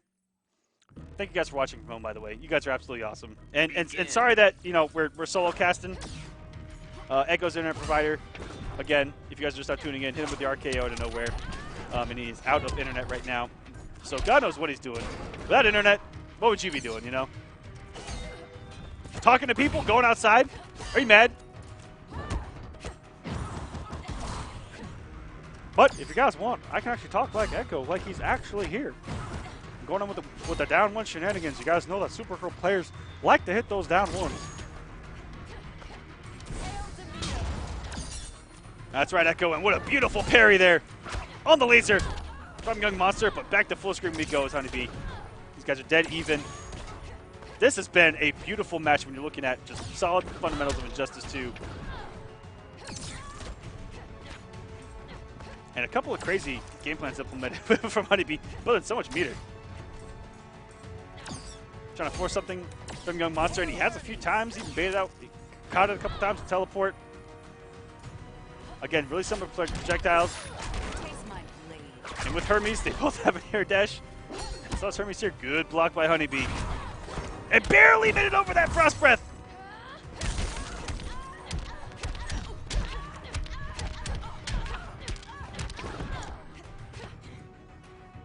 Ooh, it's going to be the push there. Beautiful down two there.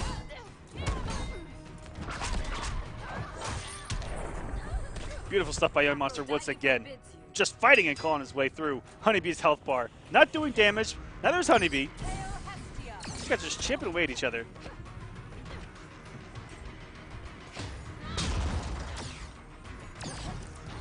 There's that patience from Young Monster again with the approach, just moving forward. I respect that wake-up shield. You have nothing to lose there. You only have a sliver of health. Do something crazy.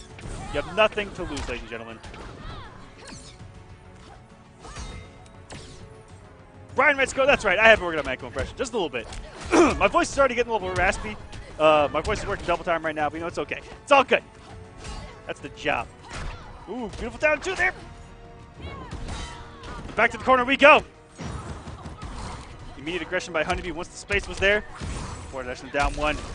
All right, decent damage here. We're about even. Beautiful wake up by Young Monster.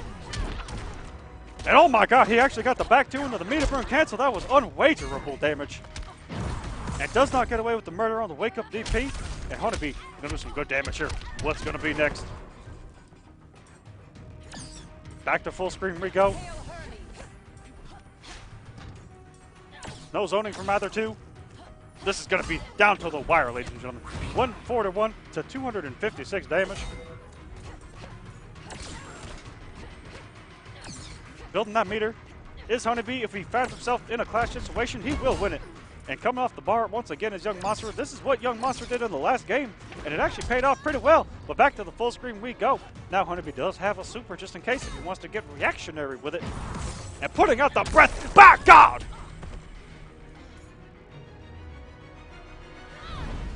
Supergirl And just wins. like that, HoneyBee taking game number 2. Okay, yeah. Low-key, my Echo impersonation isn't Echo at all. It's just Hank Hill. It's like just Hank Hill, from King of the Hill. But it's funny because it's kind of what Echo sounds like. Woman, Supergirl. Low-key, but high-key. When I make fun of Echo, I go straight to Hank Hill. Fortress of Solitude. Because he has it a little bit. I can't really do the stop the damn match. I actually might be able to. Stop the damn match! I can't do it as good as he does. He just got that like molasses in his mouth, you know. It just comes out cooler. Ooh, beautiful shot on wake up. 2-1 now for HoneyBee, who did not use flash. Trying to be a Supergirl goddess something on top of being a Flash God Lord. What's the opposite of Lord? Like lady? He's trying to be Supergirl goddess lady. But he has a lot of competition for it, that's for sure. With the Scars, the Niviks of the world. It actually might be Nivik right now, if I'm being honest with you guys.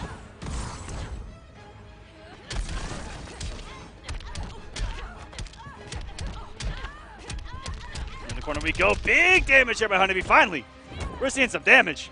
This has been a slow match so far. They've just been chipping away at each other, waiting to see one of them break out. And right now it's HoneyBee. This should be the first bar of health. And into the corner we go again. Great position now. Can HoneyBee close this out? Young Monster has been clutch as hell so far. And even if he loses, we'll still be in this tournament.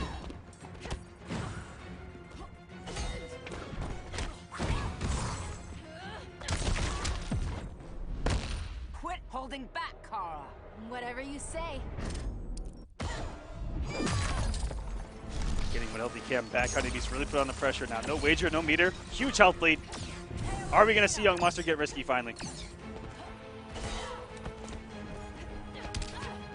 I mean, there's not much risk really to do, though, now that I think about it.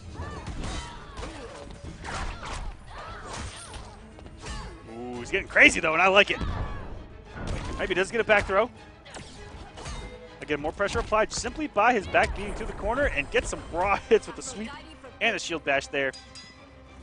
Only down 400 health right now. That is a Wonder Woman BMB if he can open him up cleanly. That's really hard to do. Both these guys have struggled opening each other up.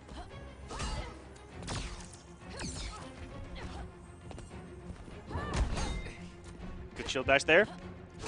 Always staying safe. Always staying plus if you can. Or he's going to throw the mind game. Oh my God, that down two hit everywhere. And wait a minute. All of a sudden, Young Monster turning things around.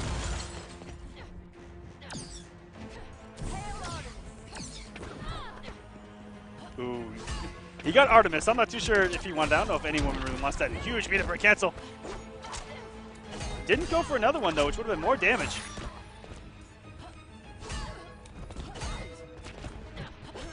Maybe that was going to air escape. I didn't see if he meter burned it or not. Gets Artemis again. Not like this. Artemis is lovely if you can get a parry in. One more shield, though. Oh, my goodness. Someone get raw. Teleport incoming. Oh, my God. No way. It worked. Oh, no.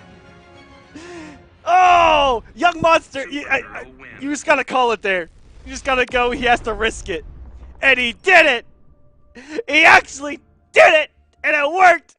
And it looked like Young Monster was even walking forward for it.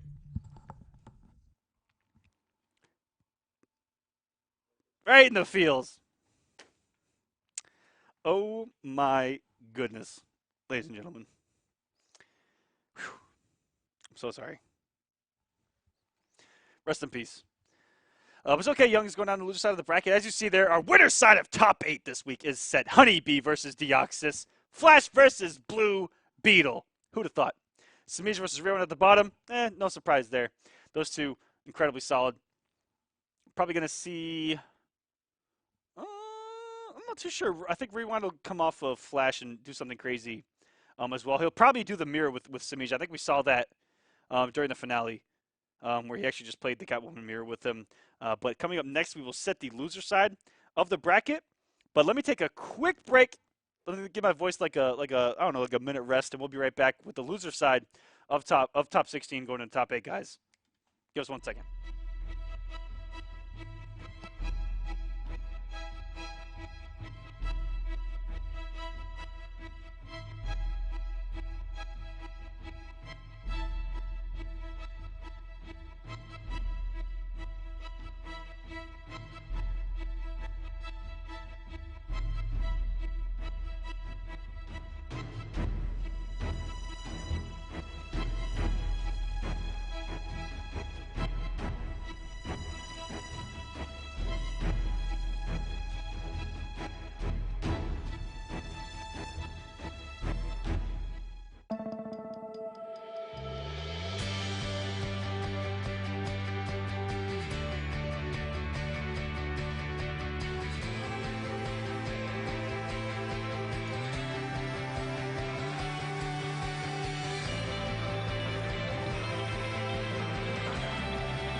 this working?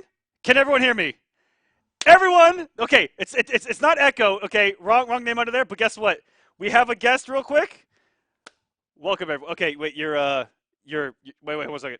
Oh, it's muted for them. Okay, give us a second. We did a really quick audio thing. Is that okay? Hold on 1 second. We gotta get the audio right. Real quick. My bad. Firewall. Wow, you got a close-up cam. Be quiet, Superman. I'm sick of your face. Always taunting me. Here, give me 1 second. Let me get into a thing real quick. Because they cannot hear you right now. Only I can hear you.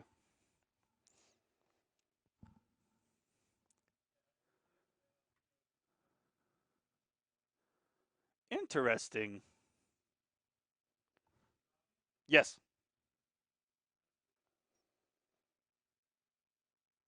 Said something, Firewall? Nothing. Okay. Yes, correct. We're fixing the audio issue real quick.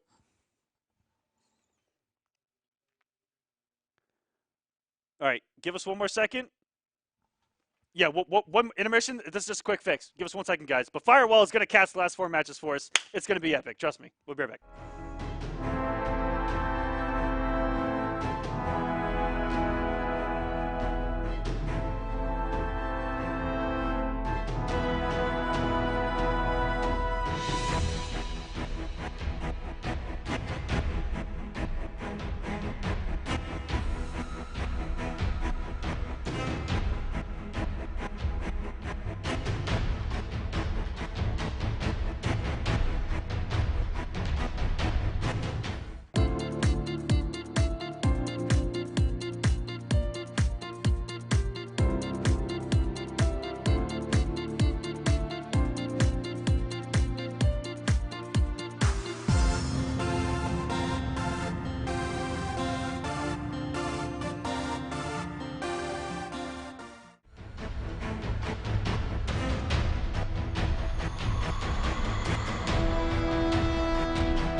Firewall, ladies and gentlemen, can you guys hear him?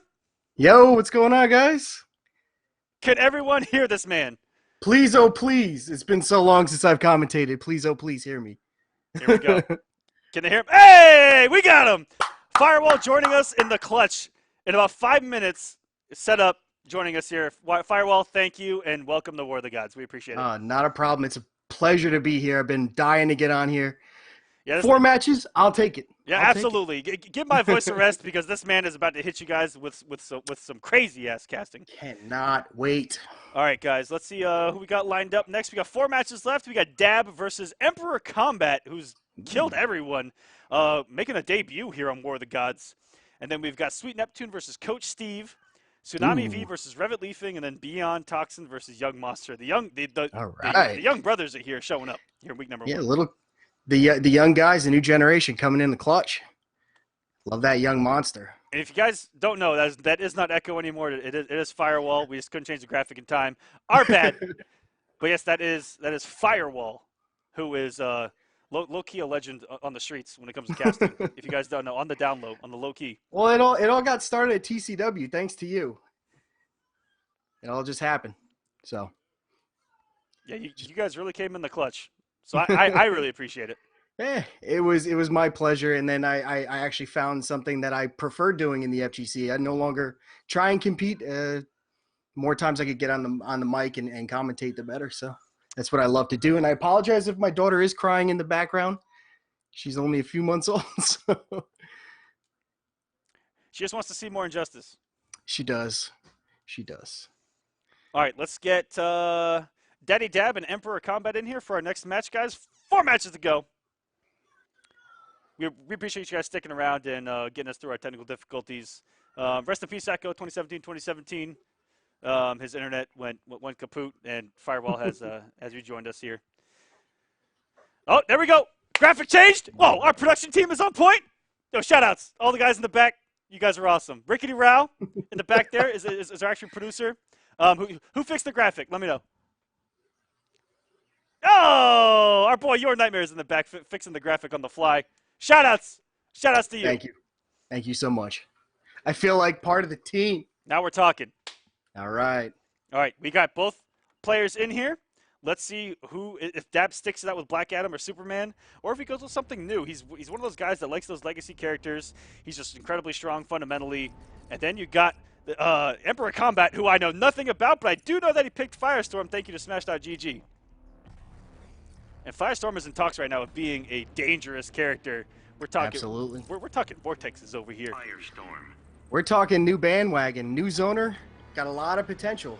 I think he was always good, but now people are starting to see with these buffs that he can hang. Black Adam. And we saw Black Adam, the staple. And we saw Firestorm one time on the broadcast so far, but we didn't really see him get too Vortex happy. He's played nice and solid, kept it simple. But against someone like Dab, and against a character like Black Adam, he might have to get a little dirty here. Mm-hmm. And oh, look at his profile picture though. Ananurama. That's a sexy card right there. Here we go. But in we're going. Low lightning to start, does get blocked. Nice air dash in. Gonna start his little pressure. Forward one coming in. Good throw tech. No first hit just yet. Both players trying to feel each other out in the low. Gonna catch out. Nice hit confirmed. Gonna spend the bar. Into the corner we go. Hard knockdown. Charges up. Blocks. Forward three. No good. More pressure coming in. And Kombat laying right into Dab. Gonna leave him standing. What's the setup? But Dab with a great grab. Nice neutral jump, avoiding the interactable. Gonna catch out, hard knockdown, neutral jump punch. It hits on the other side. Black Magic's gonna spend the bar. 4-3. Love this combo. That's the first light bar. Dab, great adjustments. Came out of nowhere there was Dab. Came to life with his back to the wall of all places with a couple of neutral jumps and empty jumps, back jumps, getting crazy, but getting back into this match, Firewall.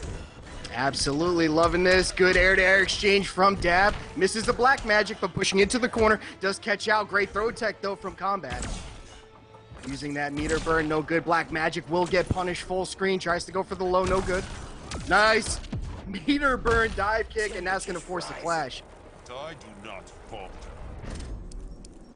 And for such a big start, Kombat here, falling apart of late. This is what, you know, being such a solid player that Dab is can do to someone that might be under pressure getting this deep in a tournament where he's never been before, and this is just another day at the office for Dab. Yeah, veterans will prevail in the end, this experience. But as we say that, a little bit of an early clash on that second light bar for Dab. Let's see where we go with this one. Dab with the meter lead, just going to get that 15%. He just lost back to full screen. Projectiles coming out. Dab forcing the pressure, crosses up, and that's big damage. Will spend the bar in the Black Magic. Hard knockdown. And the old school ender, you rarely see that nowadays. And the forward one! The forward one into the low lightning. Dab. What an adjustment to come back and actually take that match. That's a mind game in and of itself when you do that forward one. You want to block low to get out of the beginning of that string, but you also want to block high at the end with the overhead. And so you kind of get caught in a guessing game, and you do see Black Adams mix it up there, the low lightning. It does a lot of damage. It's a B&B in and of itself now. Oh, yeah. I mean, with that bar, too, he could have actually bounce canceled if he would have hit confirm. But saw he was standing up, use that low lightning, take that bar. Dab, veteran of the game, shows you how to really adjust to these hard pressuring corners and actually blowing up 2 interactables there. Staying poised, but into game 2 we go. Dab up 1-0. Both players trying to feel out, but Kombat with the first hit. Air-to-air exchange. Will get the juggle. Not even going to spend the trait. It does cross up on the neutral. Good bait from Dab. We'll get some serious damage into the corner we go. Low lightning, no good. Low fire, no good. Both players trying to feel each other out. Down 1. We'll charge up a little bit of his trait. Air-to-air exchange in favor of Kombat. Back to full screen. Good grab. Rush down from Dab, throwing him back into the full screen. What a We'll catch out the dive kick. Into trait, though. Drops it, but the overhead coming in. Good roll out. They escape, avoiding all that damage. And look at this. His trait completely gone. Back to square one. Good first life bar showing from Dab, but as we say that, Emperor Kombat with a combo of his own, leaving him restanding. Good blocks though from Dab. Push block to avoid continuing pressure. Good block of the cross up from Dab. Lightning hands, no good. Overhead hard knockdown. Charges up. Dab trying to figure this out and does not enough time. Kombat's going to take that first life bar. Life about even now. Same with meter. Gonna spend the bar. Good hit confirmed coming in from Kombat. Gonna leave him standing once again. Standing pressure coming in. Gonna spend the bar. 4-3. Forcing the clash. Dab with the meter lead. Professor and I don't think so. 1 bar, 15%. Gonna hold on to 2. Try and make it happen with the black magic and low lightning. Ooh, catch Good grab there. Yeah, no hit confirmed though. He's got the bar. You might as well spend it. That cost him early on where he had so many resources, had the restand, just didn't get the optimization off at the full combo. Restand again to try to loop him back into a vortex. But he does have a health lead to play with here. Might force Dab to get crazy here. Oh! Here we go. No air-to-air exchange. Both players whiffing. Meter burn dive kick keeps it safe. In with the pressure. Good throw tech. But Dab with the meter burn dive kick. Neutral jump, it does not hit. Nice delayed wake up coming in from Kombat, but that's a punish. Into the push block though. Dive kick coming in. The players still trying to feel each other out. It's only 1 hit that would separate the 2 life, and then meter burn dive kick. No clash. No clash. And we had an opportunity. And we talked about, you know, the veteran status that Dab brings to the table and how he can just clutch it out. Even there, he had a huge health deficit. Kombat was in great position and just played solid. Fought it out. Dab up 2-0 now on Emperor Kombat, who's shown up to play. I mean, this is opportunity. He's here. One more win, 3 games straight. He could be in top 8. But Dab, again, the solid veteran. I've played him. I'm frightened of this man. He plays walking footsies. I mean, I made the joke before. I swear that Dab could, like, when he's walking around in real life, like if someone swung at him or something, like, you know, he'd play some footsies, you know. This man's just walking. A walking footsie player. It's frightening. But here, again, just playing solid, making good reads. Yeah, very dangerous is Dab. Down 1 to start. Kombat's going to get the first hit. Hard knockdown. Towards the corner. Catches him trying to walk back. And then continue pressure. Down 1. Gets the lightning hands. Wake up. No good. But a cross up from Dab. Is he going to spend the bar? He is on the black magic. Good wake up, though, from Kombat. He confirms spending the bar. Oh, big Drops drop the combo. there. Could have got a lot off that. With the 4-3 raw after the explode. And Emperor Kombat. Fast, loose. Gonna take that first life bar. Very healthy. Good adjustments. Good down 1 hit confirmed. Gonna spend the bar, activate trait. This is big damage here. We're gonna leave him restanding into a grab. Good mix. Still gaining that health back. Damage over time. Forward 1's gonna catch out. Drops the combo. Good grab, but a great throw tech coming in from Kombat. Gets caught out by the overhead in the forward 1 string. Interactable coming out. Dab with a cross up. Staying alive. Good grab. Gonna force him out of the corner. That will not chip out, but that dive kick will. Can Dab close it out on set life bar right here? Oh, he's down but not out right now. And there we go. One read. Dive kick. That's all it takes. He's going to get a push to the corner here. And what's going to be for breakfast? And good block on the cross up. But no, that's a few times with a jump that life, though. Has worked, and he just hasn't committed. Look how even they are now, back on life. Meter burn dive kick, keeping it safe. 2 bars a meter, though, for Dab. He can make anything hurt right now. Ooh, and he went for the low again. Comes off the bar. Now they're even at 2-2. And you know that Dab still believes here. Oh, and if you would have got the dive kick there, looked like an input error. Only got the jump there. Here we go. Dive kick, and here comes the clash. You're as bad as Superman. A compliment indeed.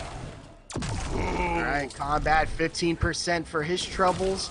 Dab not coming off the bar, 2 bars for both players. Dab still in control of this clash with the hard knockdown. Trade activation, oh, here we level go. 3. Here's the damage over time. Only 1 hit will take it, and the charge. Kombat staying alive. Now it is Kombat that clutches it out at the end. Dab was bringing it back, got us to even health, won the clash. If Dab would have come off 1 meter, would have kept the health lead, maybe force something out of Kombat, try to get risky, but nice and solid there at the end by Kombat and getting him back in this match, only 2 games to go. Absolutely, and you could definitely tell the pace of his play turned up a notch. I mean, once he's down 2-0, fast and loose, nothing to lose. Change it up a bit, and Kombat. Good adjustments. Really well. In Kombat, like we said, like his first time on War of the Gods, he's gone through Sim, who we saw with a couple big wins, Syndicate, Star Charger, a guy named Sponsor Me. Sponsors, if you're out there, look it out. Look for him. Gur and Forever Elite. Dab going through Gur, Titanium Tigers, and Destroyer. He did. Dab dropped the combo and regained it mid-juggle. Gotta love it. Gotta love it. But the forward one gonna come in, pay dividends. He's gonna have the bar. Winds up that back 3 like the champion he is. Gonna finish out the combo, almost 400. Big boy damage. Coming down 1, Palpatine hands. Neutral jump kick. It trades on the opposite side in the air. Set life bar going to Dab.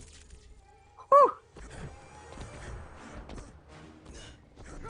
Ooh, and with the dive kick again, and wow, what a mind game to play. Using the plus frames on the mirror dive kick to throw the low lightning. Big drop there by Dab though, but that's okay. This man has a bar and some change of a health lead. This man has barely been touched. Both players crossing each other up like absolute madmen.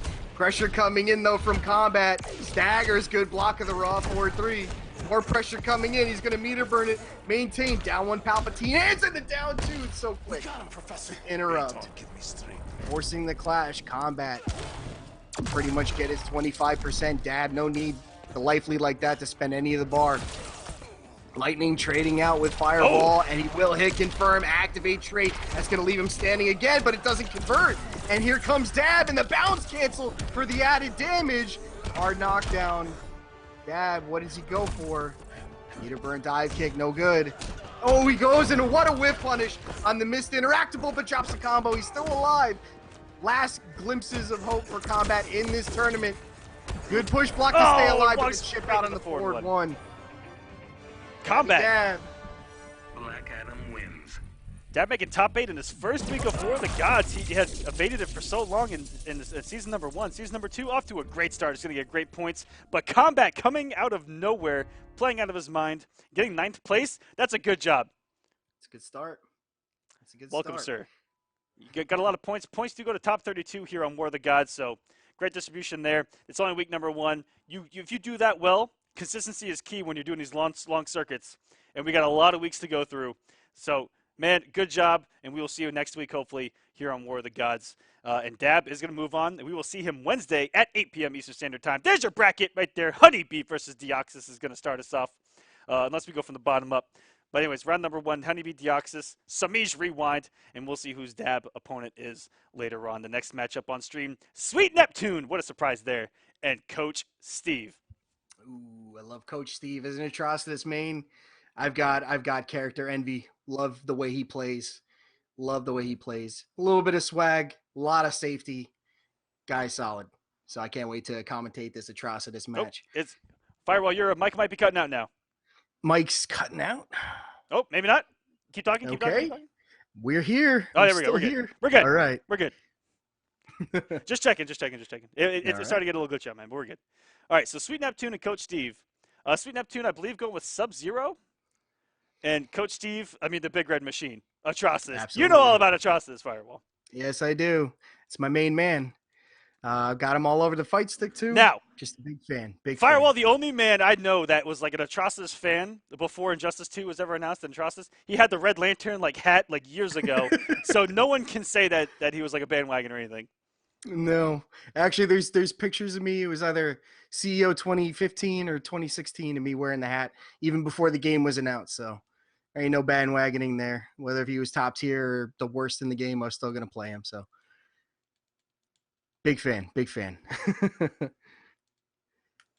All right, Coach Steve, having a really good night. I mean, one of the matches he looked so good. And then really close loss to, I believe it was Semiij on the winner's side, which is that's a tough draw right there. Semiij one of the favorites here to win the entire thing. Always has been, always will be. But Coach playing out of his mind. Unfortunately, I think it's going to be tough for him to play on Wednesday if he makes it. He's mostly doing this for experience, but we'll see if he can take out Sweet Neptune. Atrocitus versus Sub-Zero is a really interesting matchup. Atrocitus has great tools to deal with Ice Clone. It's going to be how well Sweet Neptune can get in on Atrocitus, really. And keep him from getting Dexstar up, keep him cornered. Because if he can't, I think that full screen, Atrocitus is just going to keep him out. Yeah, but both characters, it's a battle for the corner. Yeah. Both characters really, really play well in this corner. Corner and Dex, it's very dangerous. Corner, Ice Clone, and Smash with meter is dangerous. Down one is going to be the first hit for Coach Steve. Clone gets tossed out. Good blocks coming out. But, well, I always call it forward 4. We're still on those I know, MKX we're still games. back at MK. Oh my god, it is so hard for me to commentate Sub-Zero in this game. But what a whiff punish from Sweet Neptune to get us started. 75% of Coach's life is gone already. And the Ice Clone, okay, so we talked about that corner position. Guess where Neptune is right now. But there comes Dexstar. Out comes Dex. Oh, good catch. And the forward one into the Dex. Gonna keep it meterless with the launch. EX interactable gonna come out. Puddle does get blocked, and here comes the punish from Sweet Neptune. Thought he could cash out. The wake up, gain a little bit of extra meter, get the hit, more meter on top of that, almost sitting on a full stick of butter. Now he's gonna have all that meter to play with. Here we go, in a free deck start. And damage over time. That's plus. Gets him with the old school 50-50. That's the beta 50-50 right there. Damage over time coming out. Back 2-3 into the flame. No good. Oh, he's going to get caught out pressing buttons against the Ice Clone in an early clash. I will freeze your fire. One of my favorite reads to see a Sub-Zero player make. The jump into the air clone and baiting out a whiff punish attempt. That was beautiful. And now Sweet Neptune giving him the magic pixel treatment. Taking as much health as possible. Corner, ooh, he's going to cross it up. Not going to take corner advantage. Good push block from Steve. Damage over time into back 2-3. He's going to cash it out. Coach Steve's going to try and get out his Dexstar as soon as possible. Safely. There it is. Good trade with Dex. He's going to be able to keep it safe, the push block. That's going to take out most of Dex's life, but the shield will stay after, and the bounce cancel. Hard knockdown. Doesn't turn. Oh my god! And another 4-3 set. Down one. And stay in the corner, young man. There is no escape. Just stay there. Damage over time. Coach Steve working on a chip out now. Down one into raw Dex. No fear. Into a bounce cancel goes. Neptune for the Dex trade. And Coach Steve out of his mind right now. If he would have got a background bounce, I think he would have killed the time that was remaining on Dexstar. But because there was no background bouncer, I think that's what he input. Knocked Coach down, and he was able to hit that trade button, you know, and get Dexstar out of there. You just watch so much unclashable health just go, pew, gone. Just gone. And you know what? He tried to get out of that corner too many times with that tree. Yeah. It wasn't the wise choice. Coach Steve just keyed in on that. 4-3. Spending the bar, make it hurt even more. Hard knockdowns. Get a Dex. You could even get your blood drain. So. And it's shocking. It's shocking how much 4-2-2 meter burn works. When that's like not the mix up in the string at all. As a matter of fact, it just stays the string. But it's crazy how many times that has worked here in Injustice 2. It blows my mind. Mid overhead. But in we go. Good block. Dex not keeping it completely safe. We'll trade out in the footsie. Coach was going for some dangerous stuff there. That is not safe anymore. Yeah. Good anti-air and a forward 1 conversion. Going to spend the bar into the 4-3. Not going to go for a blood drain. Just going to push into the corner. Good bait on the interactable. Once again, Sweet Neptune not using these interactables properly. A standing 3 on the meat. Flames coming in. Damage over time paying off. Good backdash. Going to maintain corner. No whip punish on the grab. Nice down 2. Free Dex summon. And that's going to be it of Dex. Oh, and he got the pet. Oh, no, not like this. That's about a third of your cat back, sir. Slide to get out of the corner, but we're still pushing in. Clone will get tossed. Sweet Neptune out of the corner. Gonna be safe on that, but a down 2, forward 1 conversion. Gonna spend the bar. Down 2 into Dex Star. Oh my god! Look at right now. That's so scary. It's so Neptune a little shook right now. That shield can come at any time. Luckily, got the damage through it. Absolutely. Restand. All right, Batman time. He's gonna mix him up. Yeah, he tried for a forward 3, but the down 2. Gonna get the forward 1 conversion, meter burn, hard knockdown. Gonna go for a meaty flame. No good. Back 2-3 into flame. Will get caught out. Good hit confirmed. Coming in on a punish from Sweet Neptune. Will he spend the bar? No, he's gonna go for the hard knockdown. Down 1 into clone Dexstar. Out for free, the slide and a whip punish. That was no clash though. That would have been such a smart read to get underneath Dexstar, but he recovered in time to block. I like what Neptune tried there. Gonna negate the Dex ball by using the meter burn freeze. Gonna take that first life bar. It is grim, but it is possible. But the anti-air, he went for the meter burn. Oh my goodness. Negate the clone and the chip out. Coach Steve, solid. Playing it so smart. The management of Dexstar, everything. Playing up against that clone. This man looks like he has not stopped playing Atrocitus one day. And that off chance of getting the kitty cat, I call it the kitty cat pet. Get your third of your cat bar back. Is there an actual percentage on when you get that versus the regular? Or is it just random? You know what? I don't think it's quite random. I always cheer every time it happens. At NetherRealm Studios, what's the percentage of him doing the actual pet on Dexstar? I want to know numbers here, okay? We want specifics. It's a difference between none of this RNG stuff. Yeah. You know, it's a big difference, and the faster you get Dexstar out, you can see with Coach Steve right now that I'm right off the bat going straight into Dex. Look how impressive. That's +5, and he's going to slide it out anyway. Overhead, overhead, overhead low. Oh, and luckily that didn't drop. Into the corner carry. Usually if you do the meter burn puddle and get a Dexstar orb in the middle, it actually will drop. That was very scary. I think we're going to get some big damage. Sub-Zero hits like a grown-ass man here in Injustice 2. And the overhead comes in. Oh, the active frames into the low. Good blocks coming in from Sweet Neptune. Oh, good block. And the interactable down to Raw into Dex. Gonna get the push block, and that's about a third back. Losing that Dexstar. Overhead, overhead, overhead. Into flames. Oh, good bounce cancel. But good blocks coming in from Sweet Neptune. Actually froze on the clone. So a good hit confirm not to spend the bar from Sweet Neptune. Forward 1. That will continue to juggle. Spending the bar. Back 3. Down 2 into Dexstar. Good flames to get out the shield. Maintaining safety. And another excellent push block. The shield will stay if Dexstar goes. Down 1. Gonna continue pressure. Shatter will push him back. Good push block coming in for Coach Steve. And the back 2-3 will catch. And that should be set light bar for Coach Steve. 1 health bar away from a loser side top 8 for Coach Steve. Absolutely. Last representative for Panda Global in this tournament. But Sweet Neptune paying the bills right now. Getting in. Gonna punish a Dex summons. And that should be about half of your cat. So at full screen, Dex balls coming in, gonna blow up the clone. Oh, what a cancel! Oh my god, he came off all of his resources to try to play some mind games. Now he puts himself in a bad situation here with no meter. Does build 1, and the Savage down 2. Yes, absolutely, Coach Steve. Not afraid though. The intimidation factor of someone who cares nothing about the resources. It's very intimidating at the 4-3, blowing up the shield. Gonna come off the bar. Does he go for the plus frames? He does. Plus 25. It was plus 29 in the MK. But the clash coming in from Coach Steve does have the meter lead. Will spend 2, get 25% back. Sweet Neptune still on 1 bar. The active frames of the vomit. Gonna beat out the slide. Clone toss. Gonna pay off. Back to full screen. No Dex available in the forward 2. No good when there's a clone there. Will he spend the bar to leave him standing? No. Go for the hard knockdown. Oh, here we go. Bounce cancel. And Sweet Neptune staying alive. Excellent play from you, sir. Wow.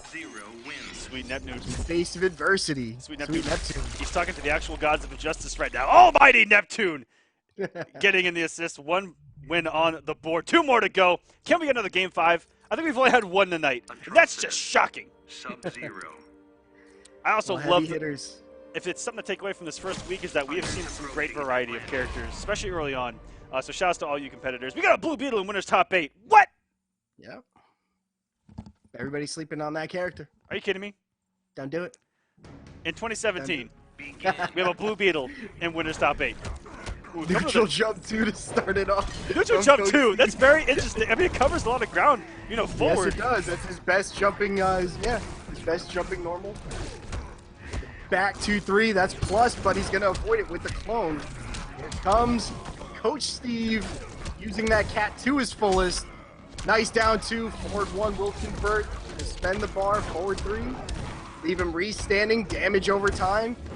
Mid safety plays and the pressure coming in from Coach Steve with the down 1 on advantage. Caught Steve pressing buttons into the corner we go. Nice grab for Sweet Neptune, forward 3. Dex is out now. Here comes the pressure. Plus frames. Coach Steve can use the shield a little bit too late at down 1. Able to interrupt this pressure just a little bit. Good back. And what a punish coming in from Sweet Neptune. Good push coming in from Sweet Neptune. Did you see the sword? The blood sword was still out there, and it wasn't even frozen. Gonna get caught out by the overhead. Good push block. Not wanting this pressure is Coach Steve. Thrown out, X out, and that will be set life bar for PG's own Coach Steve. Can he close this one out? This is his second set life bar. And he pet the kitty once again. He's gonna get Dexstar back fast on the second bar of health. Once again, 1 bar away from a top 8 performance here on War of the Gods. And he can have him fast, trying to get some sort of meaty to delay the wake up, trying to get Dex in, but the back there we go. That will be his Dexstar, but he will get punished for it. A little bit too late on the summons. Will he spend the bar? No, just go for the hard knockdown. Here's a little gap where you can send that Dex out. Safety's coming in, but the forward 3 meter burn. Sweet Neptune staying alive, 700 damage. That's all Coach Steve needs. Oh, he goes for the bounce cancel on the 1-1-2. Not enough range on that forward 3. Unfortunately, the 1 on that does go very far. But Coach Steve getting his Dexstar out. 400 damage left to go. Good throw tech to stay alive to Sweet Neptune. Oh! And the meter burn forward 3. Here he goes. Coach Steve with the unclashable damage. Only needs that. The back 2 ante here. Coach Steve's going to solidify his place in loser's side top 8. Congratulations, sir. Excellent Just play. like that, Coach Steve. Another top 8. Sweet Neptune. Very good job tonight. He went through a hellacious bracket, got some good wins. I mean, all of these guys went through hellacious brackets. It was disgusting when we first looked at it earlier today. And we're narrowing down to just 8 people out of the 329 entrants tonight. Woo! Woo! Hold on. I got the patch notes right here. Woo! No Atrocitus patch notes, unfortunately. You guys are giving us a great performance. Thank you so much. Firewall, once again, thank you for joining us. Doing a great job. This is play-by-play, God tier. Pleasure. Don't at me. All right, if you want to at me on Twitter, go for it. I'm done. 2 matches left. A young brother in both. Revit Leafing versus Tsunami V. And then Beyond Toxin versus Young Monster. Beyond Toxin versus Young Monster. That is a tough Scarecrow matchup. Yeah. That's going to be interesting. And Flash versus potentially Cheetah, but I heard Revit was playing someone else as well. I believe. I just love those games, though, where it's Cheetah Flash. There's not a single projectile on the screen, and it's straight up neutral battle. Can't beat it. Can't beat it. It's the battle of reaction. Who's got the better reaction? Let me see if I can spell Tsunami right.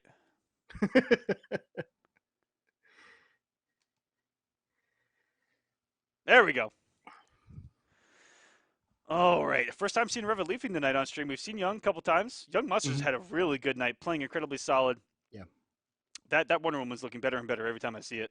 Both of these guys, the character loyalty but them being specialists, I mean, every time they pick a character, going back to when they first surged onto the scene in MKX, they've really tried to make it to where they're the best of a character. And I respect that, because that's exactly what I do. I love it. I love that they've done that and continued it. Well, it makes them synonymous with their characters. I mean, you couldn't echo the word Jackie Briggs without thinking about Young Monster. I mean, the guy, incredible player, and continuing over into this game. Hold on 1 second. Firewall, your mic's cutting out for me again. Okay. Damn it. All right, keep talking. I'm right here.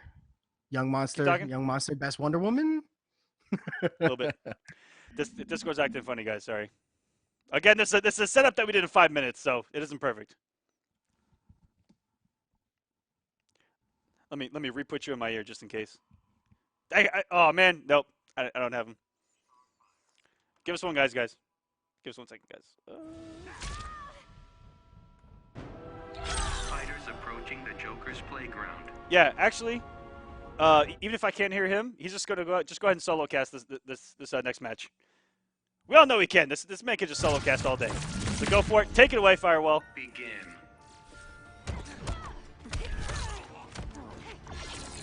Oh, the mic is off now. Never mind. I will cast until we try to get him back real quick. Red Relieving with a surprise pick going to Starfire. I have now seen everything. Is this the first time I've ever seen him not play Cheetah? Insane. All right, so hold on a second. We're trying to get Firewall back in here. Sorry, guys. Technical difficulties. Yeah, it wasn't your guys' end. It's on my end because there's 2 separate systems for audio. I'm gonna get into the. Oh, I can hear you. All right, let's try to get you back onto the stream as well.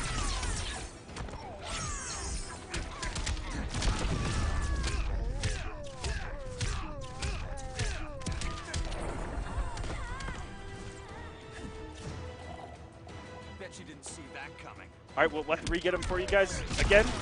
We're working on it. We're working on it. We only have 2 matches to go, but I want him to finish this out. Oh, in the call. To wake up. Down 2 hard knockdown. All right, there we go. We're good. Uncrashable damage. We're good, boys. All right. Back in the game. Starfire, the little loop-de-loops. Revit Leafing staying alive. Pushing into the corner. Good read coming out. That 4-3 is disgusting, by the way, from Starfire. It has the startup of a lot of things that she does. It has the startup of her projectile, and that 4-3 lunges 400 feet in front of her, it seems. Absolutely. Gonna spend 2 bars, 25 health back for his troubles. Full screen zoning coming out. Gonna try and phase through, no good. The flash coming right back. Meter burn back 3. The down 3 gonna get that hard knockdown. Good air-to-air exchange. Tsunami gonna catch it out. Gonna actually spend out that trait, but drops a combo. Needs the mix-up. It's a 4-3. Will continue the combo. Can he close out the health? No, he can't right there, but that's the bait. And the down 1.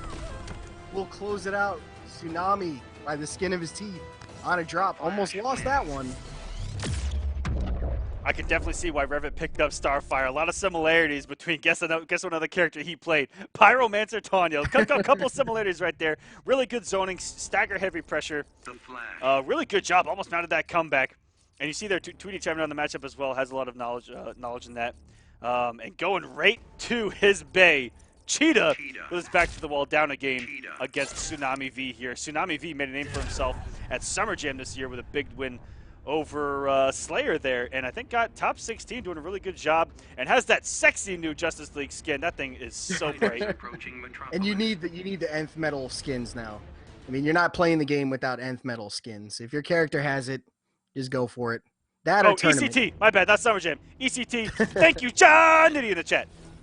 But in we go. Down 3. Good sweep coming out. Good blocks coming in from Tsunami. Full screen.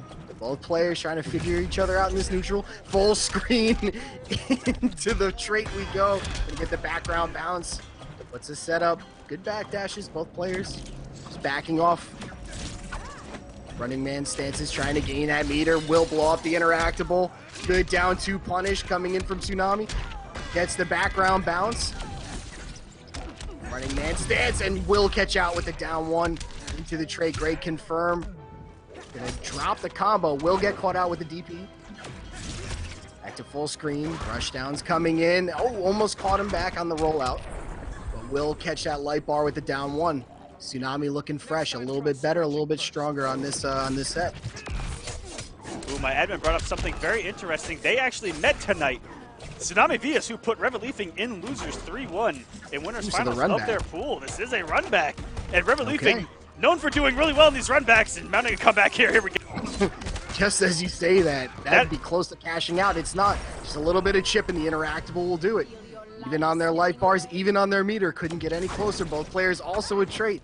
Into the corner, right back out of the corner, and the meter burn forward, 3 on the read to blow up. Good armor, but the trait activation needs that mix-up. Will catch it out right there, but doesn't get much for that trait. Almost a wasted trait. Oh, and that looked like a hit behind Flash. Crazy stuff there from Cheetah. What's going to be the mix here? Wake up. Oh, throwing the tricky strings. And the 4-3, double hitting, trying to blow up any wake-ups. Will cross up, but good blocks coming in from Tsunami. Will force the clash, both players on one bar. Eat my dust. I think Reven's going to hold on to his bar. He just wants to hold on to that health lead. Ooh, both of them come off 0%. Will catch out the down one, no conversion off of that. Coming in, trying to work it. Will get the ground pound to come in. Good backdash, avoiding another ground pound. RMS from full screen. Trying to gain that meter, maybe bait something out.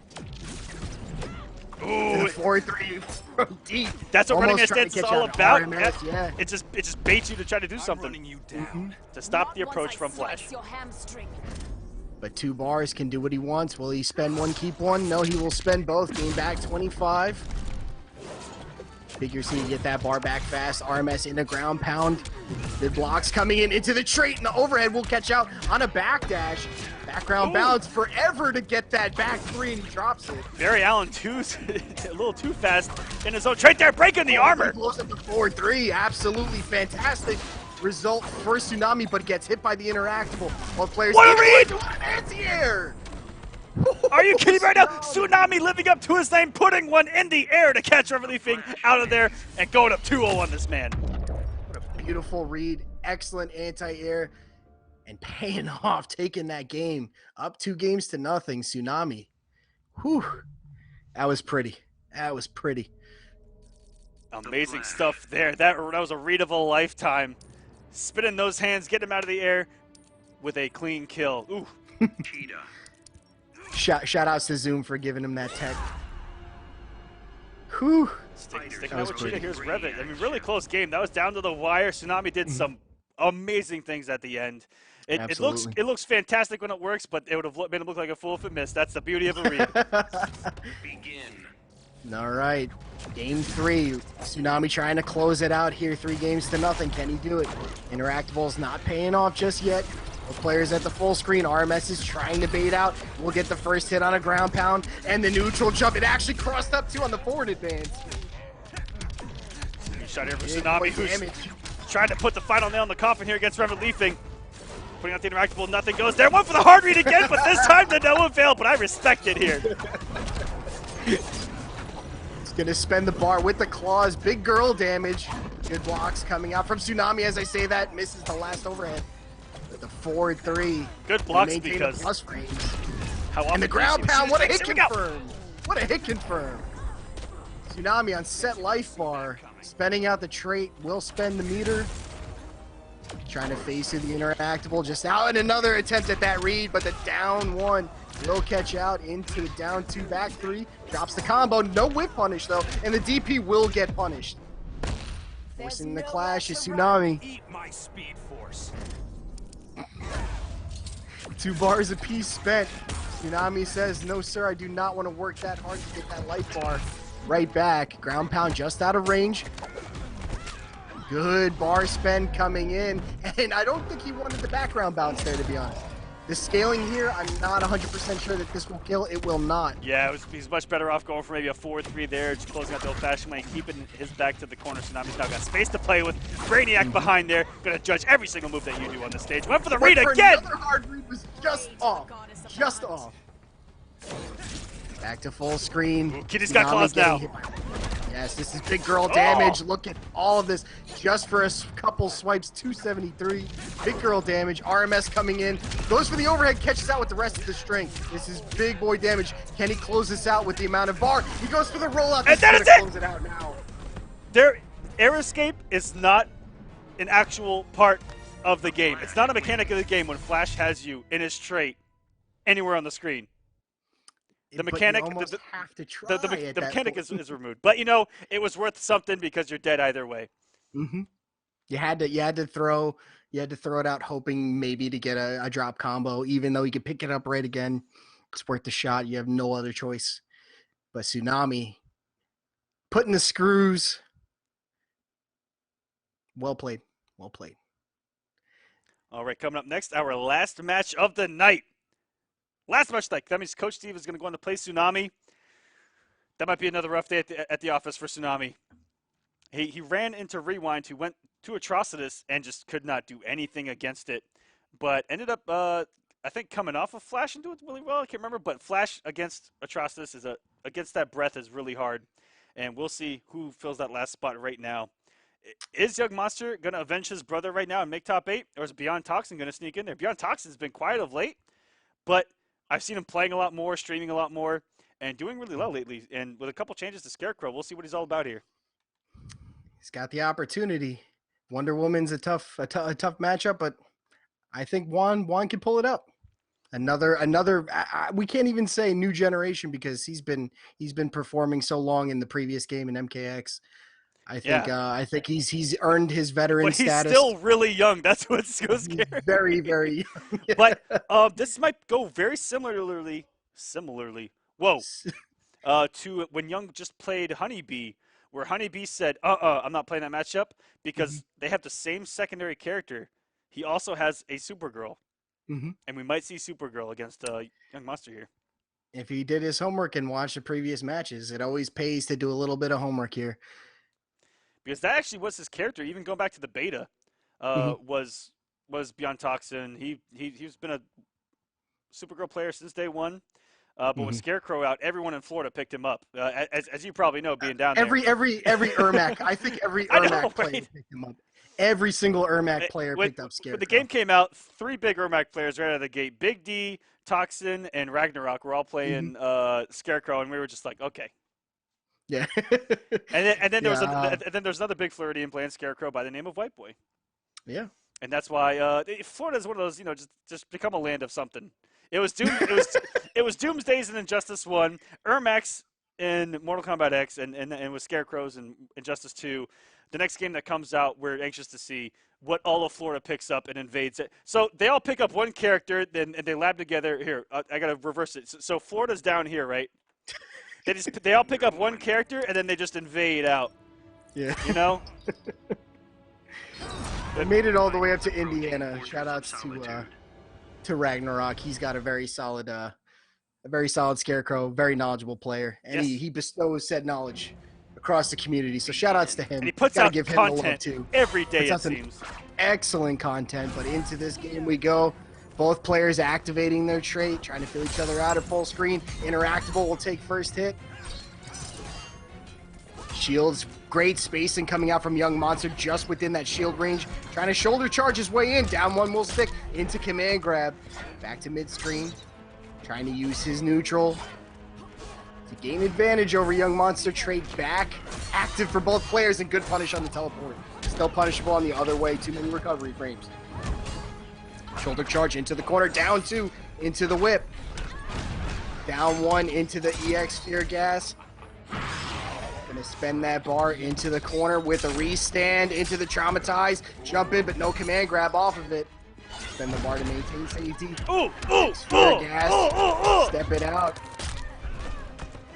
Hard knockdown into the corner. Gonna throw the interactable, and Beyond Toxin, with a little bit of a passive corner game, still makes it happen.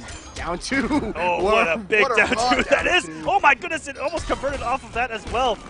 Just missed the command grab. Not much lost on that, but I believe that's the back one from Young Monster to close out that life bar. Just about even. Trying to get his Traumatized down 1. Need to burn Fear, and that's going to force the clash. The nightmare's just starting.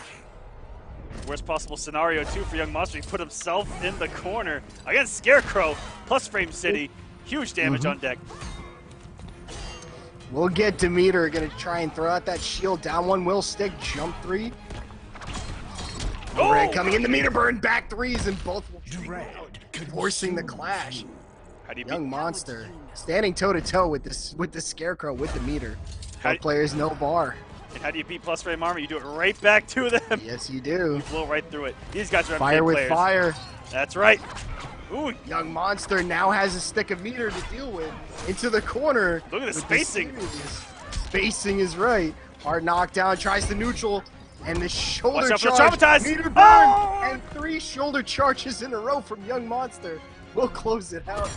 Toxin trying to backdash there, but that will hunt you down. Young Monster taking game number 1. Toxin had a lot of resources there at the end to mount a comeback, but Young Monster didn't even give him the chance to use it. Beautiful play by Young to close that out. Yeah, he hung tough. Toxin crammed him into the corner, would not let him out. Very tough play from Toxin, but to no avail. Young Monster staying poised. Will trade shots with you.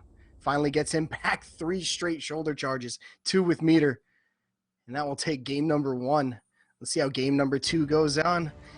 Begin. Mr. Young Monster up 1 game, gonna start off with the whip. Shield trying to keep that space just outside. Interactable, still no good. Both players looking for that first hit. If that would have been the first hit just a couple weeks ago.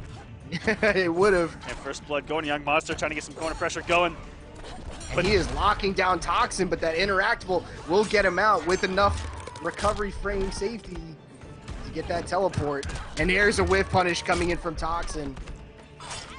Now has a bar to work with. Gonna just rock that command grab. Big damage coming in. Gonna just walk it back. But Young Monster gonna spend his bar, pushing into the corner. What a reversal. Hard knockdown, neutral jump, avoiding the fear gas. Good adjustments from Young Monster, but beyond Toxin will regain this corner and take that life bar. Went for the back 3 from deep, but the shoulder charge is going to win out on frames. Full screen will activate. Good spacing coming in from Young Monster, not eating any of the straight, not giving into any of his traumatized, just outside of punish range for that one. Trying to build meter is Toxin with the air fear gas blast, and the shoulder charge is going to take that life bar. Toxin with the life lead and a full stick of butter. Interactable is going to be no good. And he's almost got his traumatized back as well. He's about to have full resources on deck. And you know what Scarecrow can do here? This is some scary stuff right here. Oh, no! Traumatized! Wow, how unfortunate for Toxin. Needs that plus frames. The meter burn back 3 just walks right out of it. Toxin's coming off a lot of resources right now as Young Monster's inching his way back into this matchup. Annoying him with these shields, trying to force something, and press the button on the plus frames. That's a no-no. Forces the wager. Almost out of gas. 2 bars for young Toxin, Young Monster. Toxin just gonna have to hold it. 1 bar, 15% coming right back to him. Gonna hold out for that combo. Will get Hestia whip damage in effect. Gonna work that back 2. Down 1 into command grab. Toxin throws into the corner. Takes out the shoulder charge. Back 3, no good. Shoulder charge coming right back in. Trying to get as much as he can with Hestia, but no good. And that command grab, trying to get a chip out. Can he get it straight up? Yes, he can. Here it comes. And he does have traumatized as well. But it's no good. Now he has to try and activate that trade again, but the meter burn back 3 on the anti-air. Toxin going to even up the games, 1 game apiece. Incredible stuff from Toxin to stay in this match. You know going in that, you know, maybe even pre-patch, as you get way too close to your camera, sir, that, you know, this matchup on paper, you know, some Scarecrows going, it's annoying, it might be a bad matchup, blah, blah, blah, blah, blah. Toxin's in here just grinding it, playing it from the ground up and playing very well. And this is 1-1. He didn't give up. Never going to give us up, never going to let us down. Never going to run around and desert you. Begin. But 1 game apiece. Can Toxin bring it to a 3rd game? Gonna activate his trait. So does Young Monster. Gaining the air dash is Young Monster, but the first hit coming that way. Good air-to-air conversion from Toxin. The burn shoulder charge, no good. The down 1-2. Good conversion. Get the safety into his trait, but what a juggle. Now Gauntlet buff is up. Will spend the bar. Good blocks to the overhead from Toxin. What a down 1 punish of this, and he's keeping it going. His conversion with this character. From Toxin, the plus frames. Down 1-2 though. More plus frames coming in. And was that a standing 3? That was a frightening display from both of these guys. They're playing at such a high level and so fast that out of nowhere, one of these guys could just burst. A really good shield there by Young Monster to close that out. He did not want to get hit and lose health before taking that first bar of Toxins. Traumatized on deck, though. Going to spend it immediately. We'll get Gauntlets right back again. Down 1 into command grab. Toxin going to force the issue. Another meter burn shoulder charge coming in from Young Monster. Unfortunately, Traumatized has not worked too much for Toxin here. He gets his back to the corner. It's where Young Monster wants him to be, but Interactable, stay away from me, says Toxin. And a free trade summons for Toxin. Rushing down that corner, will cross up. Will spend the bar in the air. Oh my gosh! And wow! The what neutral was that? jump 3. The neutral jump 3 throwing command grab with trait will still reach out and kill Young Monster Toxin. The fact that he got that input in, can we talk about that real quick? The fact that he got that command grab input in was disgusting. Look how disgusted this man's face is right now. That's just, you know? Beautiful stuff from Toxin. 2-1, trying to gatekeep the other young brother out of top 8. Man, they have been so close, and Young Monster's grinding here, and in a matchup where, you know, on paper, is very favorable, you know, tossing these shields, but Toxin just playing out of his mind. Okay, he's got a lot of Traumatized, but, you know, yeah, it hasn't been very, Traumatized hasn't been very lucrative in this set so far. No, but the hard knockdown, both players trying to get their trait. Young Monster has his, down one, into command grab, into the corner we go. We'll do the EX Fear Blast. Good grab, gains the corner advantage as Young Monster overhead, gets the knockdown, gonna back off just a little bit, using his neutral very well. Neutral jump comes in, down 1-2, gonna spend the bar, continue this combo, shoulder charge, big girl damage, 400 flat. Bars though coming in from Toxin, get those kicks out, girl, into the command grab, right back at him. But the wake up from Young Monster will close out that first life bar. Our knockdown into the Hestia buff with damage in full effect. Will he backdash? He just walk right out of that. Whip will catch, added damage for that. Trying to get his Traumatized trait is still up. Really working this Hestia damage is Young Monster, but as I say that, Toxin able to close out the life bar. Comeback needed now for Toxin as Young is trying to send us to a Game 5. It would only be fitting to close out this week, this pool play. What an with the Game 5, and oh my goodness! The throw! That should be it. Here we go! That should be it. Game 5, folks. Game 5. Wonder Woman wins. Beyond Toxin has made a top 8 on War of the Gods before. It wasn't until week 5 of season number 1. Since then, he's had a little bit of a drought. And Young Monster, I'm not too sure when his last top 8 was. If he's made a top 8 on War of the Gods, I'm sure my admin will correct me immediately on that. They are really good at that. Because their favorite job is to make me look bad. Well, you know what? My job is to make y'all look. I'm just kidding. They're so good. Oh, he's already typing. Watch this. Let's see how fast he can get that. The final week of season number 1, he made top 8. So Young Monster is technically made top 8. He's going for the streak. He's going for the streak. Yeah, he's going for the streak right now. Shout out to my admin, Stokes. Stokes not only deals with you guys in every single match on Smash GG, but he also gives us all the stats on the back end as well. Stokes does it all. Admin of the year. Give it to him. Both players trading these down ones. But Young Monster has the corner advantage, gets the knockdown, but the meter burn back 3 from Toxin will force his way out. Both players activating trait. Young Monster has a full stick of butter to work with. Interactable, hard knockdown coming in. At full screen, we'll get the teleport for free. Nice sweep coming in. Perfect distance to do that. No punish available. The movement by Toxin right now. He is in this match. What an interrupt! And that's going to close it out. Low, yes, and set life bar. Top 8 life bar right now for Toxin.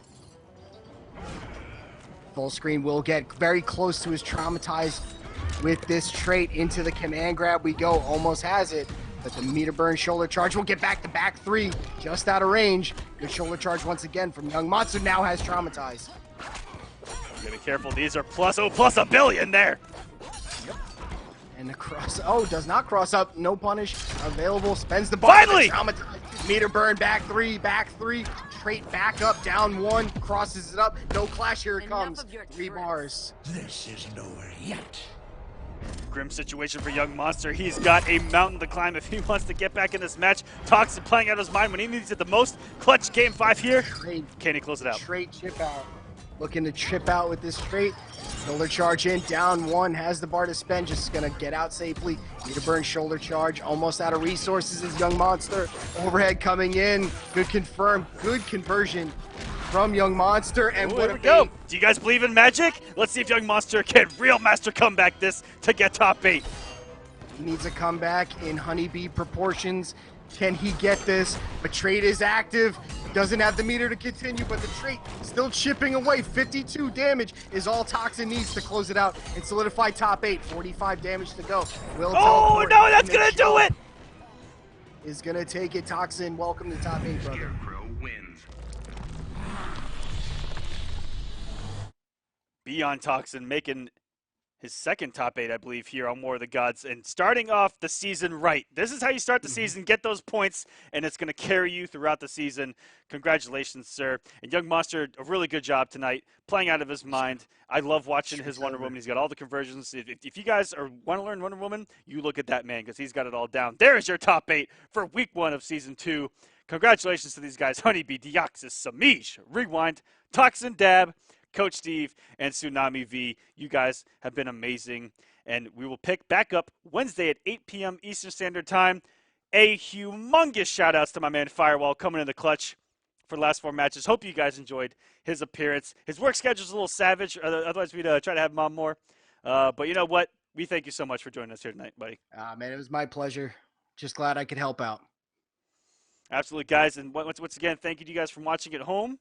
From all of us here at Stream.me, we love you guys. We wouldn't be able to do this without you. And we will see you guys Wednesday. Again, top 8, 8 p.m. Eastern Standard Time.